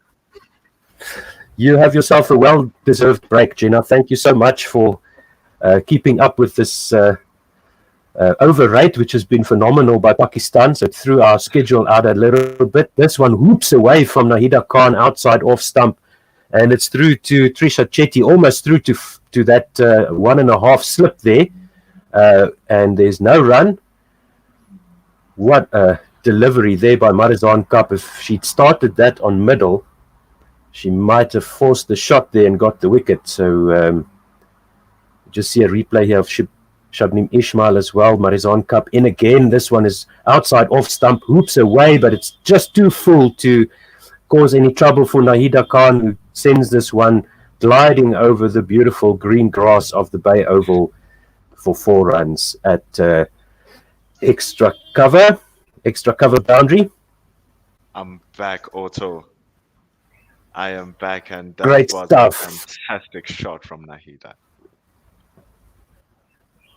Yeah, no, it's just leaned into that one, over pitched, and it's 41 for 2. 1 ball to go in the 11th over, and Pakistan are repairing their run rate a little bit here with this partnership. That one is full outside off stump, driven again by Nahida Khan, straight to cover, no run. That was fantastic stuff there from the Pakistani batters. I missed a chunk of that over, but that was a beautiful cover drive, a display of patience paying off, waiting for that bad ball from Marizan Cup. As she overpitches it slightly, she goes wide, and Nahida Khan just lends onto it so beautifully, finding that gap. As you see that the cover field is very close to the point, just exposing that gap in front of in front of her. So beautiful batting here from the Pakistani woman, Nahida Khan, solidifying her spot there at the top of the order and anchoring the inning as much as she can. Yeah, so we see there that the score comparison between Pakistan and South Africa exactly the same, 37 for 2 after 10 overs they were. This one is down the leg side by Ayabonga Kaka. She'll have to bowl that one again, 105 kilometers an hour. She's now conceded 7 runs, bowling her 3rd over. She hasn't started the 3rd over yet because she'll have to bowl that wide again.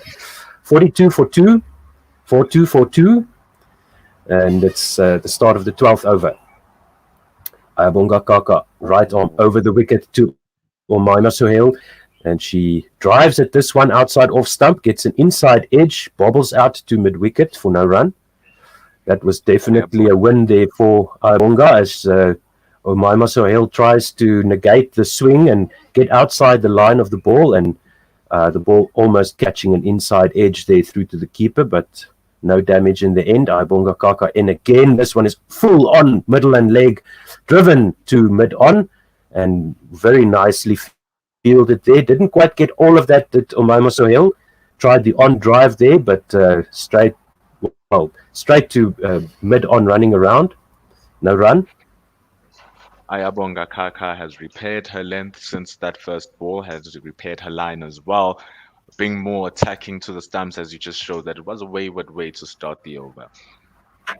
This one is wide, outside off stump, but full enough that Umaima Sahel couldn't get a hold of it. Another one where she plays outside the line of the ball, and it goes back to the bowler for no run. 3 balls gone in the 12th. 1 wide to start, and then 3 dots. Dot balls equal money in white ball cricket.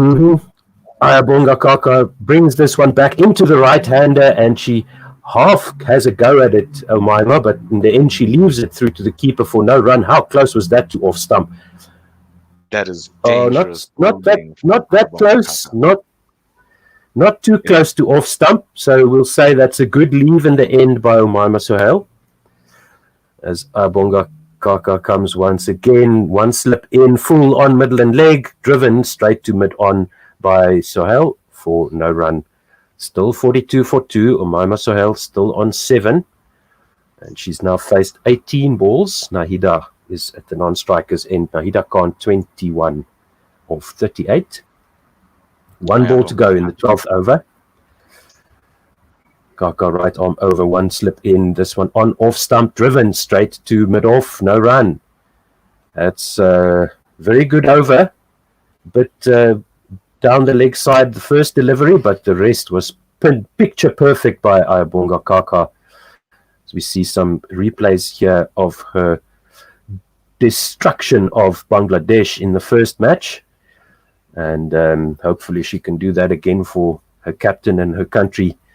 She's got the second best bowling figures in this World Cup, 4 for 32, just getting outdone by Gaikwad, who had 4 for 31. And Pooja Vastrakar just behind her, also 4 wickets for 34 runs. Marizon Cup continues outside off stump, 2 slips in, driven by Nahida Khan, straight to extra cover, no run. Still 42 for 2. And the required rate now 4.8, current rate 3.4. Nahida Khan has been very selective with the shots that she's trying to play. Marizan Gab started her spell of attacking the stumps, but now with the change of field, she's looking to go more offside. And this one is on that off stump line, that 4th stump line. Nahida Khan also getting the bat outside the line, trying to compensate for the swing away from the right-hander that we've seen. And there's no run, straight back to the bowler off inside half of the bat. Nahida Khan has now faced 40 for 20 and scored 21 runs. Yeah. I'm liking the aggression by Sane Luz here. I'll explain it to you now after that dot ball from Marizan Gab. It is because she has shifted and has taken away a lady from the leg side and put her on the offside, and asking Marizan Gab to bowl outside that off stump. She still has those 2 slips, even outside the power play. And this is because the pressure that has been applied over the past couple of overs has been so significant that the Pakistanis will be looking to score to see if they can make use of that. Yeah, it's only the bad balls that have been punished, and this one is another good one by Marizan Cup on a good length, or just back of a good length, outside off stump, and it's a back foot drive by Nahida Khan into the covers for no run. Still 42 for 2. Very good recovery here from Marizan Cup. Her second spell goes wide. Indeed. Yeah, wide outside off stump, fuller length, and straight to cover, no run. So it was a good looking shot by Nahida Khan. She got on top of the bounce there, but straight to the fielder. 5 dot balls in the over so far. Let's see if Marizan can finish strong here. She's got 1 ball to go in her 5th over.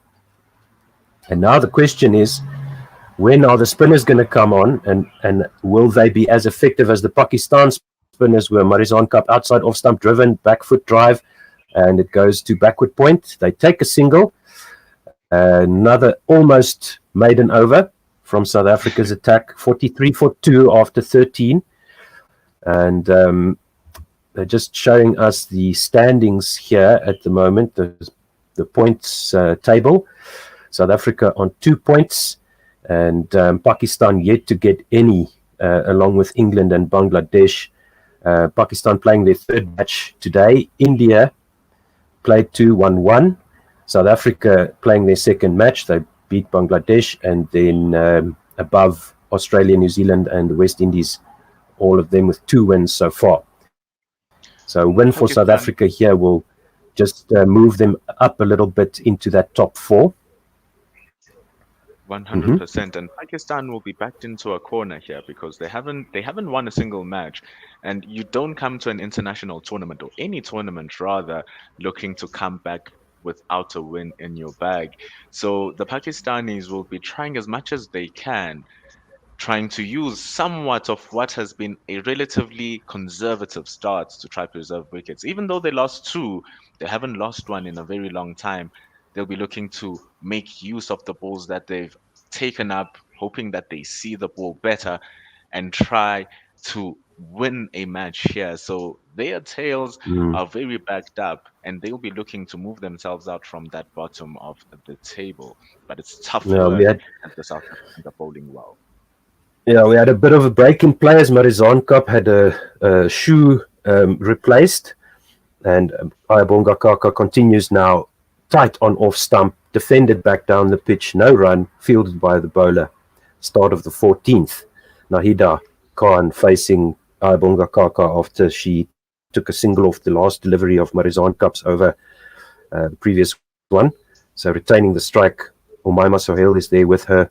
She is still on 7, I believe, as Ayabonga Kaka lets this one go full on leg stump and helped on its way to backward square leg, fine leg, and Nahida Khan gets a single. Yes, Umaima Sohail will now be on strike on 7. And Nahida Khan on 23, 44 for 2.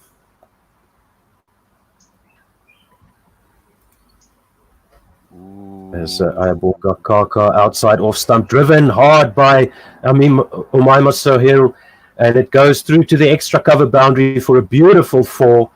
A nice looking cover drive there by Umaima Sohail. Got onto the front foot, hit the ball on the up, and very nicely threaded through the fielders there. They've got mid-off, extra cover and cover, and none of them had any chance of stopping that going to the extra cover boundary for another boundary. Ayabonga Kaka's Umaima moves on to 11, the score 48 for 2. Ayabonga Kaka's still searching so it looks this one is better length, a bit full, but no harm. Inside half of the bat, back to the bowler, no run. So Kaka now bowling her 4th over. She's conceded 12 runs now, 5 off this over so far. And now these 2 batters are looking better and better. So there's a bit of cloud cover moving back in. The sun isn't shining quite so brightly, and it hasn't gone down over the horizon just yet, being so far south. And this one off the back foot by Umaima Sohail, half stopped by point. A good cut shot there, and they take a single. And 1 ball to go in the 14th. I think that hit Laura Volfort on the arm. She's shaking her right hand there a little bit. 1 ball to go in the 14th. 49 for 2. Nahida Khan takes strike as Umaima moves to 12 of 22. Kaka in again, outside off stump, and a good looking cover drive there. Square drive, straight to point, no run. 49 for 2 after 14. And now the required rate for Pakistan is 4.8, and they've achieved 3.5 runs and over. The last 5 overs, the pace has been picked up a little bit by these 2. 4.4 runs and over, 22 runs in the last 5, and the partnership is on 23 runs at a run rate of exactly 3. So that's good work from Nahida Khan and Umaima Sohail.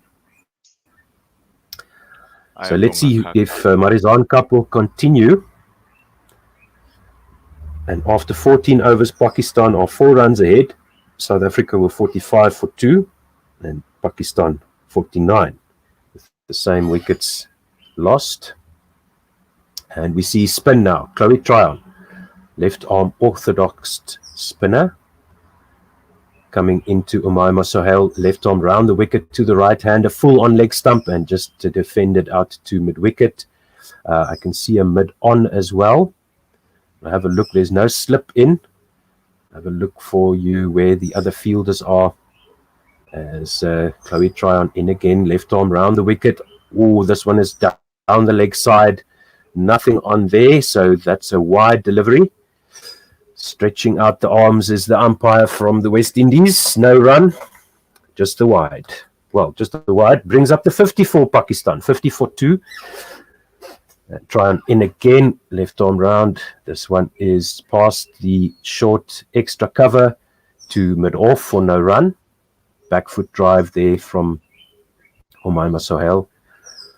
As Tryon comes in again, a wide outside off stump and cut, thick outside edge past the third man inside the circle, and it's going to run down to the third man boundary for 4. Laura Volfort chasing that all the way, crashing over the rope along with the ball, and they get a boundary.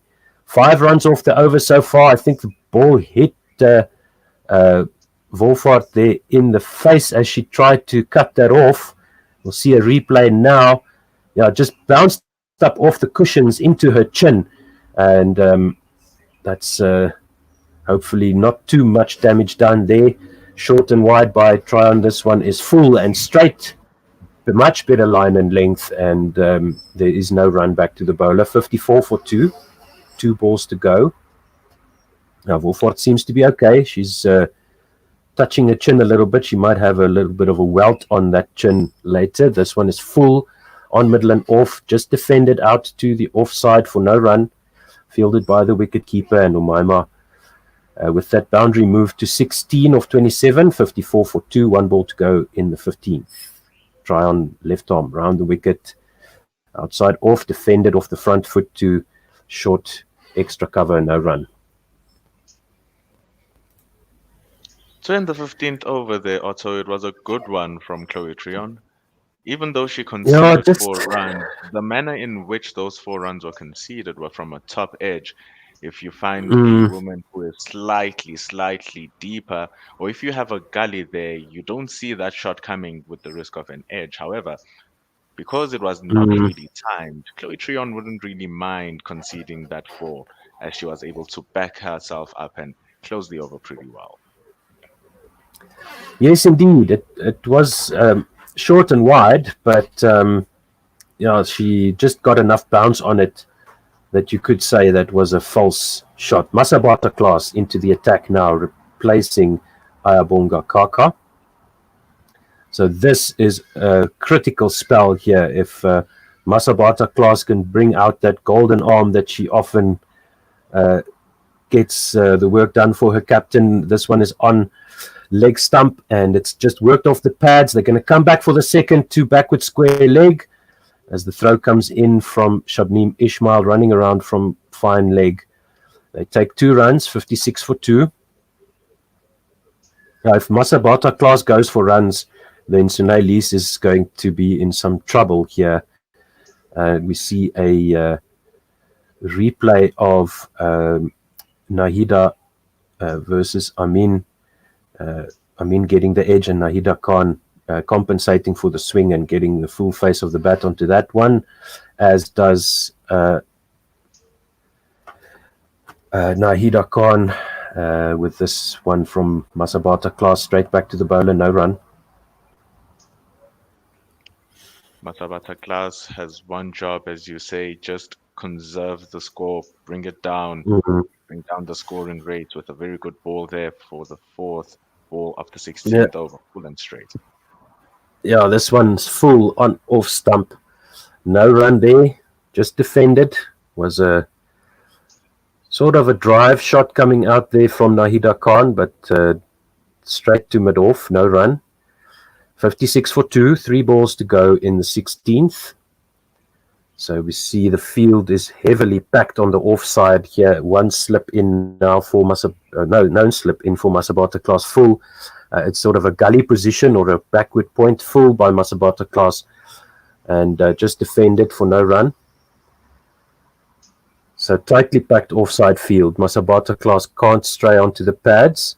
She's got some protection on the leg side, but definitely the fielders are on the offside as we see Nahida Khan moving around in her crease, going back and then coming forward. Now that's a backward point there for Masabata class. This one is full on leg stump past mid wicket, and it's too far in front of square for fine leg to cut this off, and they get 4 runs. 60 for 2. Masabata class full on leg stump and punished there. Sunny Luz won't be happy here. Her bowlers are starting to leak boundaries every now and then. For the past 3 overs, there has been a boundary leaked. It's not really what she will want, especially if they come from freebies such as that ball from Masabata class, over pitching it, not bouncing straight onto the pads. Yeah, 1 ball to go in the 16th here. Masabata class goes onto the leg stump once again. This time it goes down to backward square leg, and they only get a single. Nahida Khan moves on to 30. The score is 61 for 2 after 16 overs. Umaima Sohail is there with 16 and 7 runs off the first over of Masabata class's 10. And if she keeps that up, she won't be bowling 10 at all. And we have a little bit of a break in play now. It's been good batting here from the 2 batters. Umaima Sohail started very slow in her inning, but she has slowly have been building that up. Very good, classy shots, 4 fours. She's now on 21 of 30 balls. And Nahida, even though she is soaking up a lot of those balls, but she is staying very selective in her shots, such as you'd expect from an opening batter. And after a very mild scare in between that power play where they lost 2 wickets, Pakistan, especially these 2 batters, now have put on 36 runs for 58 balls. So it's a very decent partnership. Not decent, it's actually very good for the Pakistanis because it brings confidence to the batting lineup, and it just brings a sense of annoyance and things to change from Sunny Luz, bringing her to think more about what's happening in the game. Yeah, no, it's probably 1 more over from Masabata class to see if she can come back.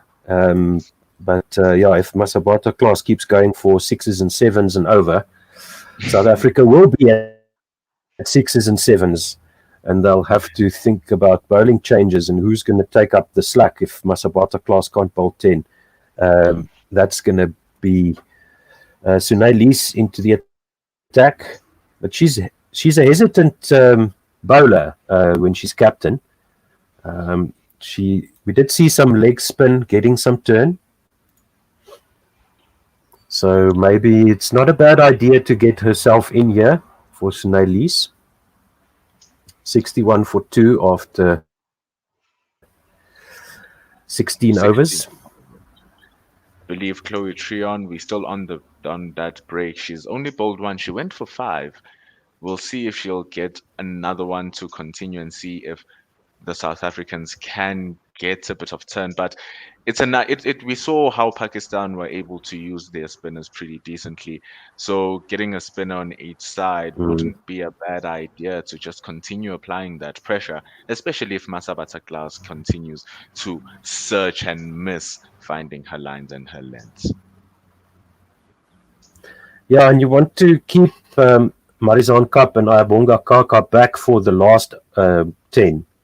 So, maybe bring them back, but in order for Sunay to feel comfortable to give, Shabnim Ismail and Ayabonga Kaka at the death. Tryon continues left arm around the wicket, outside off stump, cut straight to point, no run. Yeah, so unless they take a bunch of wickets, Sunay would want to keep those 3 back for the death. And these 2 bowlers, Tryon and Klaas, will need to do the job for the captain here, as this one is played down to the cover sweeper for a single, and try on a better line that outside off stump with the left arm orthodox spinning away from the right-hander. And the win predictor now, South Africa down to 80%. After those 2 wickets, they were up into the higher 80s. This one is defended by Umaima Sohail for no run. 62 for 2 is the score. Just a single off the over so far. Chloe Tryon left arm round the wicket, outside off stump driven, and it's to the short extra cover for no run. Chloe Tryon, you can see that she's given a packed offside field and protection down there by the sweeper. They're looking for that mistime shot to activate the short's extra cover. That might be the only wicket-taking option because they have no one around the bat. So they're being defensive, but at the same time, waiting on that ball that will just hold up or being played with in terms of pace and popped to the short extra cover. Yeah, looking for the mistime shot. That was a full ball outside off stump and just defended by Sohail for no run. Umaima Sohail plays this one off the back foot and it's fielded at cover. No run. Good over from Chloe Tryon. Good comeback. Conceded 5 in her first. She's now conceded just the 1 in her second. So 62 for 2 after 17. And Nahida Khan will face Masabata Class. Let's see if Sunay gives Masabata another chance here to come back, to fight back. I believe that she To has fight to for her hold the place. bowler's confidence. You can't take your bowler out after the first over. Maybe she was just searching for it because it was her first over. Let's see if she'll be able to recover during that second. But Chloe Tryon definitely did. She bowled a fantastic over, sticking to her plans. No. Masabata Class does continue. This one is a better line on middle and off. And it's played to the onside, fielded by square leg. No run. So Nahida Khan wanted to set off for that run, but sent back quickly. And good shout there as the ball went almost straight to the fielder. Mid-wicket running to her right to cut that off. Masabata Class in again to Nahida Khan. This one is a much better line and length right on that off stump. And Khan gets it out to the offside this time for no run. 62 for 2. Masabata Class seems to have found her length. It's that ball. The first one going straight. This one just a touch on that line of the off stump. Still attacking the stumps, however, as she comes for her third. Over the wicket now on leg stump and just helped along its way. If Khan had let that go, she would have gotten the wide, but they take a single down to fine leg. And that's Missing 63 for 2. there. Missing the line. Yeah. Still on that right length, but she needs to go outside of that off stump. She needs to find a way to adjust that line to be on that attacking area on the line of the batter. Umaima Sohail now facing Masabata Class. This one is on middle and off. Just back of a length, defended. Well in behind that ball was Umaima Sohail. And there's no run. Good over so far from Masabata Class. Let's see if she can close it out with the next 2 deliveries. Putting a touch more effort into that Masabata Class, rushing the batter. It was really hitting that batter. She went back of a length. Now the 5th ball of her second over to Umaima. Indeed, Class over the wicket. Wide outside off stump, and that went flying through second, slip off the outside edge. And that's down to the fine third man boundary for 4. So that's a victory for Masabata Class, but at the same time, the outcome for Pakistan is positive. They get that 5 runs off the over. It was a nice looking drive by Umaima Sohail, but thick outside edge, too thick to go to Chetty, and just goes squirting away down to third man for 4. Yeah, that third man, 2 square. So the 4 runs getting a reward for a bad shot. Masabata Class attacking the stumps full on middle and off. No run, straight to mid off. 67 for 2 after 18. We talked about her getting to adjust that length and throwing that ball outside that off stump, almost getting a reward for that, but no fielder on that second slip region. And even though it was a healthy edge, and even though it wasn't a controlled shot to get that boundary, it still does not change the fact that for the South Africans, they've conceded another one of those boundaries every now and then, just coming out. But if you want to be able to make use of those drives, put in the attacking fielders. Try on to Nahida Khan. This one is full on middle and leg, swept by Nahida Khan to backward square leg, fielded by fine leg running around. They only get a single. And Umaima Sohail will now face Chloe Tryon. Nahida Khan looking a bit disappointed there. That one was too full by Chloe Tryon this time. No, Sohail tries the sweep shot, gets a bit of a top edge, but it goes in front of square on the onside. And they might come back for two on the throw. Yes, they do. So good running there by Pakistan. The ball went flying through the air, but landed nowhere near a fielder. And Chloe Tryon would think that may be a bit of a victory for her as she comes around the wicket again to Umaima Sohail, who cuts this one wide outside off stump, and the sweeper on the cover boundary gets that back in, and they only take a single. 4 runs off the over so far. Nahida Khan is back on strike, 71 for 2. As Chloe Tryon comes in again, outside off stump, cut, and a thick outside edge to backward point, but it bounces before it reaches the fielder.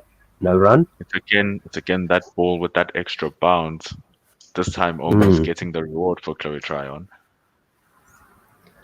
Yes, indeed. As she comes round the wicket once again, flighted delivery, full on middle and off, and just driven out to shortish extra cover for no run. So once again, looking for the mistimed shot. Just Trisha Chetty there in a catching position behind the stumps, and this one turns the batter a bit square, gets a bit of a leading edge, but not a hard enough edge to go back to the bowler. That's the end of the 19th over. 4 from it, 71 for 2, and that's enough for Pakistan. They require 4.9 now per over, so that run rate is creeping up, but the last 5 overs have gone at 4.4, so overall 3.7. So just keeping in touch with the required rate. South Africa would want to push that up to 7, 8 and over, which I think could be difficult on this wicket. But Pakistan looking a lot more comfortable, and with the rapid over rate that they achieved, they gave themselves a lot of daylight to bat in. The sun will probably set in another 30, 40 minutes or so. Class into Umaima Sohail. This one cuts back off the wicket. Good looking delivery there, back of a length. Gets an inside edge, back down the pitch, no run. What the Pakistanis were able to do well in 19th over as well, Otto, was rotate the strike in those first 3 balls. Most of their runs have been coming from maybe one single and over, and then that boundary from out of nowhere. So let's see if they can work a way to rotate that strike better. One slip in here for Masabata. Class going to Umaima Sohail off the inside half of the bat, driven to mid-on, no run. Umaima Sohail on 23. Nahida Khan on 33, Pakistan 71 for 2. They're chasing 224, and it's the third ball to come here in the 20th over. Masabata Class bowling her third, and she's conceded 12 runs so far.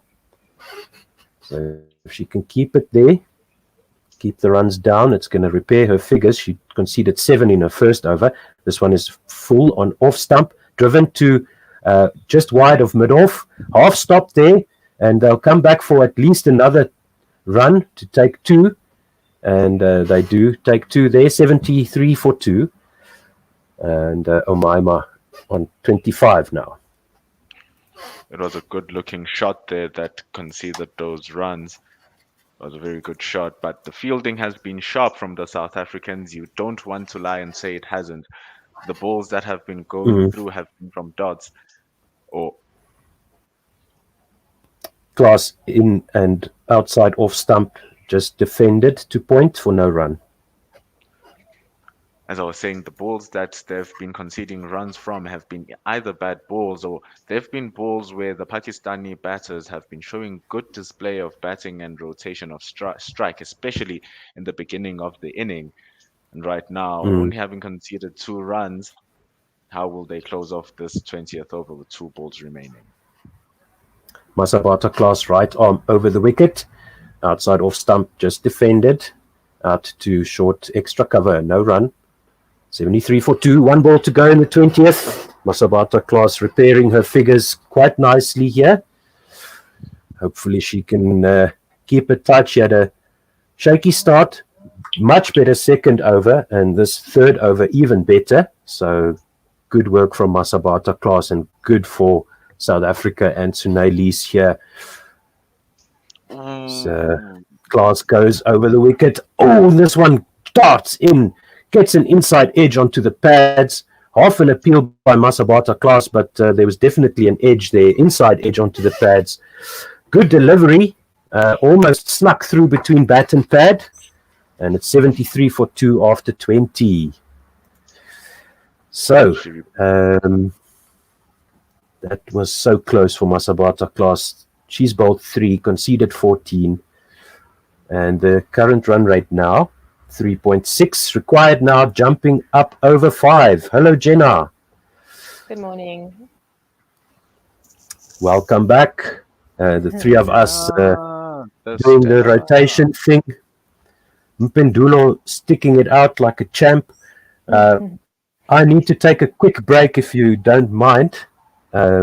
This one by Tryon is on leg stump, swept by the batter there down to fine leg. That was Nahida Khan, and there's 1 run taken.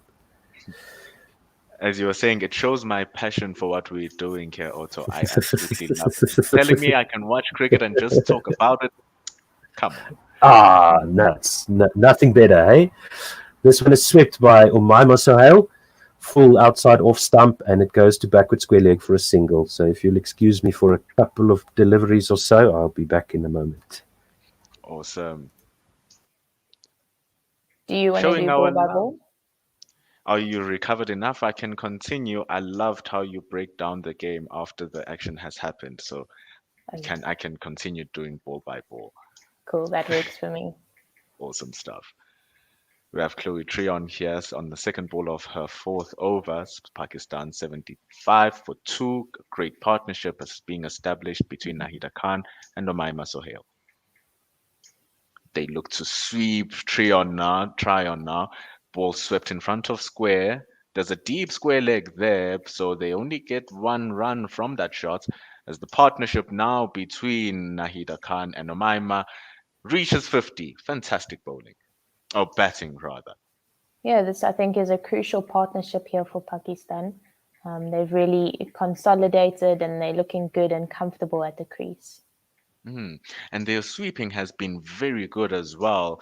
They're looking to attack, looking to bring it on to Chloe Tryon.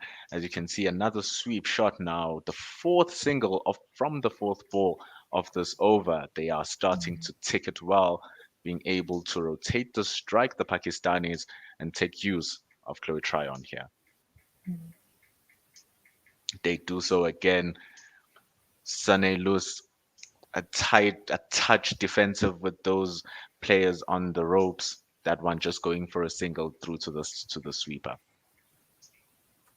Yeah, and the Pakistan batters are sweeping against the spin of Chloe Tryon, which really does show that they're comfortable with the way that she's bowling, the pace that she's bowling, the flight that she's given, which I think is an indicator to the South African captain, Sunaylis, to say, let's change it up. Let's bring, if we're going to stick with spin, let's bring the leg spin of the right-hander of Sunaylis in.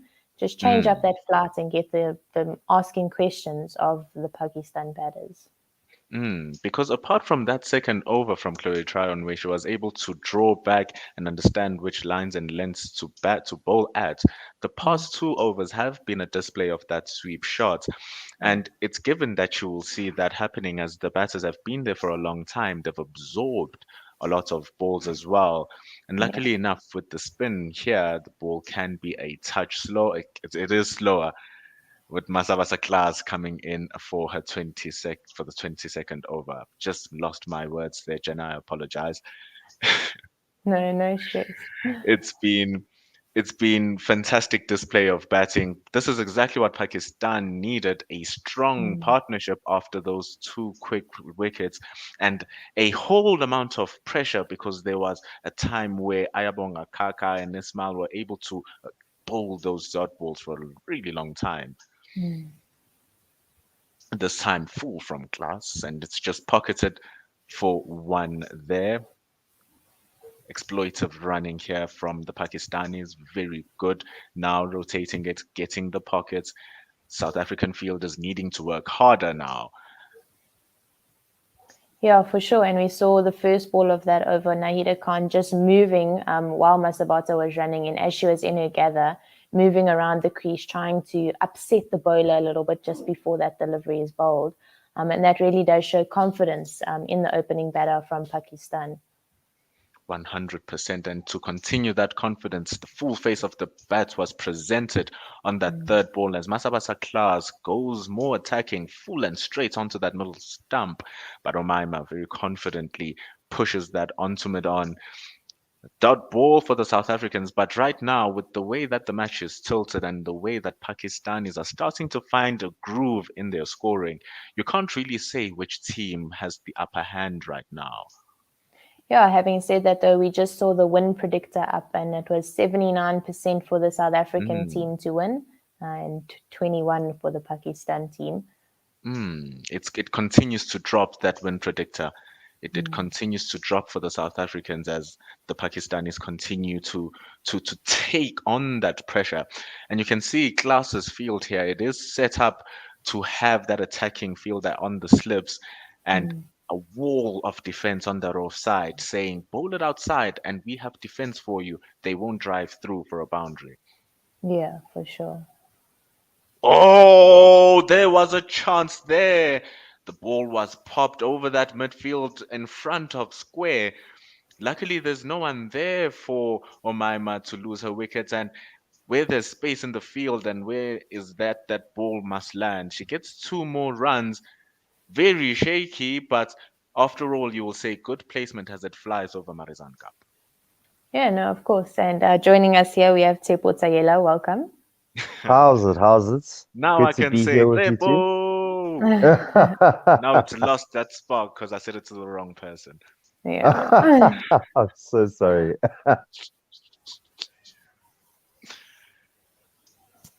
And here they come now. Masabata Class for her last ball of the over.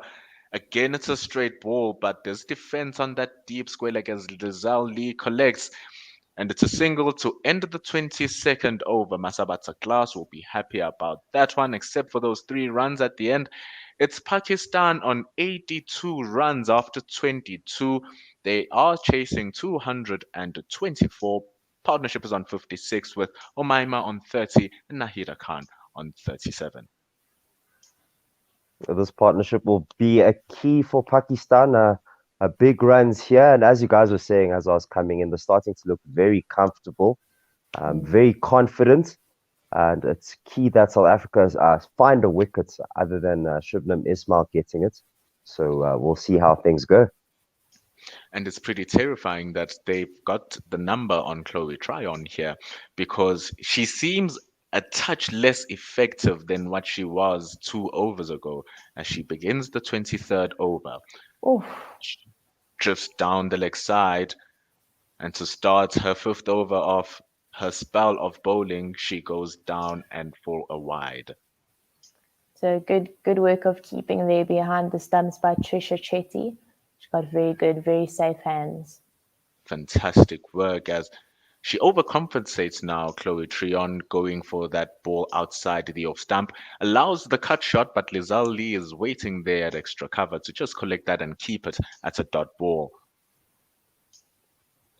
Third ball now comes in, or the second one since the first one was illegal, and another short one as she goes back on that back foot, getting it into the space and rotating the strike for a single. Very good batting there from Omaima Sohail. Chloe Tryon was looking decent towards the end of the West Indies series.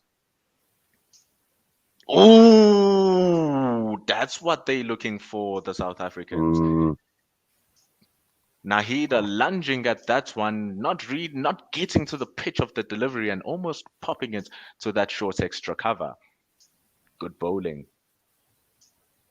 A good use of flight there from Chloe Tryon. She flights it again and another sweep shot. It seemed like extra cover or square leg had a chance as she leaped, but the ball went over and out in the boundary line. The ball is collected. Another single, another sweep shot against Chloe Tryon. Ayabonga Kaka couldn't get that, but it's one ball and one more run. Fifth ball of the over, back foot, and another good rotation of strike. We must compliment Pakistani, are batting so beautifully here, and to end and for that fifth ball, thought it was the end of the over. Yeah, that sweep against the spin that we saw the previous ball is a little bit risky because as the ball turns away from you, can get the top edge that we just saw. 100%. This time, Chloe Tryon going much more fuller, much more straighter, and an easier shot to be played there against her, as Omaima just clips that in front of square for an easy single to end the 23rd over. It's Pakistan on 88 runs for the loss of 2 wickets, and we've just completed our 23rd with Nahida on 39 and Omaima on 33. Yeah, a very, very useful partnership here for the Pakistan team. In the South African batting lineup, we saw the partnership between Laura Volfort and Sunelis that really, I think, built up the South African innings. Obviously, there was that very good batting display in the last 10 overs of the South African batting innings. But that base that the two batters, the two momentum Protea batters built for their team was definitely something that allowed the batters to score those extra runs in the last 10 overs. So this partnership here is key for the Pakistan team. To begin the 24th over, we have Ayabonga Kaka coming back for her second spell. As we're talking about this partnership, both Jenna and Zebo and I, we are talking about how they need this wicket. And all of a sudden, they've brought back their key attacker and their strike woman, Ayabonga Kaka, who just has that golden arm and knack to take wickets. Oh, this time she goes full and straight.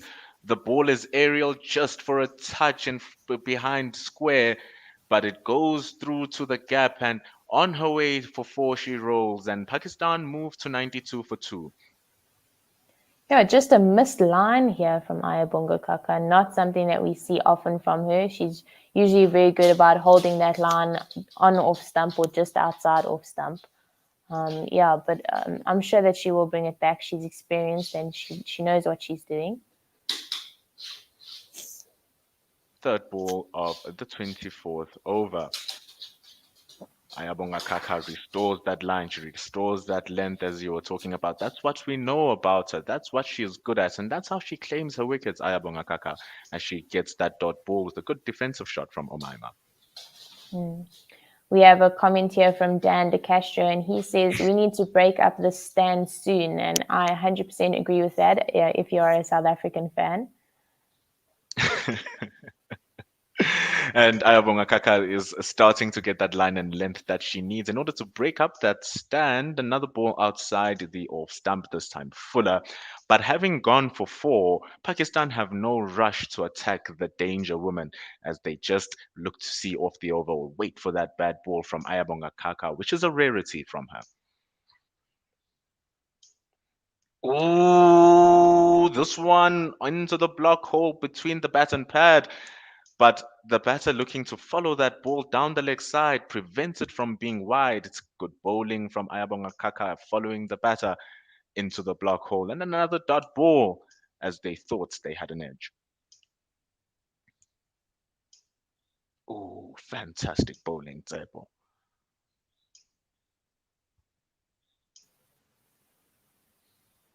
Sorry, I just had to step out to let the dogs outside. Oh, Zebo is on mute.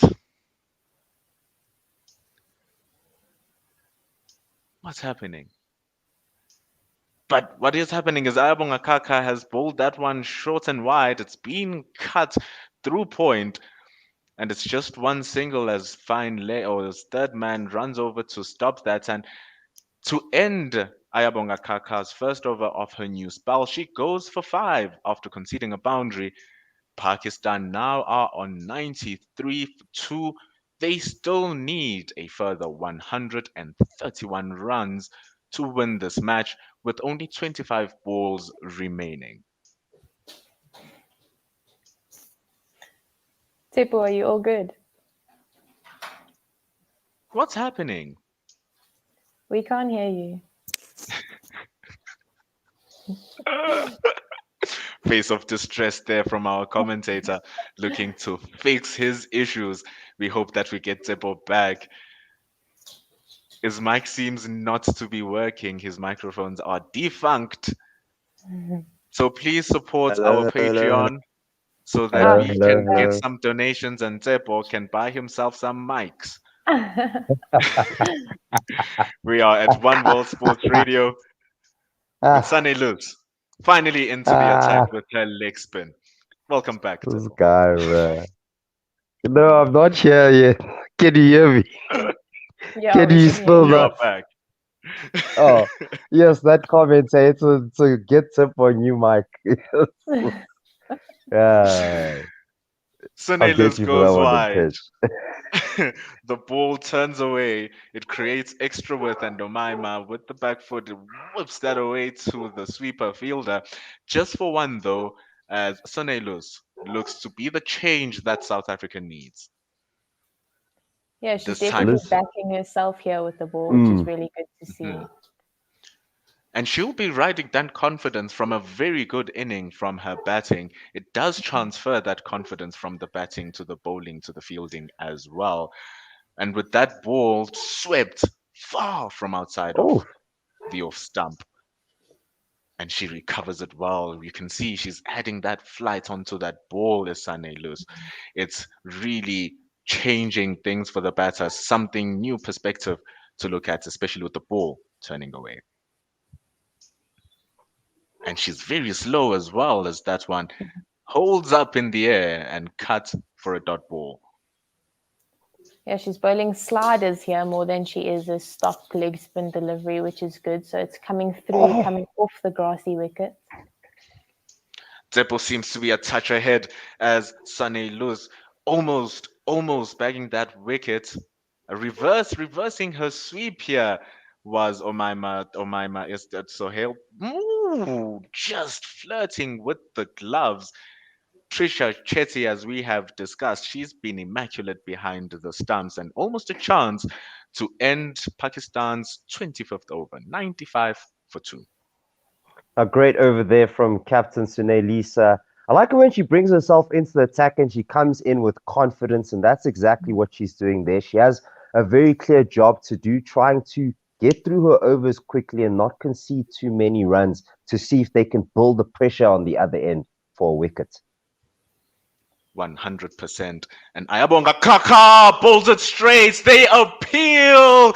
And the dreaded finger has been raised. As you were talking about it, Tsepo, you were saying she's there to apply the pressure. And the striker, the woman to be the change for South Africa, Ayabonga Kaka, does it again as she did in the last match. And on the first ball of the 26th, it's an LBW. And Nahida Khan loses her wickets to Ayabonga Kaka. Fantastic bowling. They have sent it up for review. Yeah, they have. Wonderful. Maybe sliding down leg a little bit with the in-swing of Ayabonga Kaka. It's possible. Oh, but she played all over that ball, did Nahida Khan. Fantastic seam presentation. Very good ball, hitting just on top of the pads. No chance of an edge there. Big appeal. From here, it looks like it'll be umpire's call, but I must agree with Jenna. She has been bowling towards that leg stump, but we'll see the review now. Outside, it's pitching in line. Red, and it's hitting that leg stump. Magnificent bowling here from Ayabonga Kaka, getting that line and that movement to keep it in that line of leg stump. Yes, she is drifting, as you said, to that leg stump line, but this time she's able to hit it. And Nahida Khan, with a faint hope that she'll restore or keep her wicket, falls even when the third umpire agreeing with them. 95 for 3 now, Pakistan, and the dreaded partnership that we needed so much to be broken as South African fans has been done so by fantastic bowling from Ayabonga Kaka. Yeah, and the gentleman who's commenting on our YouTube feed, Dan De Castro, he says woohoo, and he was correct saying that South Africa needs to break up this partnership, and that's exactly what Ayabonga Kaka has done. So kudos to you, Dan.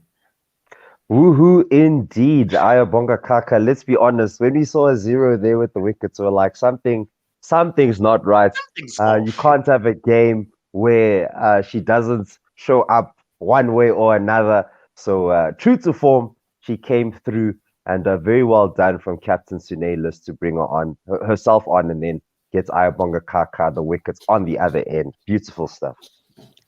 I'm really enjoying watching Sunelis's captaincy. She knows exactly what the plans are and how to put pressure onto these Pakistanis. And even though the partnership was good, it was coming at a slow nick because it was very good bowling. And just here and there, when South Africa was starting to lose their lines and lengths, they were capitalized on.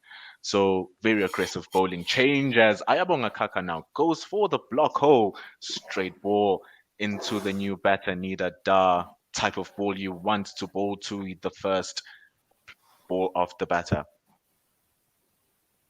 Yeah, and just speaking about Ayabonga Kaka contributing wherever she can in provincial cricket, she's actually in the highest run scorers, in the top 20 highest run scorers at provincial cricket. So she can contribute with the bat a little bit as well.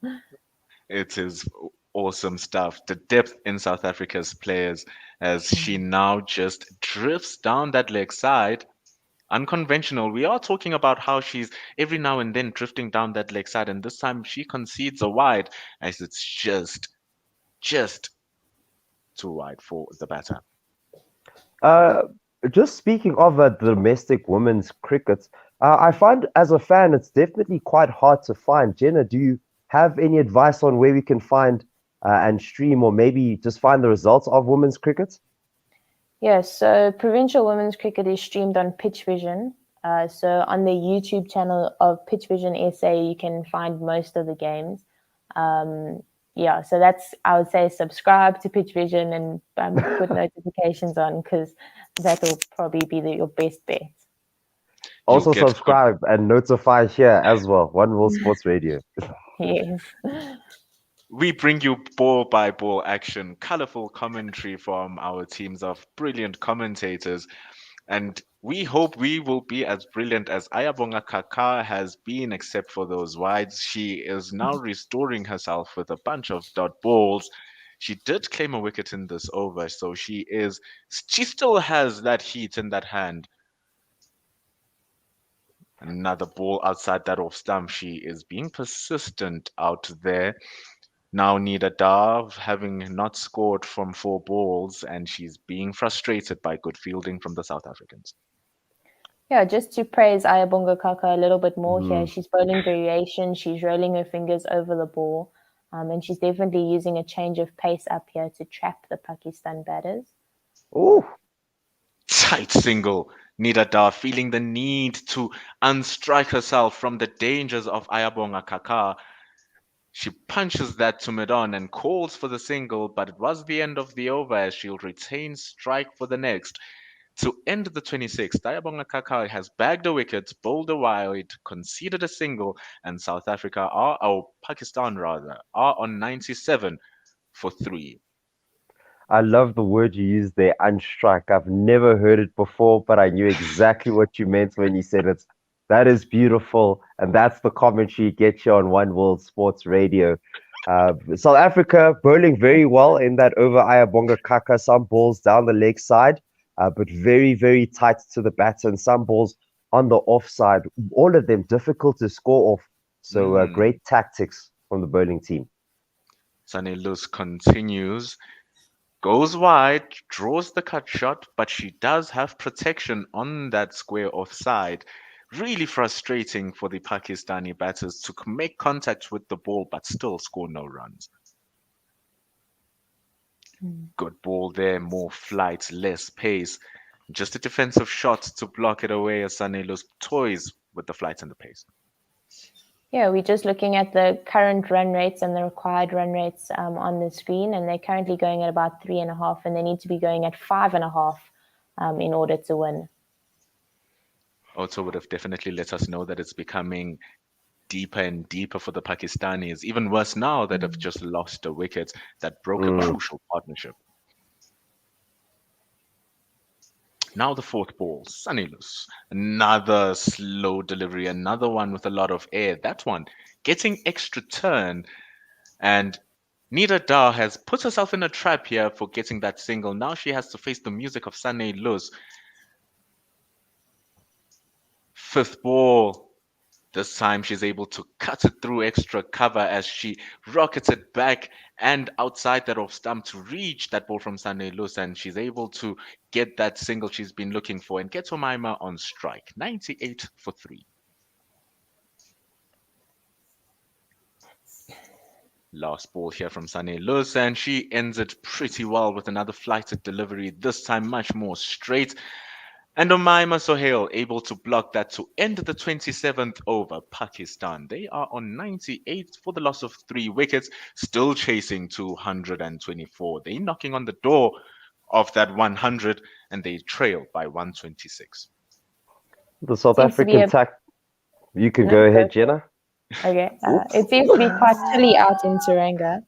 All the spectators are wrapped up in blankets, and we saw Marizan Cup here. She is on screen again, blowing into her hands, keeping herself warm. We also see a skater dude just duding around. Just I don't know why, but we're seeing a guy on a skateboard here with the crickets.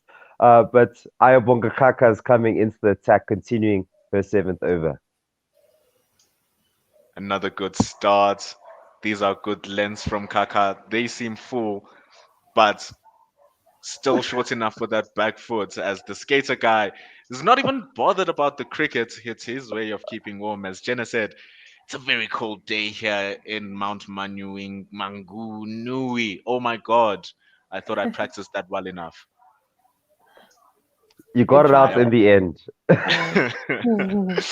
Ayabonga Kaka continues with another straight delivery. Volfort up. Gonna see the differences between how the Pakistanis have approached the spin compared to Laura Wolfart. She was going for them, charging down the crease. Pakistanis are sweeping, waiting for the ball to come to them, and these are the different approaches and to see which one will work best. Ayabonga Kaka continues straight, mistimed into the leg side, chance for a run out, but a timid one as they bag another single, 99 for 3. South Africa don't seem to mind the singles, stringing dot balls together quite nicely here to continue to pile the pressure on. Yo, I'm on data. Yo! That's your passion for the game, lad. Next ball for Kaka. Fourth ball is straight outside that off stump. Forces a defensive shot for Omaima.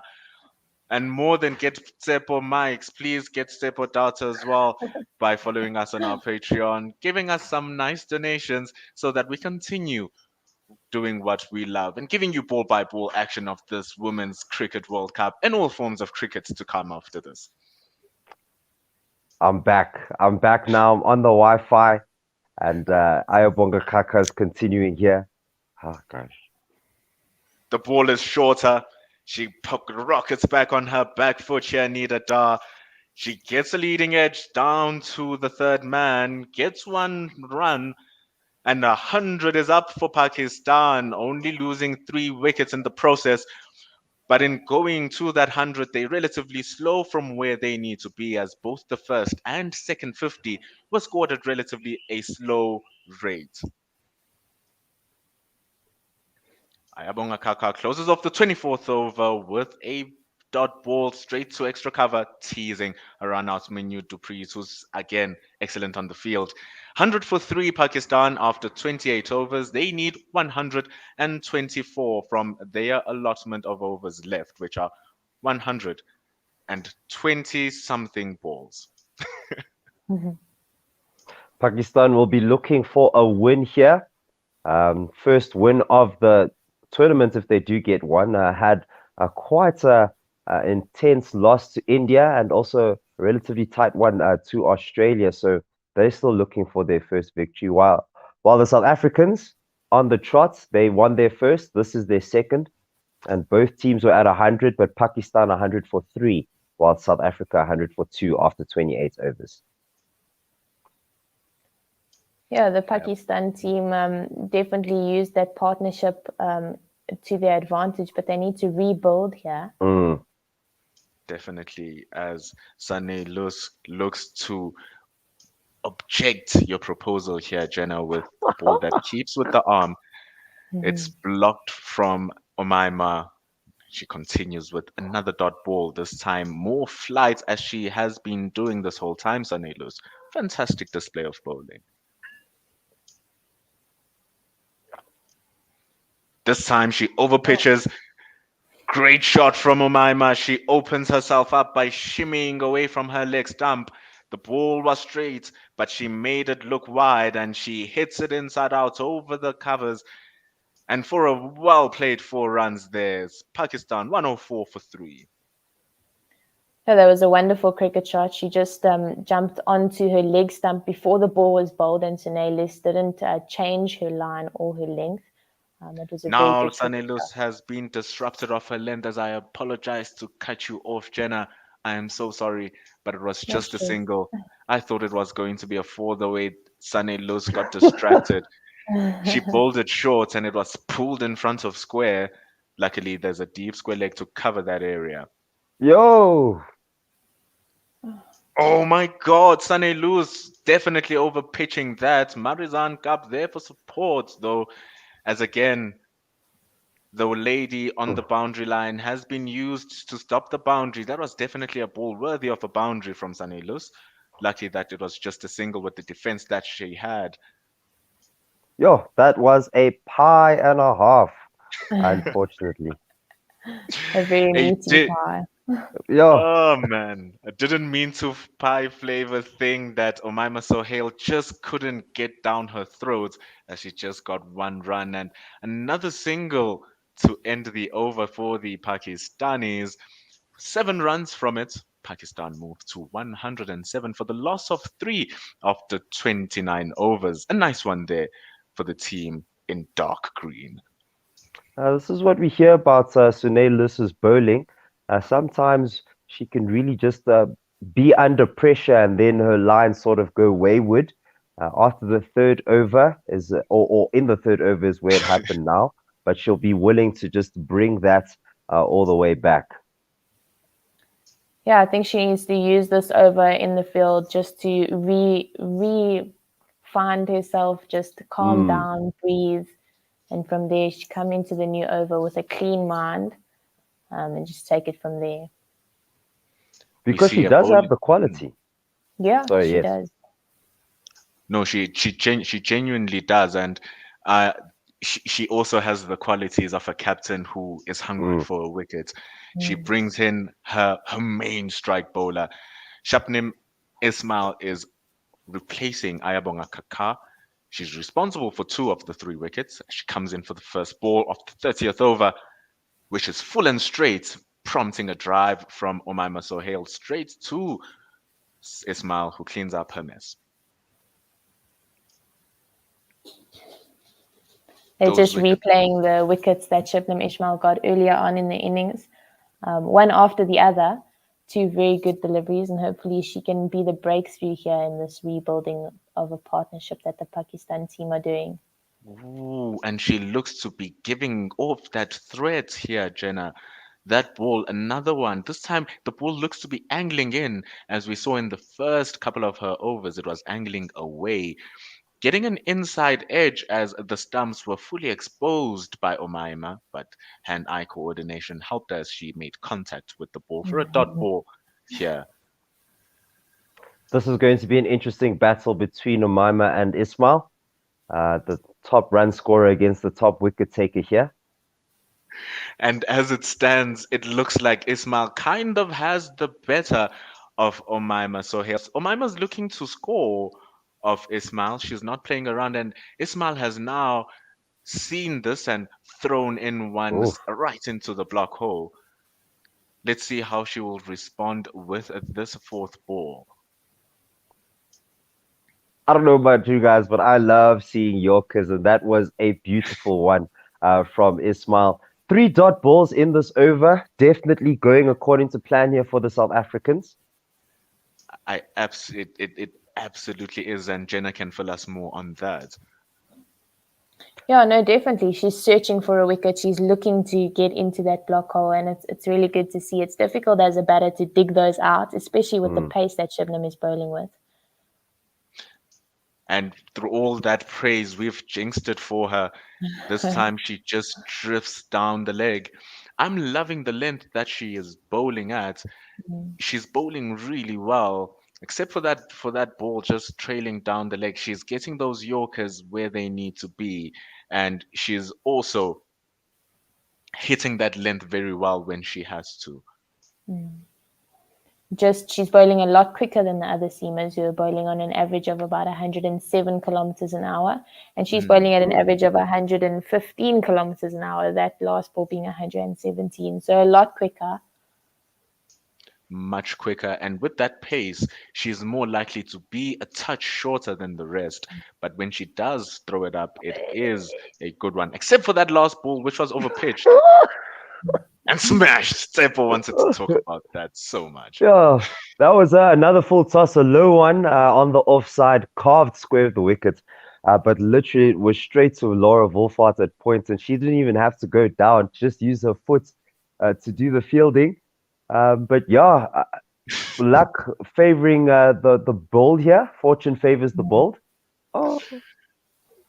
Yeah, It's we to saw end that the- luck being used this morning by Sune Lis with all of her review chances that she used up.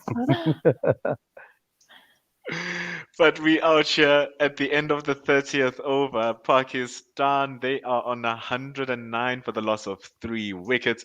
They still need another 115 with only 120 balls to get it. Sune Lus looking to attack by bringing in her strike bowler. And will she continue bowling? And it's going to be an interesting run chase from here on in. 20 overs left.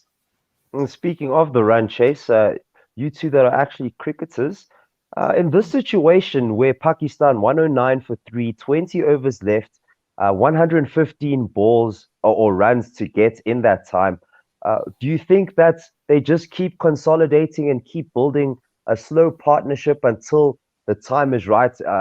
10 overs away from the 50 to really start coming for the South African bowlers, or start now? Yeah, I'll speak about that after this ball. It's been smashed. Just again employing those sweep shots. The Pakistani batters, Umaima Sohail, has been imperious in its usage. 1 run conceded. And a Nelson on the board. Nelson recovered. 112 for Pakistan. No loss of a wicket there, just gaining a single as they rocket back into the back foot, does Umaima Sohail, and punching that to the sweeper on cover. Chloe's speeding through her over here. No time in between balls. No time to chat. To explain the situation and what needs to be done. And the thing is, with these sweep shots, like you said, Jenna, earlier on, that they're spinning away and they reaching for them, there's nothing that Chloe Treon can do as they continue employing that strategy. This time going straight, it's punched back to mid-off, and to end that is it end? No, it's the 5th ball for the dot ball. She's rushing so much. 3 runs conceded so far. That's the plan, Mpesh. That's the plan. Yeah, not a bad thing at all that she's rushing. She's just reminding the batters, there's no time for you to do anything. Having said that, though, Pakistan do need 112 from 114 balls. So yeah, just to get back to your question here, Tsepo, I think what the Pakistan batters are doing at the moment is not a bad thing. They're just looking to try and get 3-4 runs and over, because as long as they can keep the run chase within runs to balls no more than, I'd say, maybe like between 16 and 20, then there's definitely chance for them to accelerate in the last 10 overs, as long as they have wickets in hand, which they do have at the moment. So yeah, if they keep going along the way that they are, there's definitely a chance for them here in this game.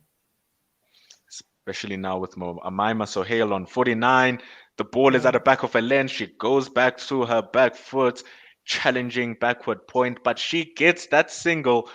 And for her valiant efforts to start the inning, Amaima Sohail bags a 50, a very well played one from 83 balls, and she'll be the X factor. She'll be what Pakistan need if they want to chase down the score. Yeah, Couldn't as long agree as more. she's at the crease, I agree. Yeah, as long as she is there, she's the batter who has her eye in, and with the experience of Nida Dar with her, it's definitely a partnership that needs to be built and built well. Nida Dar showing all of her experience, knowing that she doesn't have to rush things. 5 from 19 balls, understanding that Ismail just bowled a good ball and defends that for a dot ball. I think at the moment, I'm a little bit unsure of what is better here for the South African bowlers. Is a wicket better or dot balls? What do you guys think? It's very tough as Pakistan rotates that strike for another single. Very good awareness, understanding that the midfielders are just further away from where the ball was, continuing with that rotation of strike. And it's a good question that you pose here, Jenna. But did you have an answer for us? I do have an answer. The wickets of Suhail or Maima would be fantastic for the South Africans. That would be priority number one. Get the set batter out, and that way, when the pressure comes on later, there's no one that's been in the middle for too long. 100%, and she's showing that threat, Tsepo, with a very classy shot. She climbs to the bounce of the ball, playing it under her eye, and with an open face of the bat, she guides it down through that point area, and third man must run to recover. She earns another 2 runs, and she's playing very confidently as well. She's definitely the one to get for the South Africans. Yeah, she's played a really good innings, calm, collected, not rushed, but at the same time with very good intent and confidence, honestly. And good intelligence as well. Ismail playing with her pace, slowing that one down. It's into the slots, but with the change of variation, Omaima just deciding to defend that against it and through to extra cover for another dot ball. 108 needed from 109. Last ball of the 32nd. Ismail to Sohail. Yeah, that's exactly. Also, Hale's been looking for an innings like this. Just looking at her recent matches in the tournament, hasn't scored more than 12. Before that, her highest score was 42 in Harare. It must have been for the World Cup qualifier. So yeah, it's keen. It's good that she's actually getting a contribution here for her team. She's doing a great job. There's a lot of weight on her shoulders with this good start, not only from a perspective of Pakistan having to win this match, but also for her to carry on with that confidence building inning that she started. Surely she'll be wanting to bag her first ODI century. She has a great chance of doing so with this run chase, given how well she's been playing as well. Yeah, having said that, this morning in South African time, Laura Volfort was looking really good to score her 100, and then just a lapse of judgment, closing the face and getting that leading edge, got her wicket. So anything can happen here, and the South African team needs to keep that in mind. 100% as Chloe Treon looks to make sure of that. Very slow from the crease. Miscommunication here from the Pakistanis. And they earn and they get that single somehow with An overthrow from Lizelle Lee. There's some pressure here looking to keep the score ticking and almost costing them a run out. Fantastic fielding. Yeah, just a bit of a wayward throw there from Lizelle Lee, who's the fielder at extra cover. Trisha Chetty doing her best there to make sure that no overthrows are taken, but the throw just too wayward there for the South African keeper. Oh my God, what a fantastic delivery here from Chloe Treon. Giving it more flight.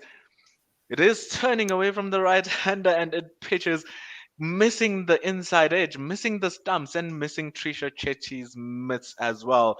But it's a dot ball, luckily enough. What a fantastic ball from out of nowhere.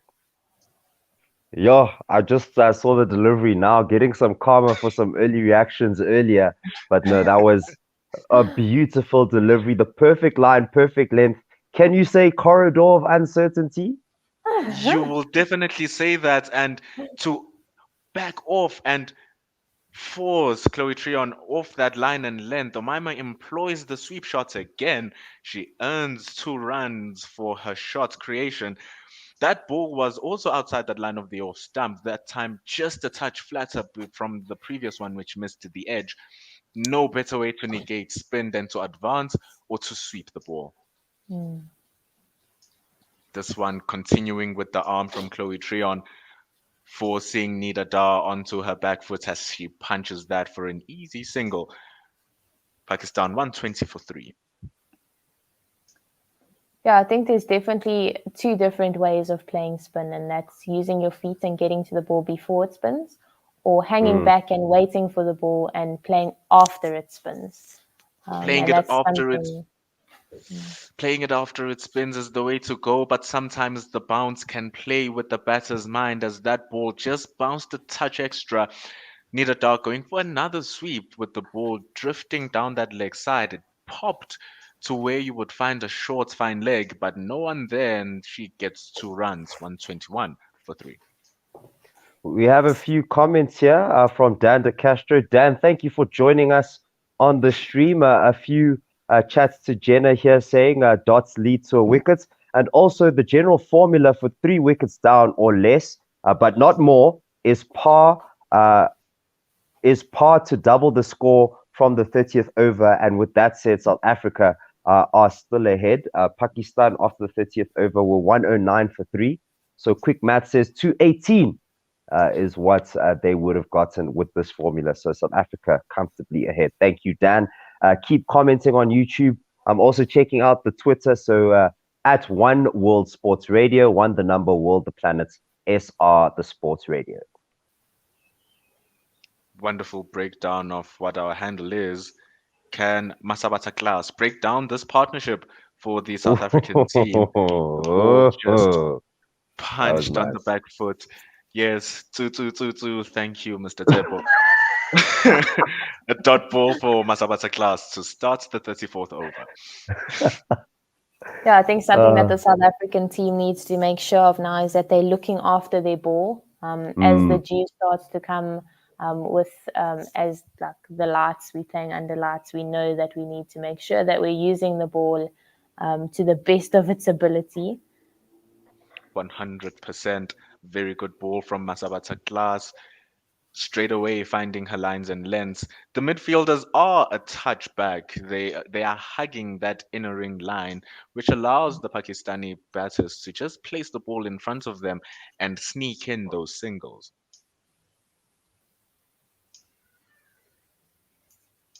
Ball now continuing. Masabata Glass, 3rd ball of her 5th over. Pakistan now needing more than the balls they have in hand. Glass into the block hole, driven out by Omaima. But a dot ball continues here for Masabata Glass, and Sane Lus will be happy with the efforts that her bowler is putting in here. That's exactly what's... Please, Jenna, go right ahead. No, it's cool. You go, Tepo. That's exactly what South Africa need. Lots of dot balls here to build the pressure. Nice, good discipline. And then the wickets will come. Last time we had a boundary was in the 29th over.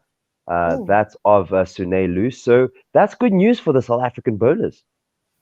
Very good news. And we just see a ball that has been bounced out of nowhere from Masabata class. That was a wonderful delivery. We've seen a couple of bounces from Shibnam Ismail, but this, I think, is the first from Masabata class. Slower and really just catching the batter by surprise there. I was expecting a wide, but luckily enough, none called as the ball went over the shoulder. She goes straight, and now Masabata class. Ball is guided straight to extra cover for another dot ball as Omaima Sohail looks closer and closer to facing 100 balls for her 55 runs. Pakistan needing 102 from 97 balls. The current run rate that is needed now above 6. That's run rate slowly creeping further and further above 6. South Africa doing very well to just keep the runs dry. That's basically been the strategy here from the South Africans in limited over cricket. Not conceding many runs, as you heard. No boundary conceded since the 29th. So that's how the pressure builds. And they've been doing it really well because to end that 34th over, Masabata Class bowling a half volley that was driven. It was a good looking shot, but straight into the palms of the lady who is there at mid-off. So even the good shots that the Pakistanis are able to generate every now and then, if they are not stopped in that midfield for no runs, they are stopped at the boundary for a single or a two. So it's really negating those boundaries and it's negating that scoring that they were comfortably having in the partnership prior to this one. Yeah, I think it's definitely good captaincy that we're seeing here from Sunelis. While she is being attacking with the fielders in the inner ring, she's also defending the boundary really well. She's using the correct fielders in the correct positions, which has been really good to see. And she'll be very happy that her bowlers are actually understanding the plan that is at hand. They are backing her up. They are saying, "We trust you, Captain." The fielders have been immaculate in stopping those balls from piercing through the midfield and to the boundary. The bowlers have been extremely tidy in putting the pressure to both Nida Dar, who has faced 25 balls for her 9, and Umama Sohail, who has faced 93 for her 55. Yeah, and just to touch on that bouncer that Masabata class bowled in the over just before drinks. I've played a lot of provincial cricket against her. She plays for the Northwest Dragons. And when she bowls at provincial cricket, she is the fastest bowler in her team. So we as batters know that the chance of her bowling a bouncer is quite high. But then when you're coming to international cricket and she's not the quickest bowler in the team, where you have the likes of Shibnam Ismail and Marizan Cup, you're not expecting that, not to say that she's a second string bowler, more like the second change bowler. You're not expecting her to come out and bounce you. And I think that if she can use this sort of oldish ball and if she can get that bouncer in there, that's definitely something that she can use because the batters won't be expecting that. We have a comment here on Facebook. Sohail Khan saying 6 6s or 6 4s.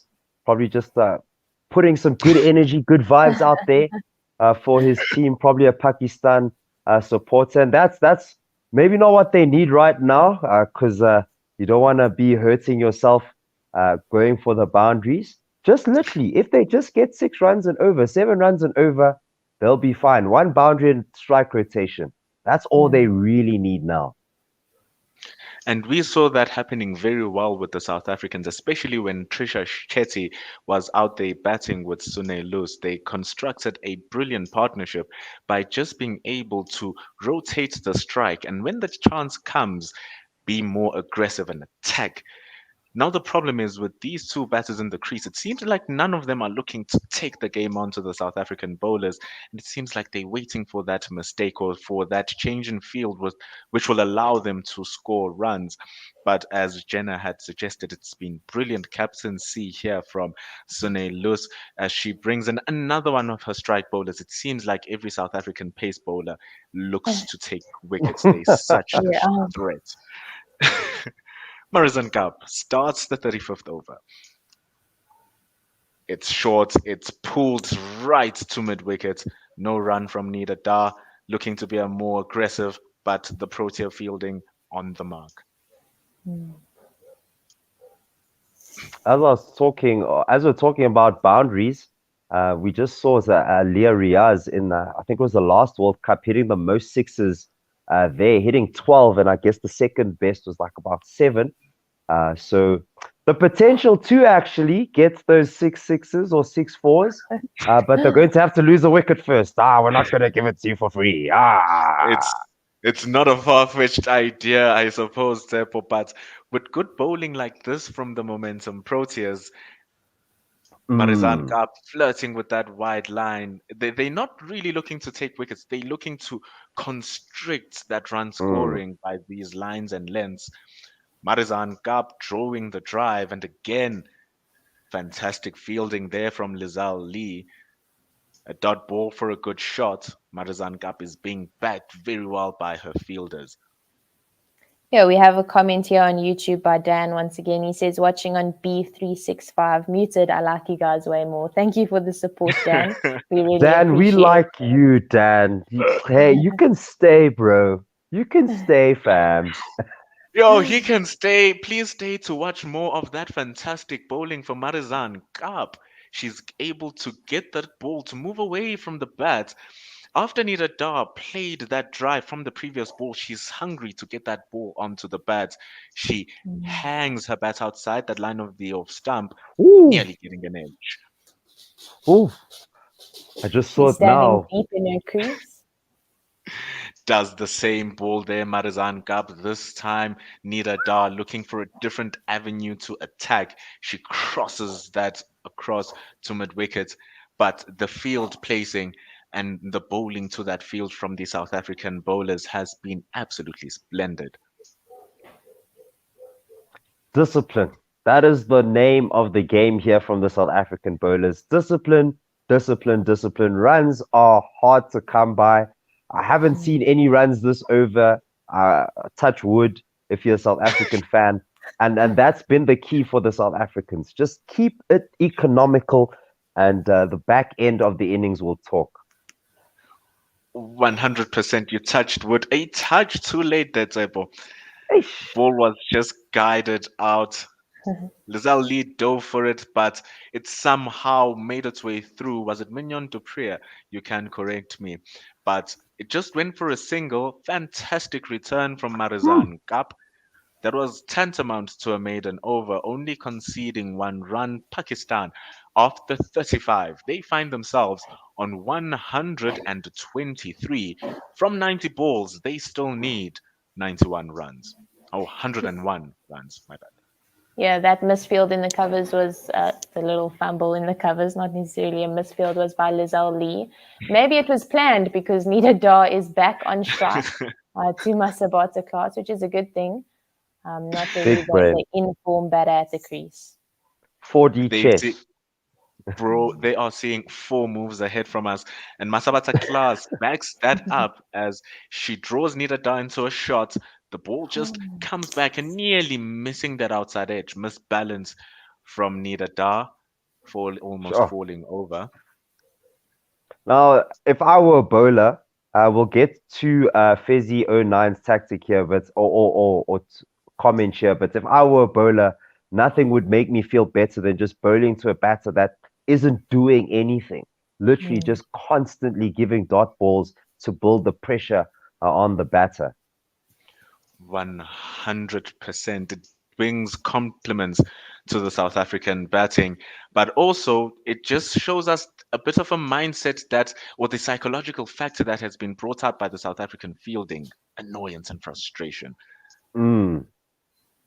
They go for a shot there, and again, a small fumble, but it costs no runs this time as Omaima Sohail looks to retain the strike for as much as she can. She is on 55 from 94 balls.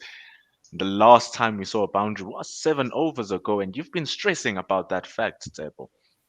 Yeah, over 29. It's been hectic, mate. It's been very, very tough here for the Pakistani Pakistani batters to get the South African bowling away. And Fezzy 09 says spinners have been disappointing if you consider the better opposition ahead. And I want to put that to you guys. Do you think that spinners have left a lot to be desired in this game? Yes and no. The South African pace bowlers have been bowling well, so while the spinners have been needed, the pacers have backed the team up, so it's almost been okay. And finally, we jinxed it in this over, guys, when we were talking about how they haven't scored a boundary. And we see why Omama Sohail wanted to keep the strike. Masabata Class Wow. sending that wide, introducing a shot here from Sohail to expand her wingspan. And she claps that over the midfield, over the boundary, because there is no way they are getting a gap through with the ball rolling over the ground. This is what Masabata Class will be wanting, them to go aerial.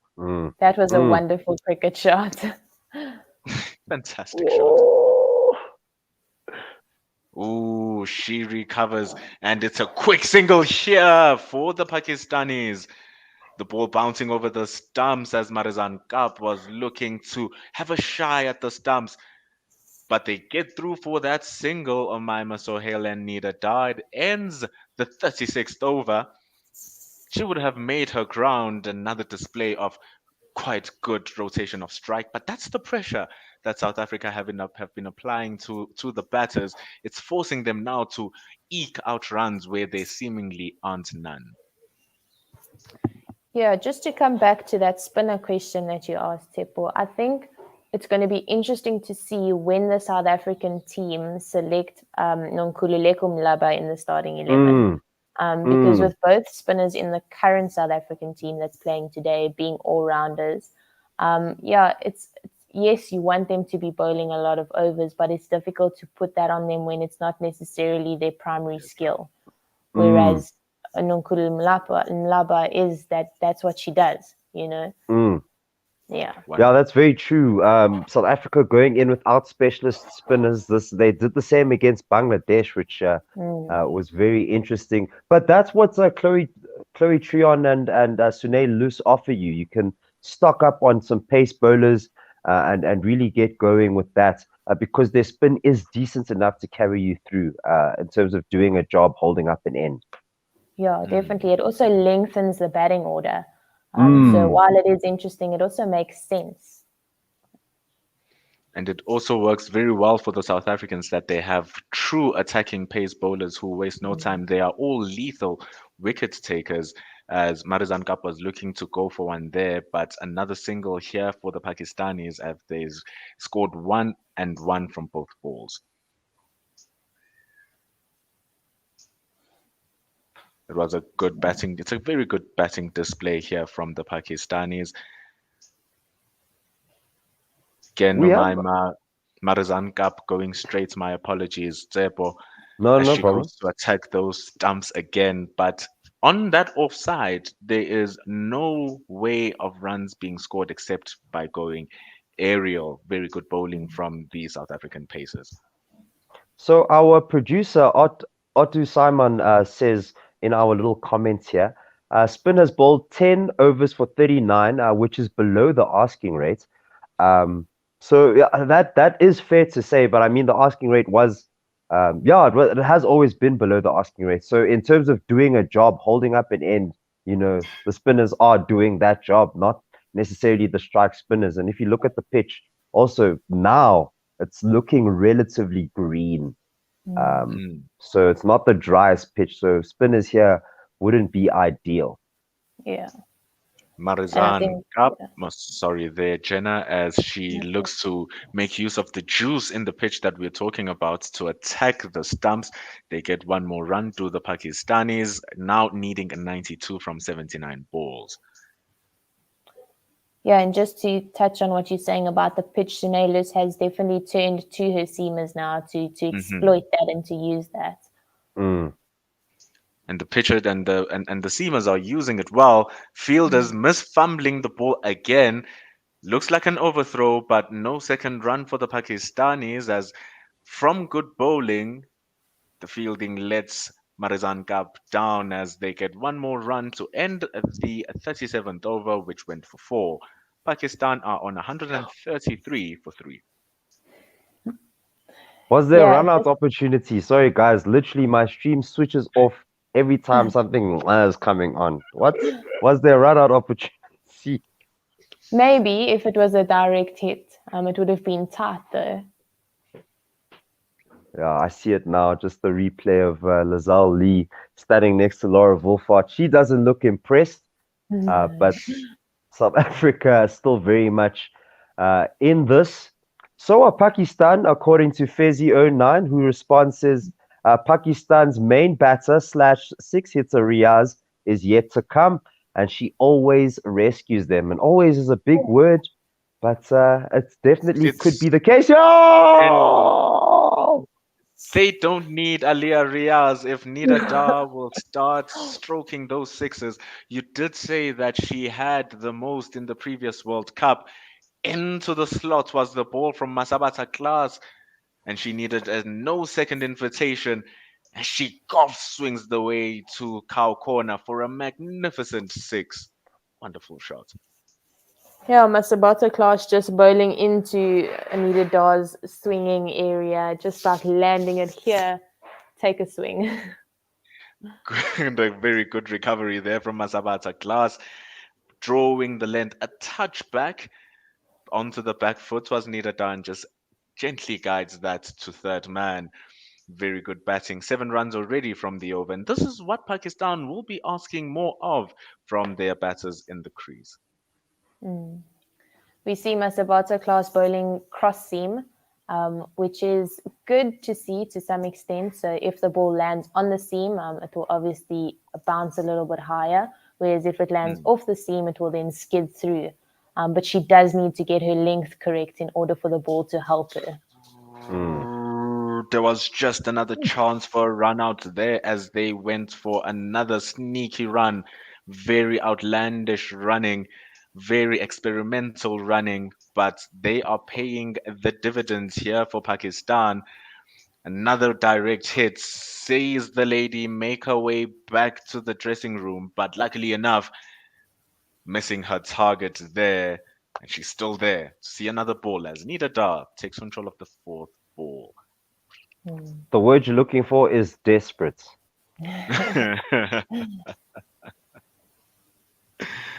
The desperation showing. 5 fielders outside the circle, 3 of them on that leg side, being defensive against Nida Dar's strikes. Desperate in terms of the running between the wickets. In terms of the batting here, it's obvious that they're targeting Masabata Clash, trying to get as much from this over as possible. As you saw, Facebook comments from Sahil Khan with all the boundaries. This is that over. Definitely is. And what I'm liking more about what the Pakistanis are doing is that they're not accepting dot balls from Masabata Class's bowling. They're still capitalizing from that 6 that they scored, trying to make the most out of this over. With 2 balls remaining, what will Class do?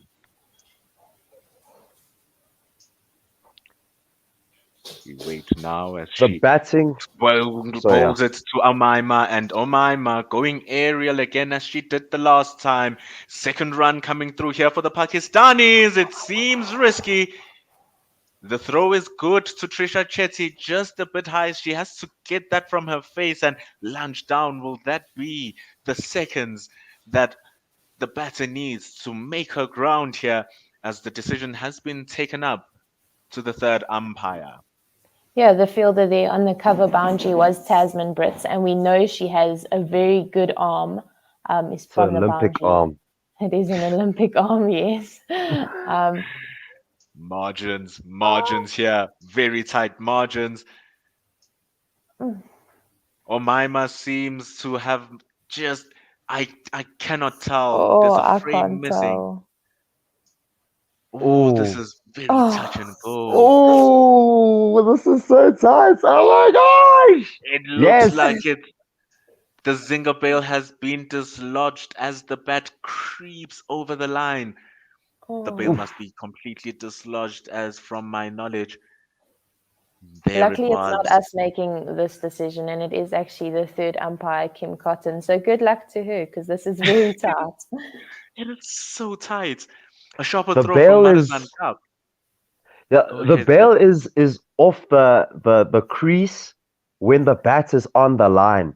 but the bail only starts zinging after the bat crosses the line. So it's a very tight decision here, but it looks like Sohail will probably be in from what we're seeing here. Very, very, very tight. And that is the running between the wickets that Pakistan are showing here, almost losing their in batter. Do you continue with these risks? Or do you It continue? seems like they do, Tsepo. Pulled out to square leg. And they pay the price for the aggression. South Africa have been incredibly patient in stalking that wicket. They dried up the runs. Masabata Glass came in. She faced the music, going for 11 runs. She stole the target.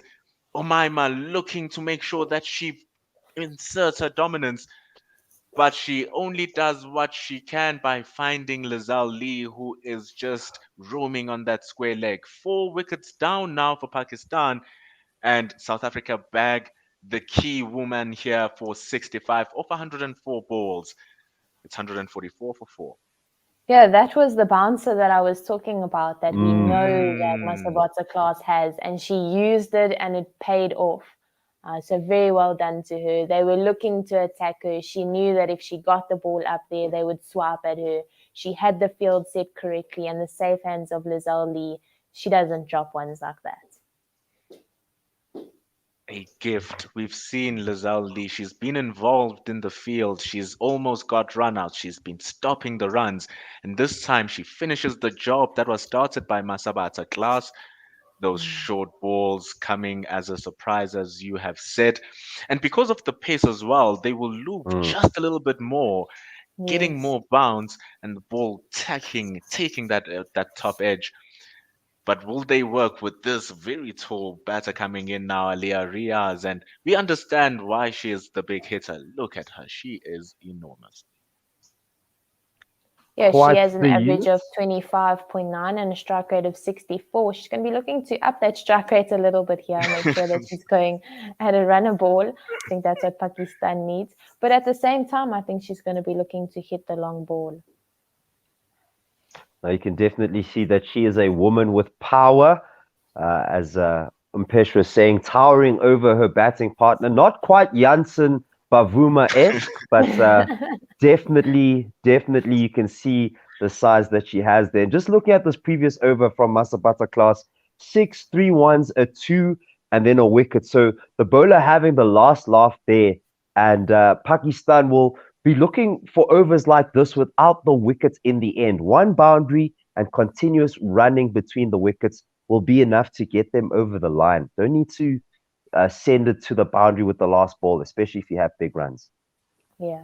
100%. There's a lot on their shoulders now for the Pakistanis. And as Aliyah Riaz has to face Marizan Kaap. Marizan Kaap has been bowling well. She is on a good spell and bowling to the fresh legs and eyes of Aliyah Riaz. Second ball now, she goes a touch greedy, drifting it down the leg side. She'll be wanting to bring that back to how she bowled that first ball, be outside that off stump and make the batter ask questions and fend for the ball when she doesn't have to.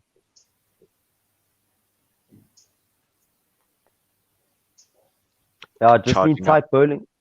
Yeah, go ahead. I was about to say that the second ball is about to come.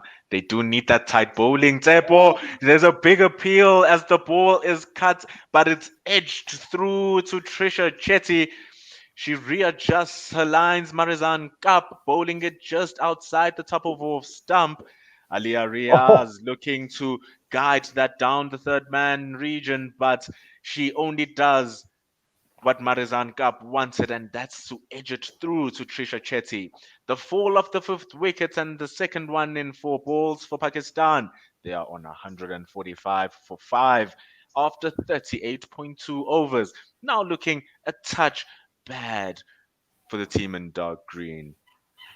Yeah, that is the Marizan Kaap that we know. She's a strike bowler. She's bowled well. She's been economical, and she deserved that wicket. She's an experienced campaigner here for the Momentum Proteas, and when we need something to happen, she's definitely one of the bowlers that Sunelus would definitely want to turn to. and paying off for the dividends there of her investments, Sanelus getting the wickets for the South Africans. And it now sees Fatima Khan coming onto the field.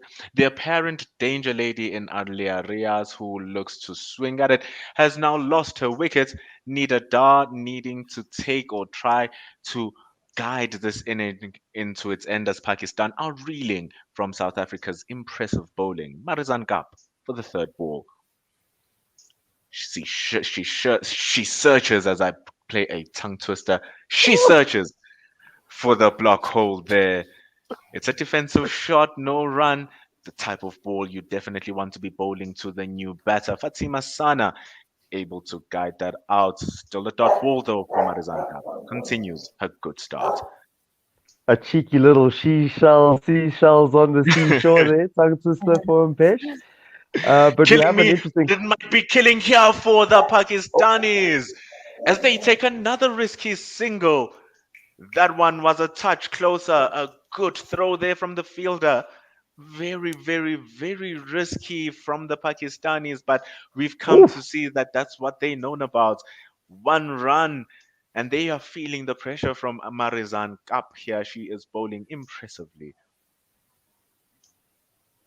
Yeah, we have a comment on YouTube here from Fuzzy09, and they say Pakistan and Bangladesh are the lowest ranked teams in the World Cup. South Africa should be more convincing. And it's looking so. It's looking so. They're really starting to dominate now, South Africa. They were very patient to eke out those balls and make sure that the run rate is above 6, or the required run rate is above 6. And now, after building up that pressure, they are getting the prize for all of their hard work with these wickets and continuous pressure with the dot balls. Good straight there, but a magnificent punch shot from Fatima Sana. It's an incredible shot from Fatima Sana, meeting the meat of the bat, and it runs all the way past Marizan Gap, as straight as a ruler. No instruments needed to see how straight that was. Straight into the boundary, as the only thing the fielders can do is run and fetch that over the fence. Pakistan, 151 for 5 to end the 39th over. Quite a punch down the ground, and we can just see Marizan Kap is livid. She doesn't like being scored against, and I like to see that competitive attitude. Expects a lot from herself, and is disappointed with that. It was a half volley, if we're going to be honest. 3 runs, but yeah. Coming over to the last over of this decade of overs. It's the 40th over now that will be taken over by Ismail. Looks like it's going to be Ismail. Again, carrying on with that attacking mindset from Sanelus. She's not wasting any time as Ismail comes in for the first ball. She starts really well attacking that fourth stump line. Good length. Forcing a defensive shot from Nida Dar, who's on 22 for 4 from 40 balls. Just have a comment here from Purav. He's probably going to come on to com soon, saying that Nida Dar's productive shot so far has been that slog sweep. 10 out of her 22 runs have been from that slog sweep. Also got a big 6 with the slog sweep. So, yeah, no surprises there. 100%. And the South Africans are looking to take away that shot. They're still keeping it outside the off stump, but got a touch of excitement as with every run that the Pakistanis take, they are risking challenging the infielders for a run out. But that one was a safe one, and they traveled through for a single. They move to 152 for 5, and Fatima Sana is on strike.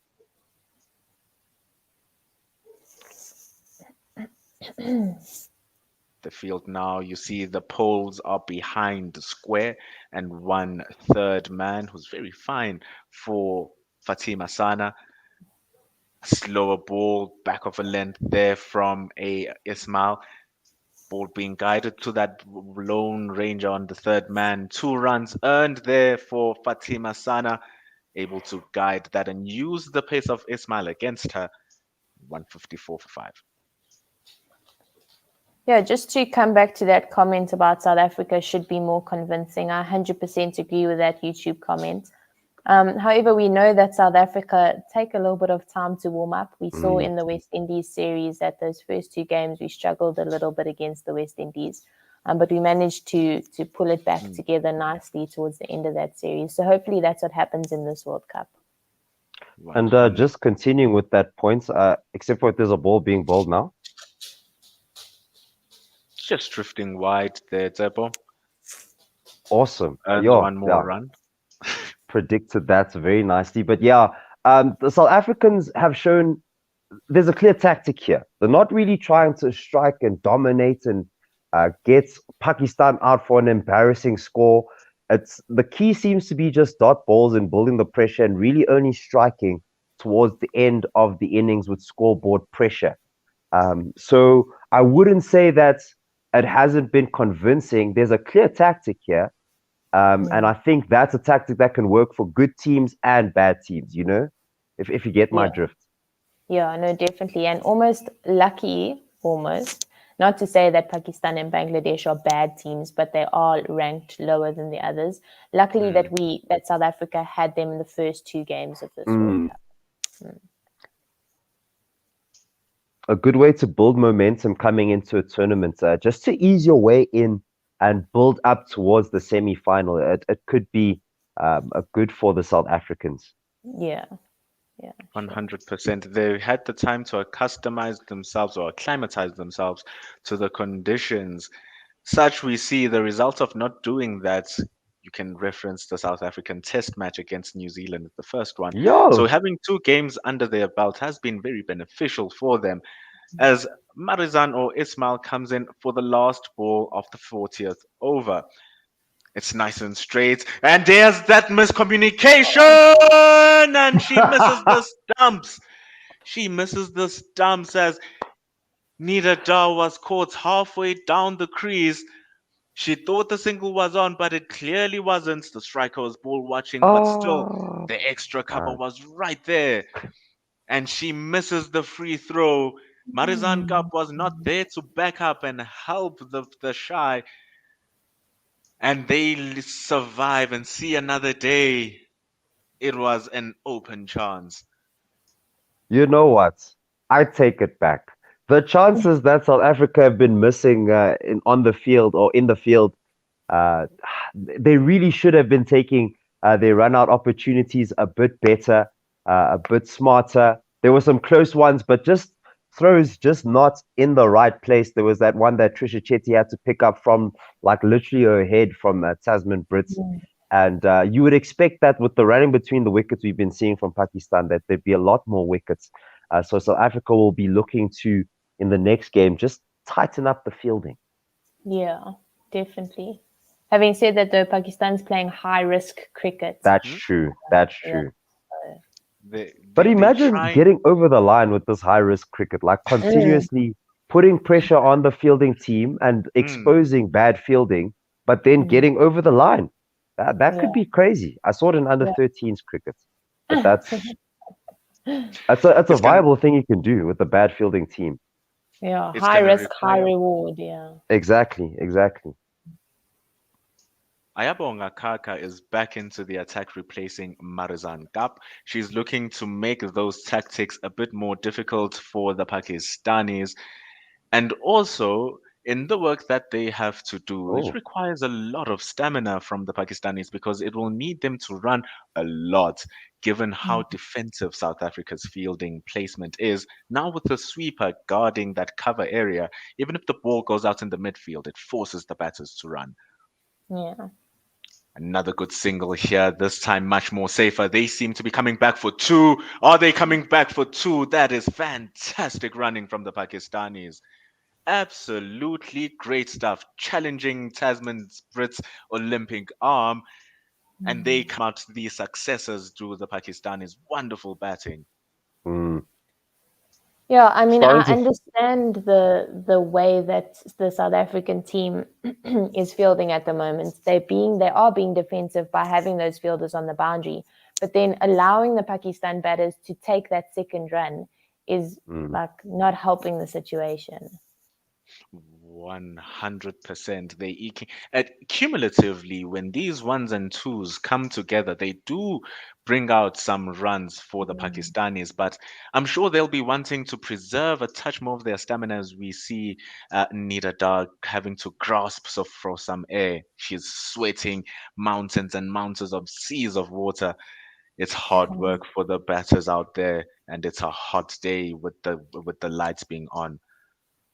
I like what I'm seeing here. This is turning into an interesting little game of cat and mouse here. South Africa say we're playing defensively. Pakistan say we'll take the runs between the wickets, but how long can this last? Only time will tell. Stick around. It's building up here. 100%. Ayabonga Kaka, sick and tired. She goes for the block hole, but some way, somehow, the cricketing gods seem to be shining for Pakistan. They are getting these singles, the ball hitting the inside edge, almost a Chinese chop. Down to fine leg, the ball goes, and another one earned for Pakistan, 161 for 5. Yeah, I think the cricketing gods just want good cricket here at the World Cup. It's been so far that a lot of games have gone down to the end rather than being finished quickly. Change in pace there from Ayabonga Kaka to end the over. The ball has been shepherded down to the short fine leg, but regardless of the fact that the lady is short, they still get that one. These ones must be frustrating. They were 5 now to Ayabonga Kaka's over. And it's a very good display of cricket here from the Pakistanis. And it's a very good game of cat and mouse. Tom and Jerry, we are watching here, as entertaining as the cartoon itself.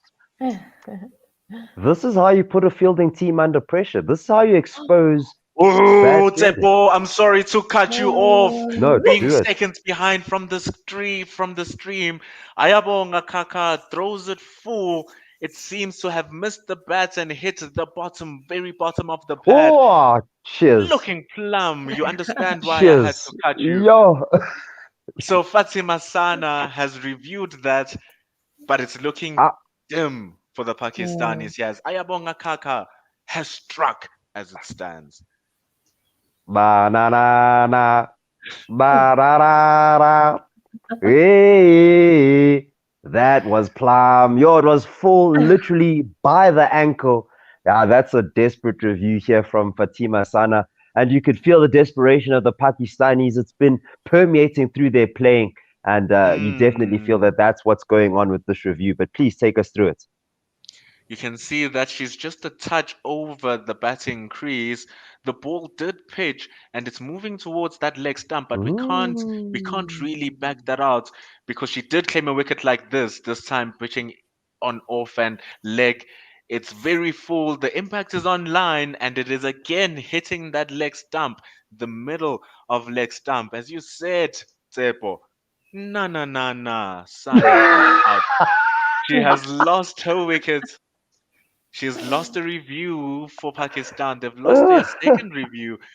And now, with the loss of their 6th wicket, Fatima Sana, 9 from 8 balls, it is looking like the hopes are dwindling for Pakistan as they are on 162 for 6, still needing 62 from 9 overs. Yeah, we have a comment here by Dan saying, I was typing, Ayabonga's going to get one. She beat me to it. Thank you, Dan. She did beat you to it, and she beat the batter to it as well. Ooh, sheesh. 100%. The puns. Pesh, your puns have become contagious. You got Jenna. Oh, you got Jenna. Oh, no. That is what must happen. It must be infectious, just as this cricket is from the momentum Proteas. Clearly, the impetus is on their corner. The energy has swung somehow, but it always looked like it was coming given the riskiness of how they were running.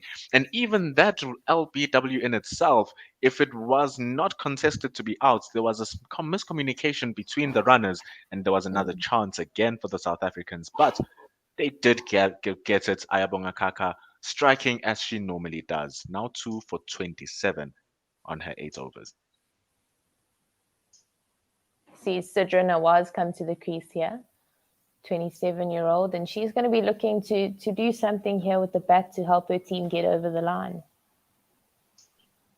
Masabata glass full, very full and very wide, but with 4 fielders patrolling that offside, there's a very small chance of the ball going through. They have to go aerial or thread the eye of the needle if they want to score through that offside. It's a tough ask and magnificent plans being implemented here from the Momentum Proteas. Oh, Ayabonga Kaka and that leg stump, hey? Yo. Just looking at this LBW appeal, thinking about the South Africa against West Indies series, how she got the dangerous Deandra Dotson out. It was those balls that just slid into the leg stump that were difficult to actually play, difficult to whip to the leg side properly because of the movements. She strikes again just like that. It's good to see. Ooh. And it works even more because she probes on that off stump length, getting the batter to play at the off stump, and all of a sudden, here's this one much more straighter. More often than not, the batter will play around it as Masabata Class comes for the third ball. Another short one here, Jenna, but this time it's guided onto the ground, and Kakaf cleans up the mess down at fine leg as Pakistan gets a single, and the required run rate now creeping over 7.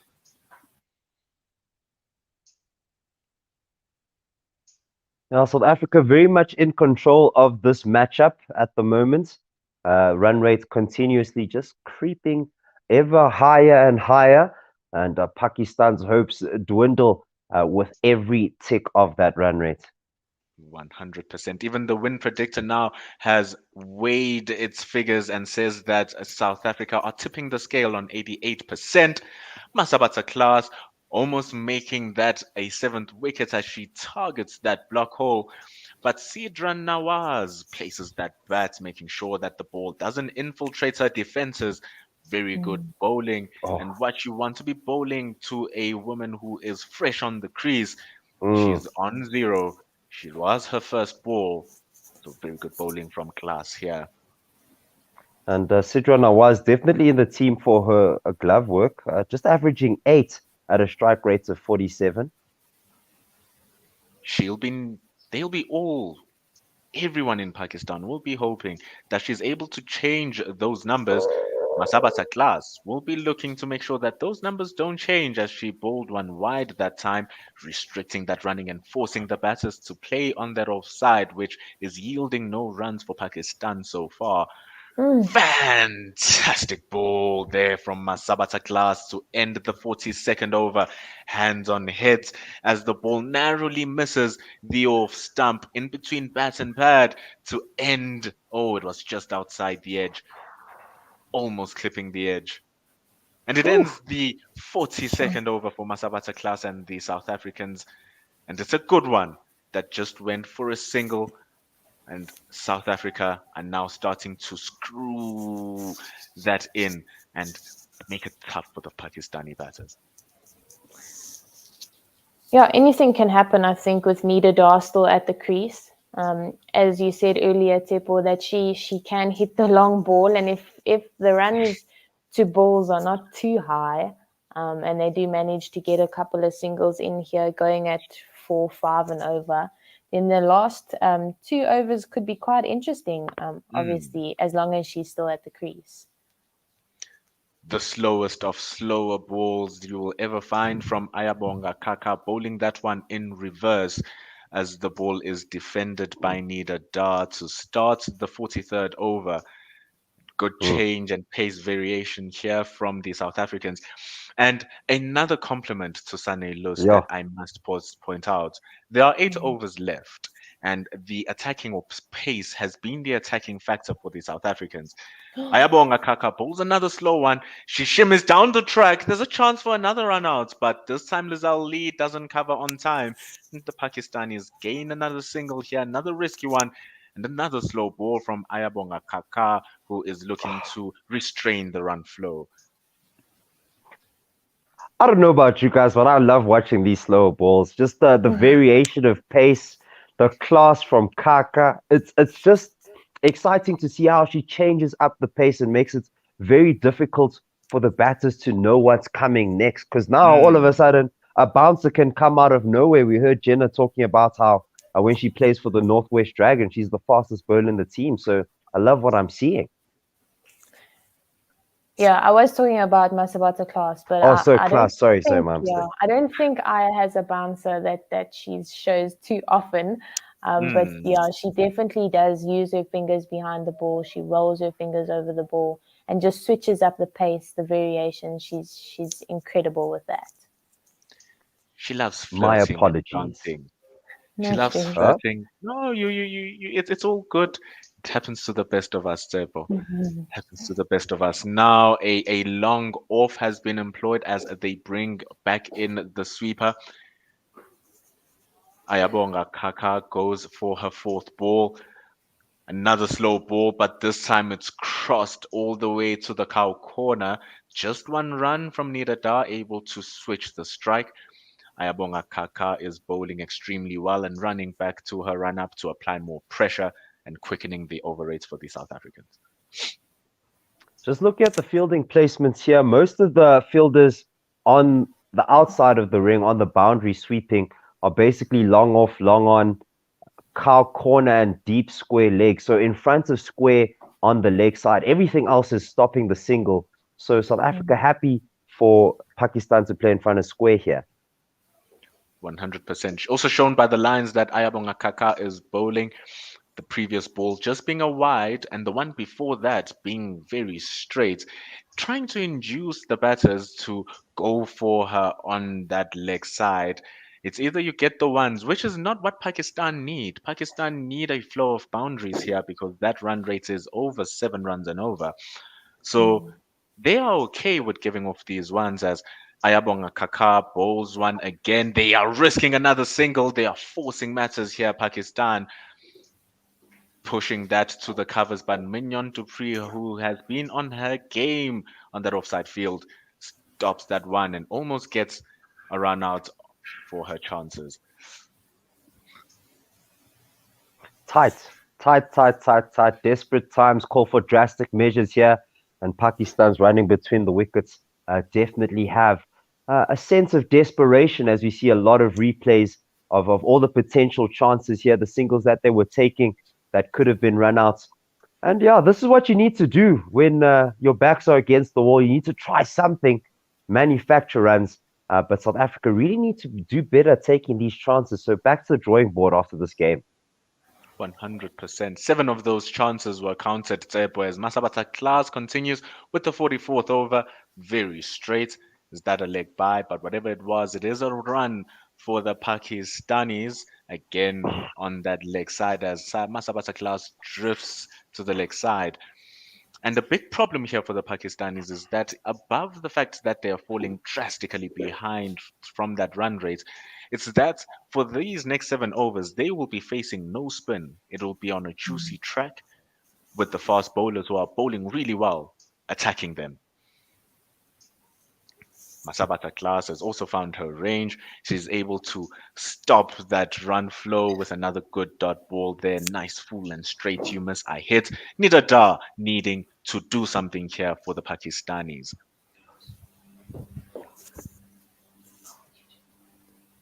Looks like a 6-4 field here with all the fielders on the onside, on the boundary, and on the offside, literally everybody in the circle.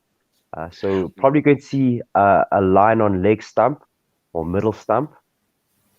As such was the case there as Masabata Glass bowls that one short, forces the pull from Nidada and well covered there from the long leg. 27 balls since the last boundary. These are the twilight overs of the inning and they'll be needing to up that scoring rates, Pakistan.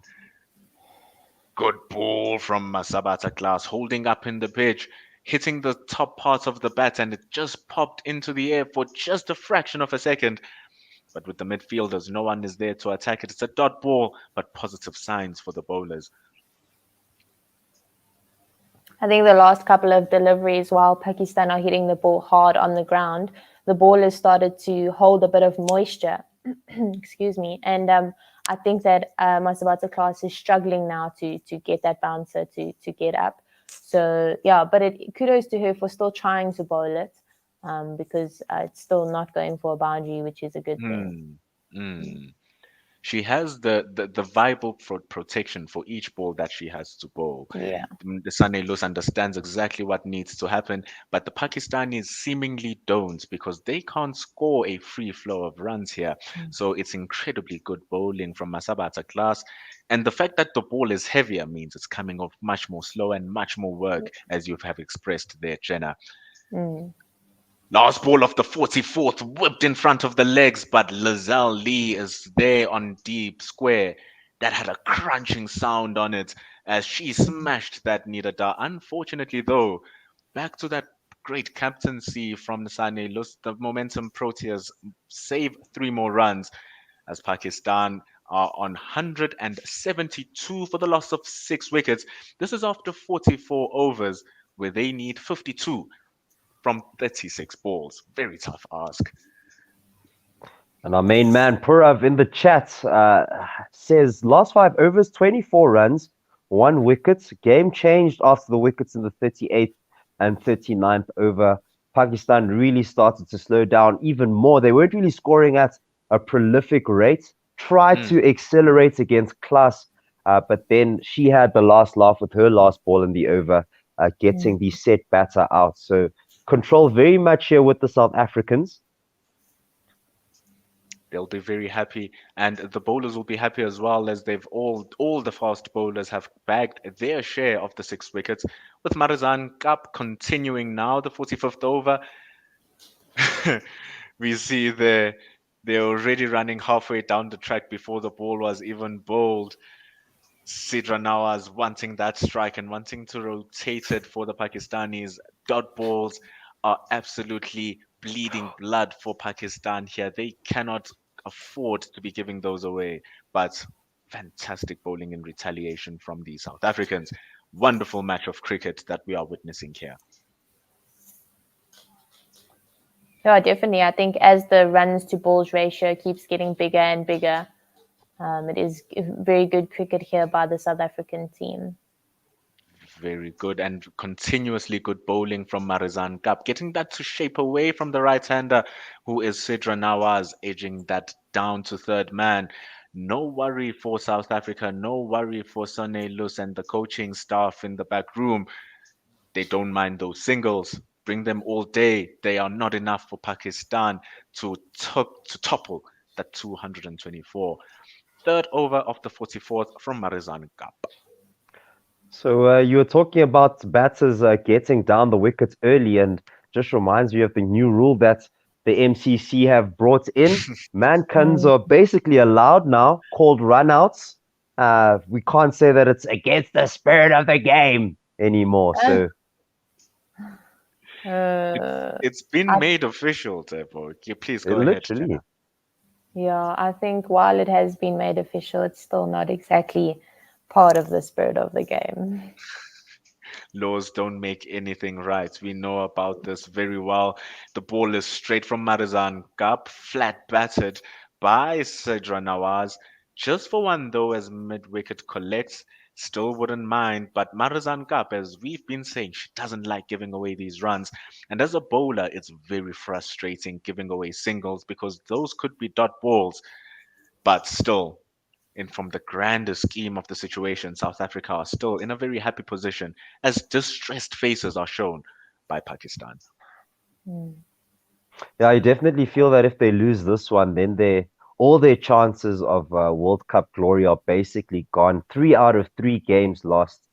It's a tough outing here when these things happen. So you definitely feel for them. Things are certainly not green. The ball also just holding on to the pitch halfway down the track from Marizan Kap. Nidada having to jump and play that on her tippy toes to bring it down, looking to bring a different variation here, Marizan Kap. Last ball of the 45th changes it once more. It's a slower ball targeting that leg stump, guided down to long leg or fine leg there from Nidada. 1 run. And it's over and over and over going here for Pakistan. And the mountain seems to grow steeper as they now require 9.4 runs and over. 6 runs since the last over, and they are on and 77 for 6 after 45. Yeah, I think Purav the in the Pakistan team. Sorry, Tepo. The no, Pakistan team please go really ahead. need to find a boundary here. I think one Mm. big over could put them back into the game, but it's looking unlikely here, as the South African team is doing a really good job. Mm. Literally their last boundary coming almost half an hour ago, 36 balls ago, 27 minutes, and I believe it was that 6 that Das hit against Masabata Class in that over that brought a wicket ultimately. Mm. And there was a boundary scoring Wow. opportunity there for Nida Dar Oh. as Klaas just misses her length, pulling it back a bit too much. She has a chance to rock it back on her back foot there, Nida Dar, but still preventing those boundaries from coming through. Even the fast bowlers in Ayabonga Kaka diving to stop that boundary. Another wild swing of the bat here from from Sidran Niwaz. But at this time, it's edged right down to third man. Still no boundary, still suffocating for the Pakistanis. And it's just beautiful to watch here from a bowling perspective, more or less from a South Africa's perspective. Great to see the efforts. I saw a comment from Purav saying, Ayabonga Kaka, take my heart emoji. And I couldn't agree more after seeing the commitment in the field that she did for the previous delivery, or the first delivery of the over. It's fantastic work. Just as fantastic as Masabata Klaus's change of pace. They are tired now. They are looking for those runs. Nida Dar looking to expand on that lock sweep, but she reaches and finishes the shot before the ball even comes to her, hitting the toe of the bat. Here's a chance here for Nida Dar. The ball is top edged, but over Ayabonga Kaka as Klaas goes for a back of a length delivery. She swivels that off her hip. Ayabonga Kaka, as tall as she is, she can't dive too high for that. And after 6.4 overs, Pakistan get a fortuitous boundary. Wasn't fully in control, Nida Dar, but they are not complaining, with the score finally moving up to 183.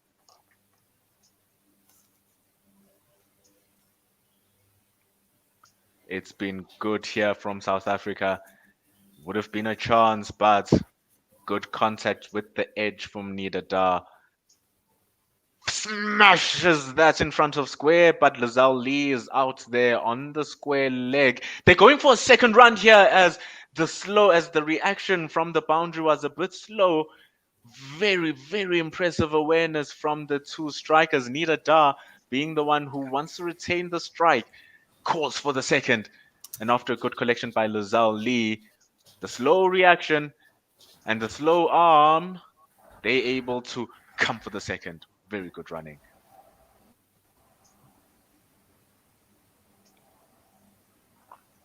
Still, the run to ball ratio is not too far.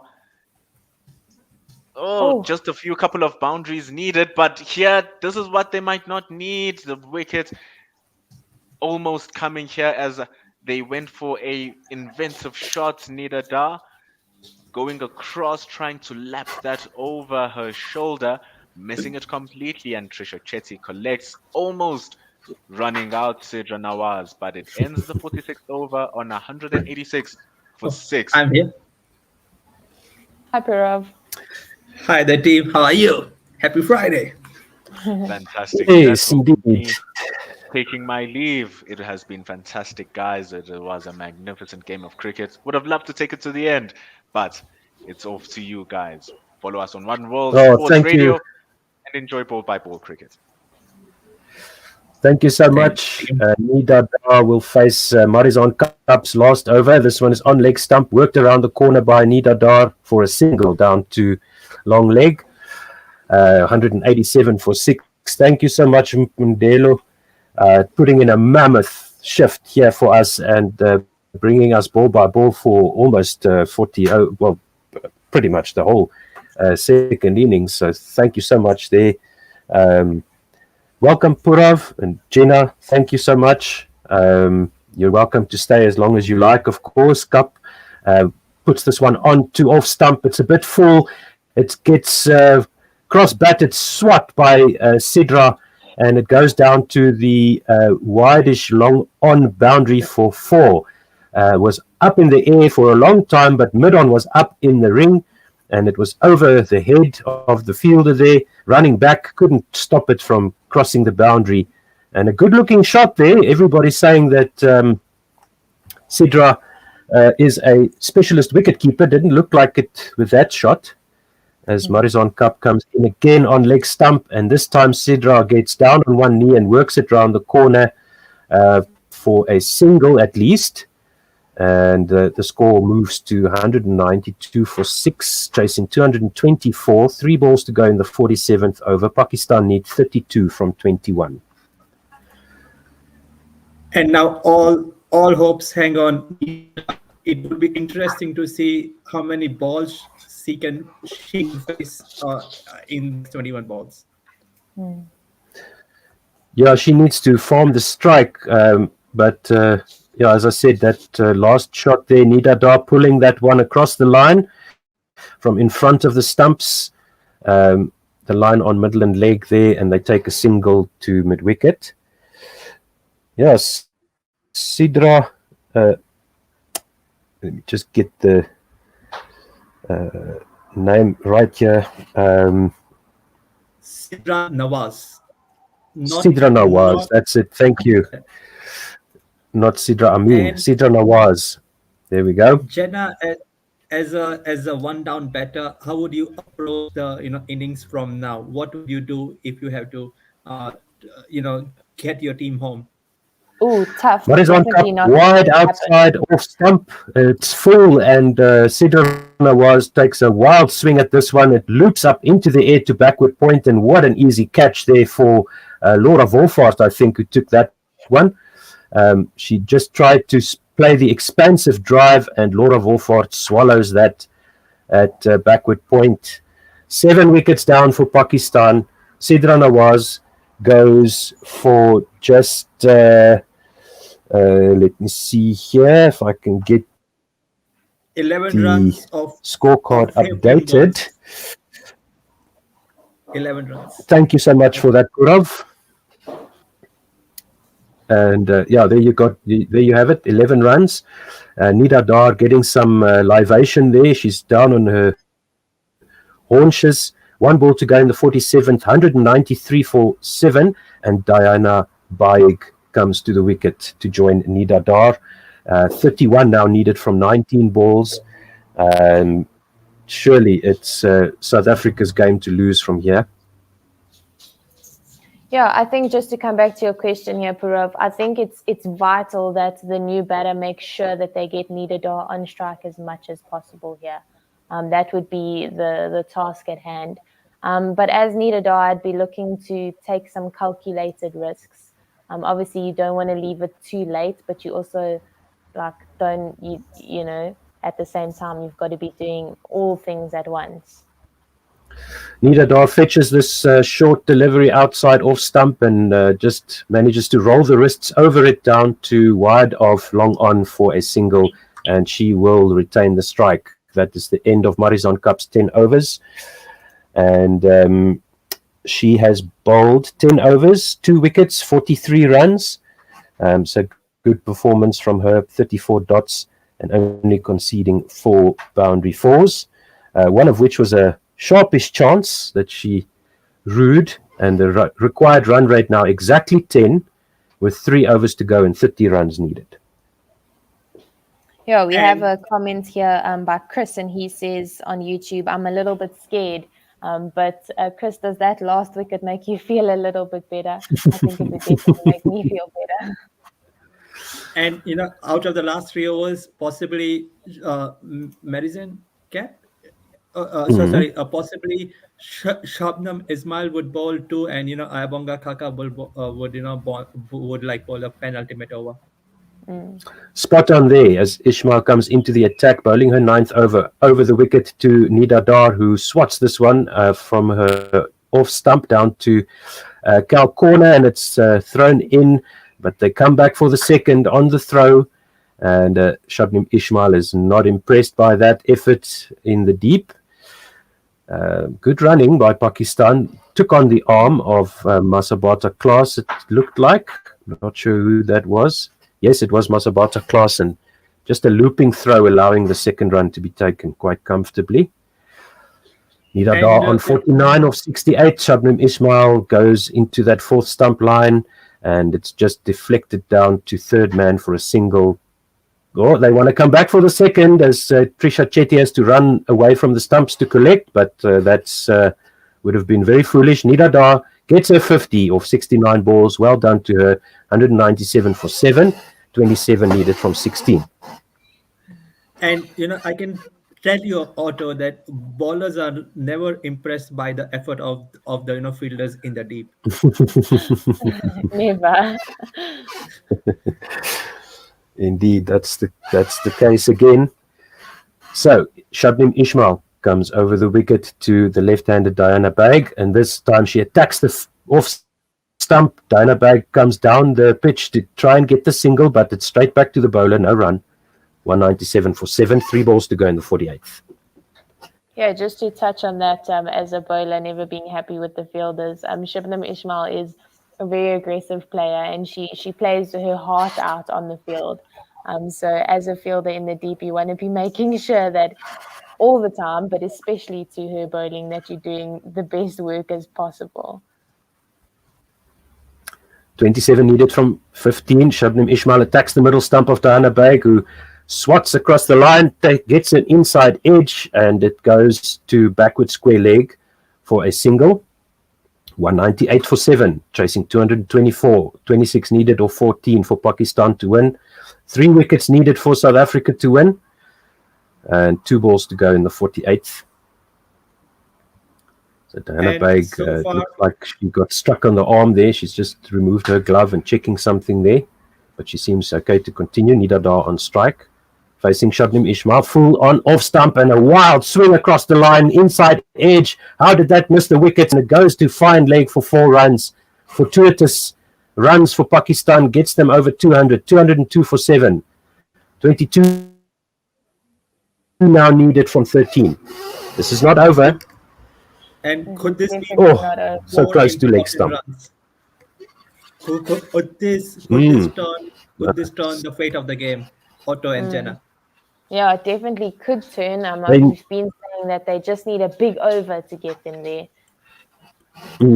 No, they've got 8 runs off this over so far. They needed 10 runs at the start of the 48th. Shabnim Ismail onto the leg stump. Is that a wide? It gets helped along its way by Nidada a little bit there, but I will take a look at the umpire. No, Nidada must have got something on that. So 22 needed off the last 2 overs. 202 for 7. Yeah, very good work behind the stumps there by Trisha Chetty for that last ball of Shabnim Ismail's over. She really had to work and make sure that she stayed low, as it really just did die a little bit on her there.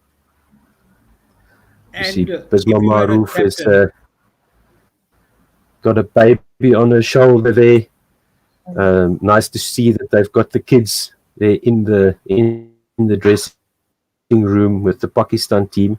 Not a happy day for the team, but at least mom is on duty, as they always are. It could be a happy day. It could be a happy day. It could be. You're right, Pirov. Ayabonga Kaka gets this one full and just outside off stump, and it's a swing and a fall down to wide of long off by Diana Baig. Just what the doctor ordered here for Pakistan. She double steps Ayabonga Kaka, gets to the pitch of the ball and clobbers this over mid-off, for 4 runs. Good shot. Yeah, that's a wonderful cricket shot. And unfortunately, if Ayabonga Kaka is going to be bowling that length, she needs to set her field accordingly. And the slower ball outside off stump, wild swing across the line, but Diana Baig connects that. She gets a 4 down to cow corner. 14 runs needed now of 10 deliveries. And it's game on here. Pakistan fighting back and doing well. 8 runs off the over so far. 4 balls to go. 10 balls left in the innings. On here. Wow. On leg stump goes Ayabonga Kaka full, and Diana Baig manages to squeeze it out to the onside for a single. 211 for 7. And 13 needed off 9 deliveries.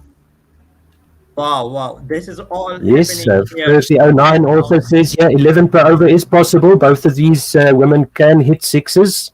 And we just saw that from Diana Baig. And Nida Dar now on strike. 13 off 9 needed. Ayabonga Kaka over the wicket, full on leg stump, and just helped to square leg for a single. Trisha Chetty runs around to field. 12 needed off 8 now. It's game on all the way here for Pakistan.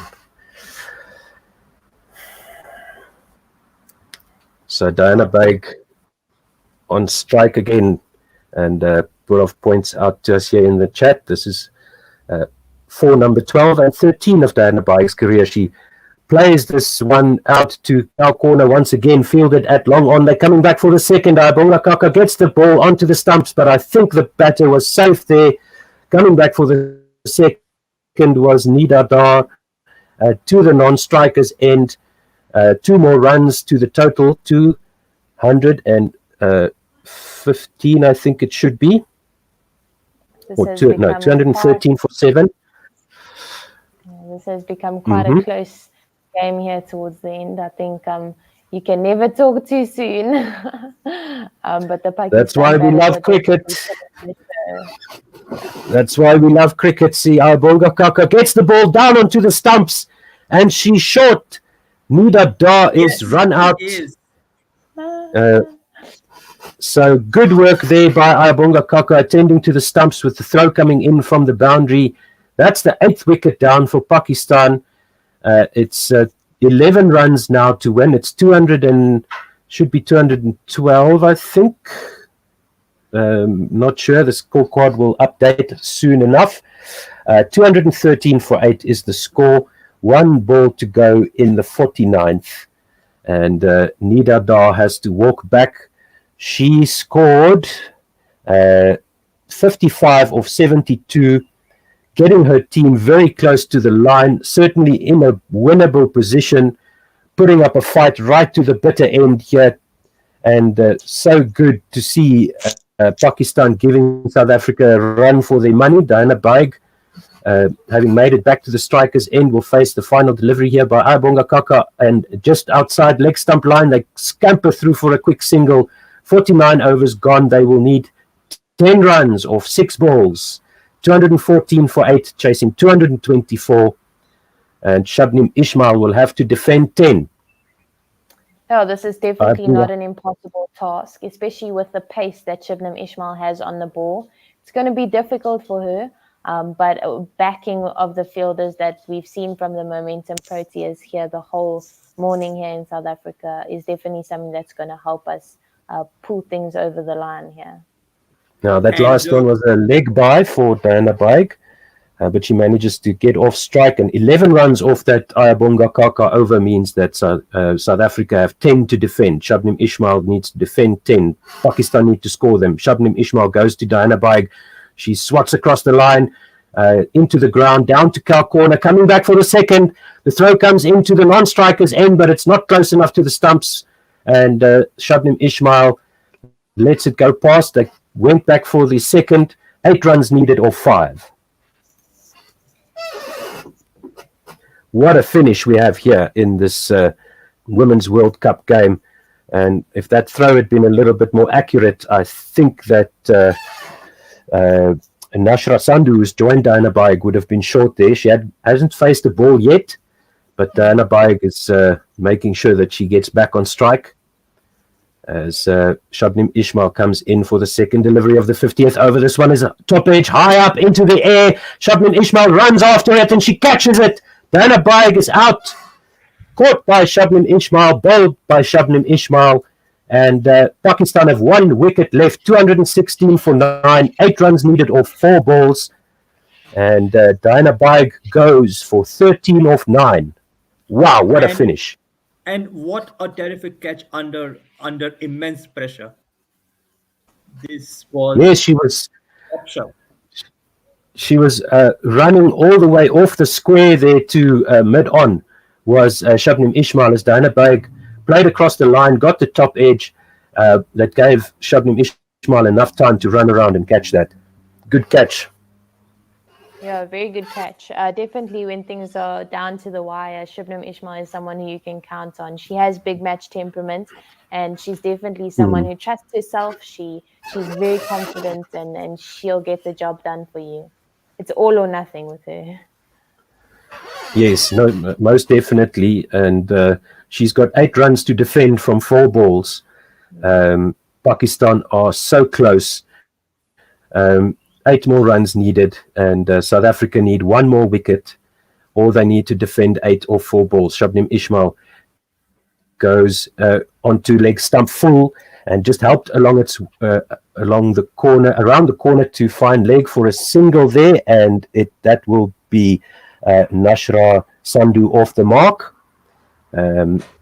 with the first delivery that she's faced, and Ghulam Fatima, the chief destroyer of the leg spinner for Pakistan, young lady, will be facing Shabnim Ismail. 7 runs to get off 3 balls. Over the wicket comes Shabnim Ismail, wide outside off stump, slower delivery. She swats it. That does Ghulam Fatima, and through to the keeper for no run. They thought about a single there, but decided against it. 7 runs now needed off 2 balls. 217 for 9. And for the Down next 2 to the balls, wire. just make the pace of the ball. It should be slow, as much slow as possible. Just take the pace of the ball. Let the batter do the hard work. Ghulam Fatima facing Shabnim Ismail, swipes at this one. They're going for the run, and Trisha Chetty runs in and disturbs the stumps. Run out is Nashra Sandhu as Ghulam Fatima tried to get to the other end. That is the final wicket down for Pakistan, and it's all over. South Africa win by 6 runs. What a finish.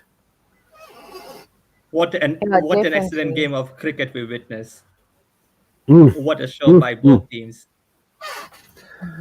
Very good match by Trisha Chetty as well, knowing that she didn't need to throw the ball at the stumps, and rather she had time to take the ball all the way there.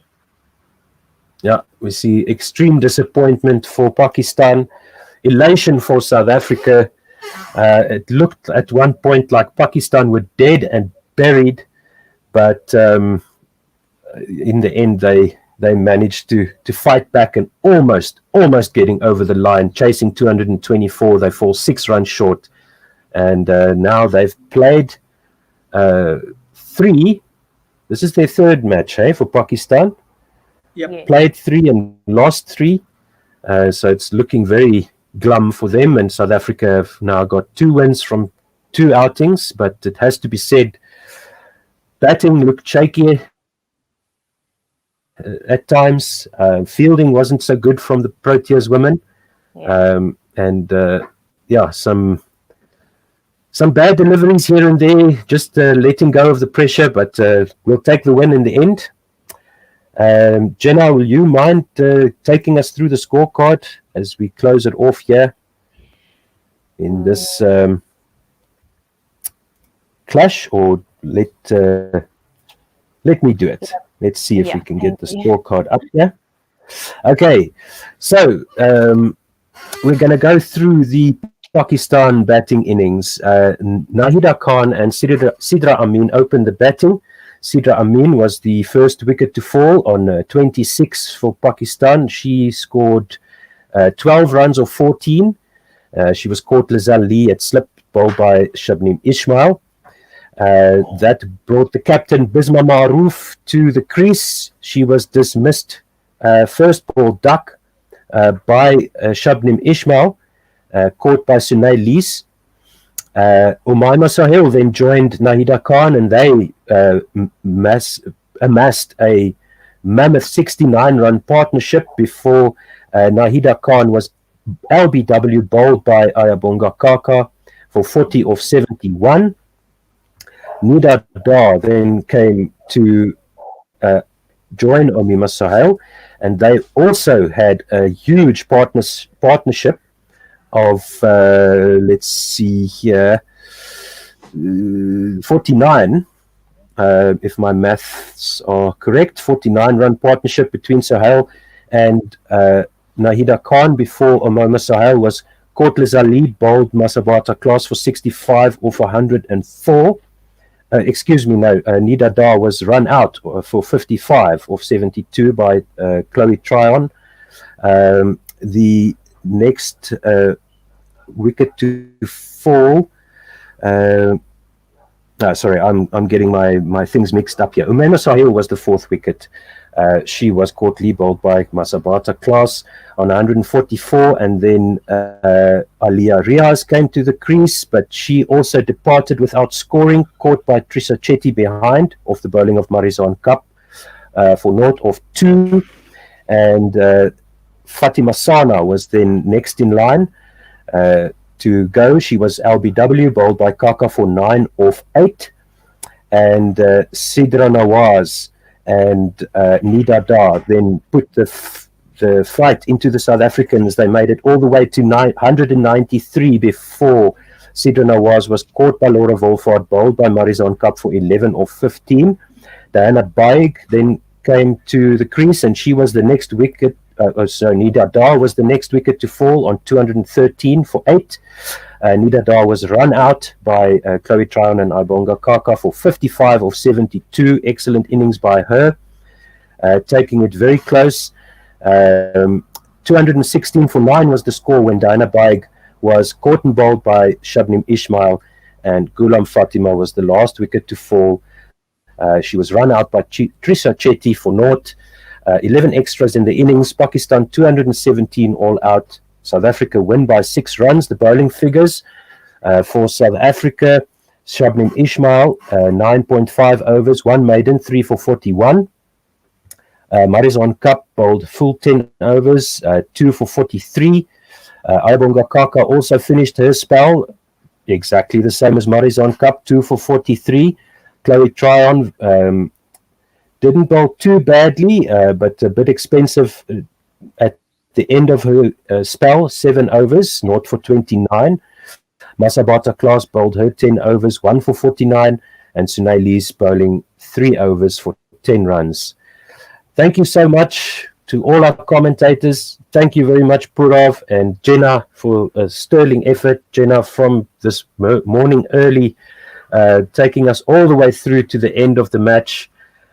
Thank you to everybody else today, Tsepo, and the rest of the team as well. Very good effort from everybody here. And so thank you so much, everybody, for listening.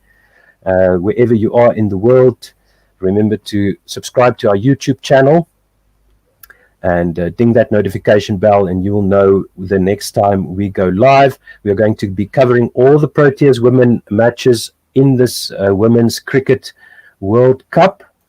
And that means that the next match we'll be covering will be South Africa versus England. And that will be coming to you live on Monday. Yes, on Monday morning here So, in Australia. We have a bit of a loop here. So on that note, I'm going to bid you farewell. Thank you. Just to add my last comment, player of the match has been Shabnam Ismail for her bowling 3 wickets and in her 10 overs.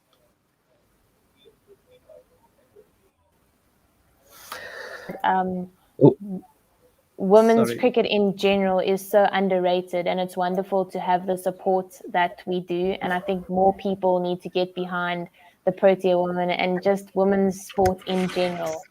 So the more that we do this and the more we get exposure of the women's game, the better it is. Indeed, Jenna, I could not agree more. And so far we have witnessed really close and interesting games in the first week of the Women's World Cup. Yeah, it's been great. Yeah, Cool. it's Thank been you, a great gentlemen. watch. On that note, Thank you, team. Thank you. See you next time. Okay, bye. Bye bye.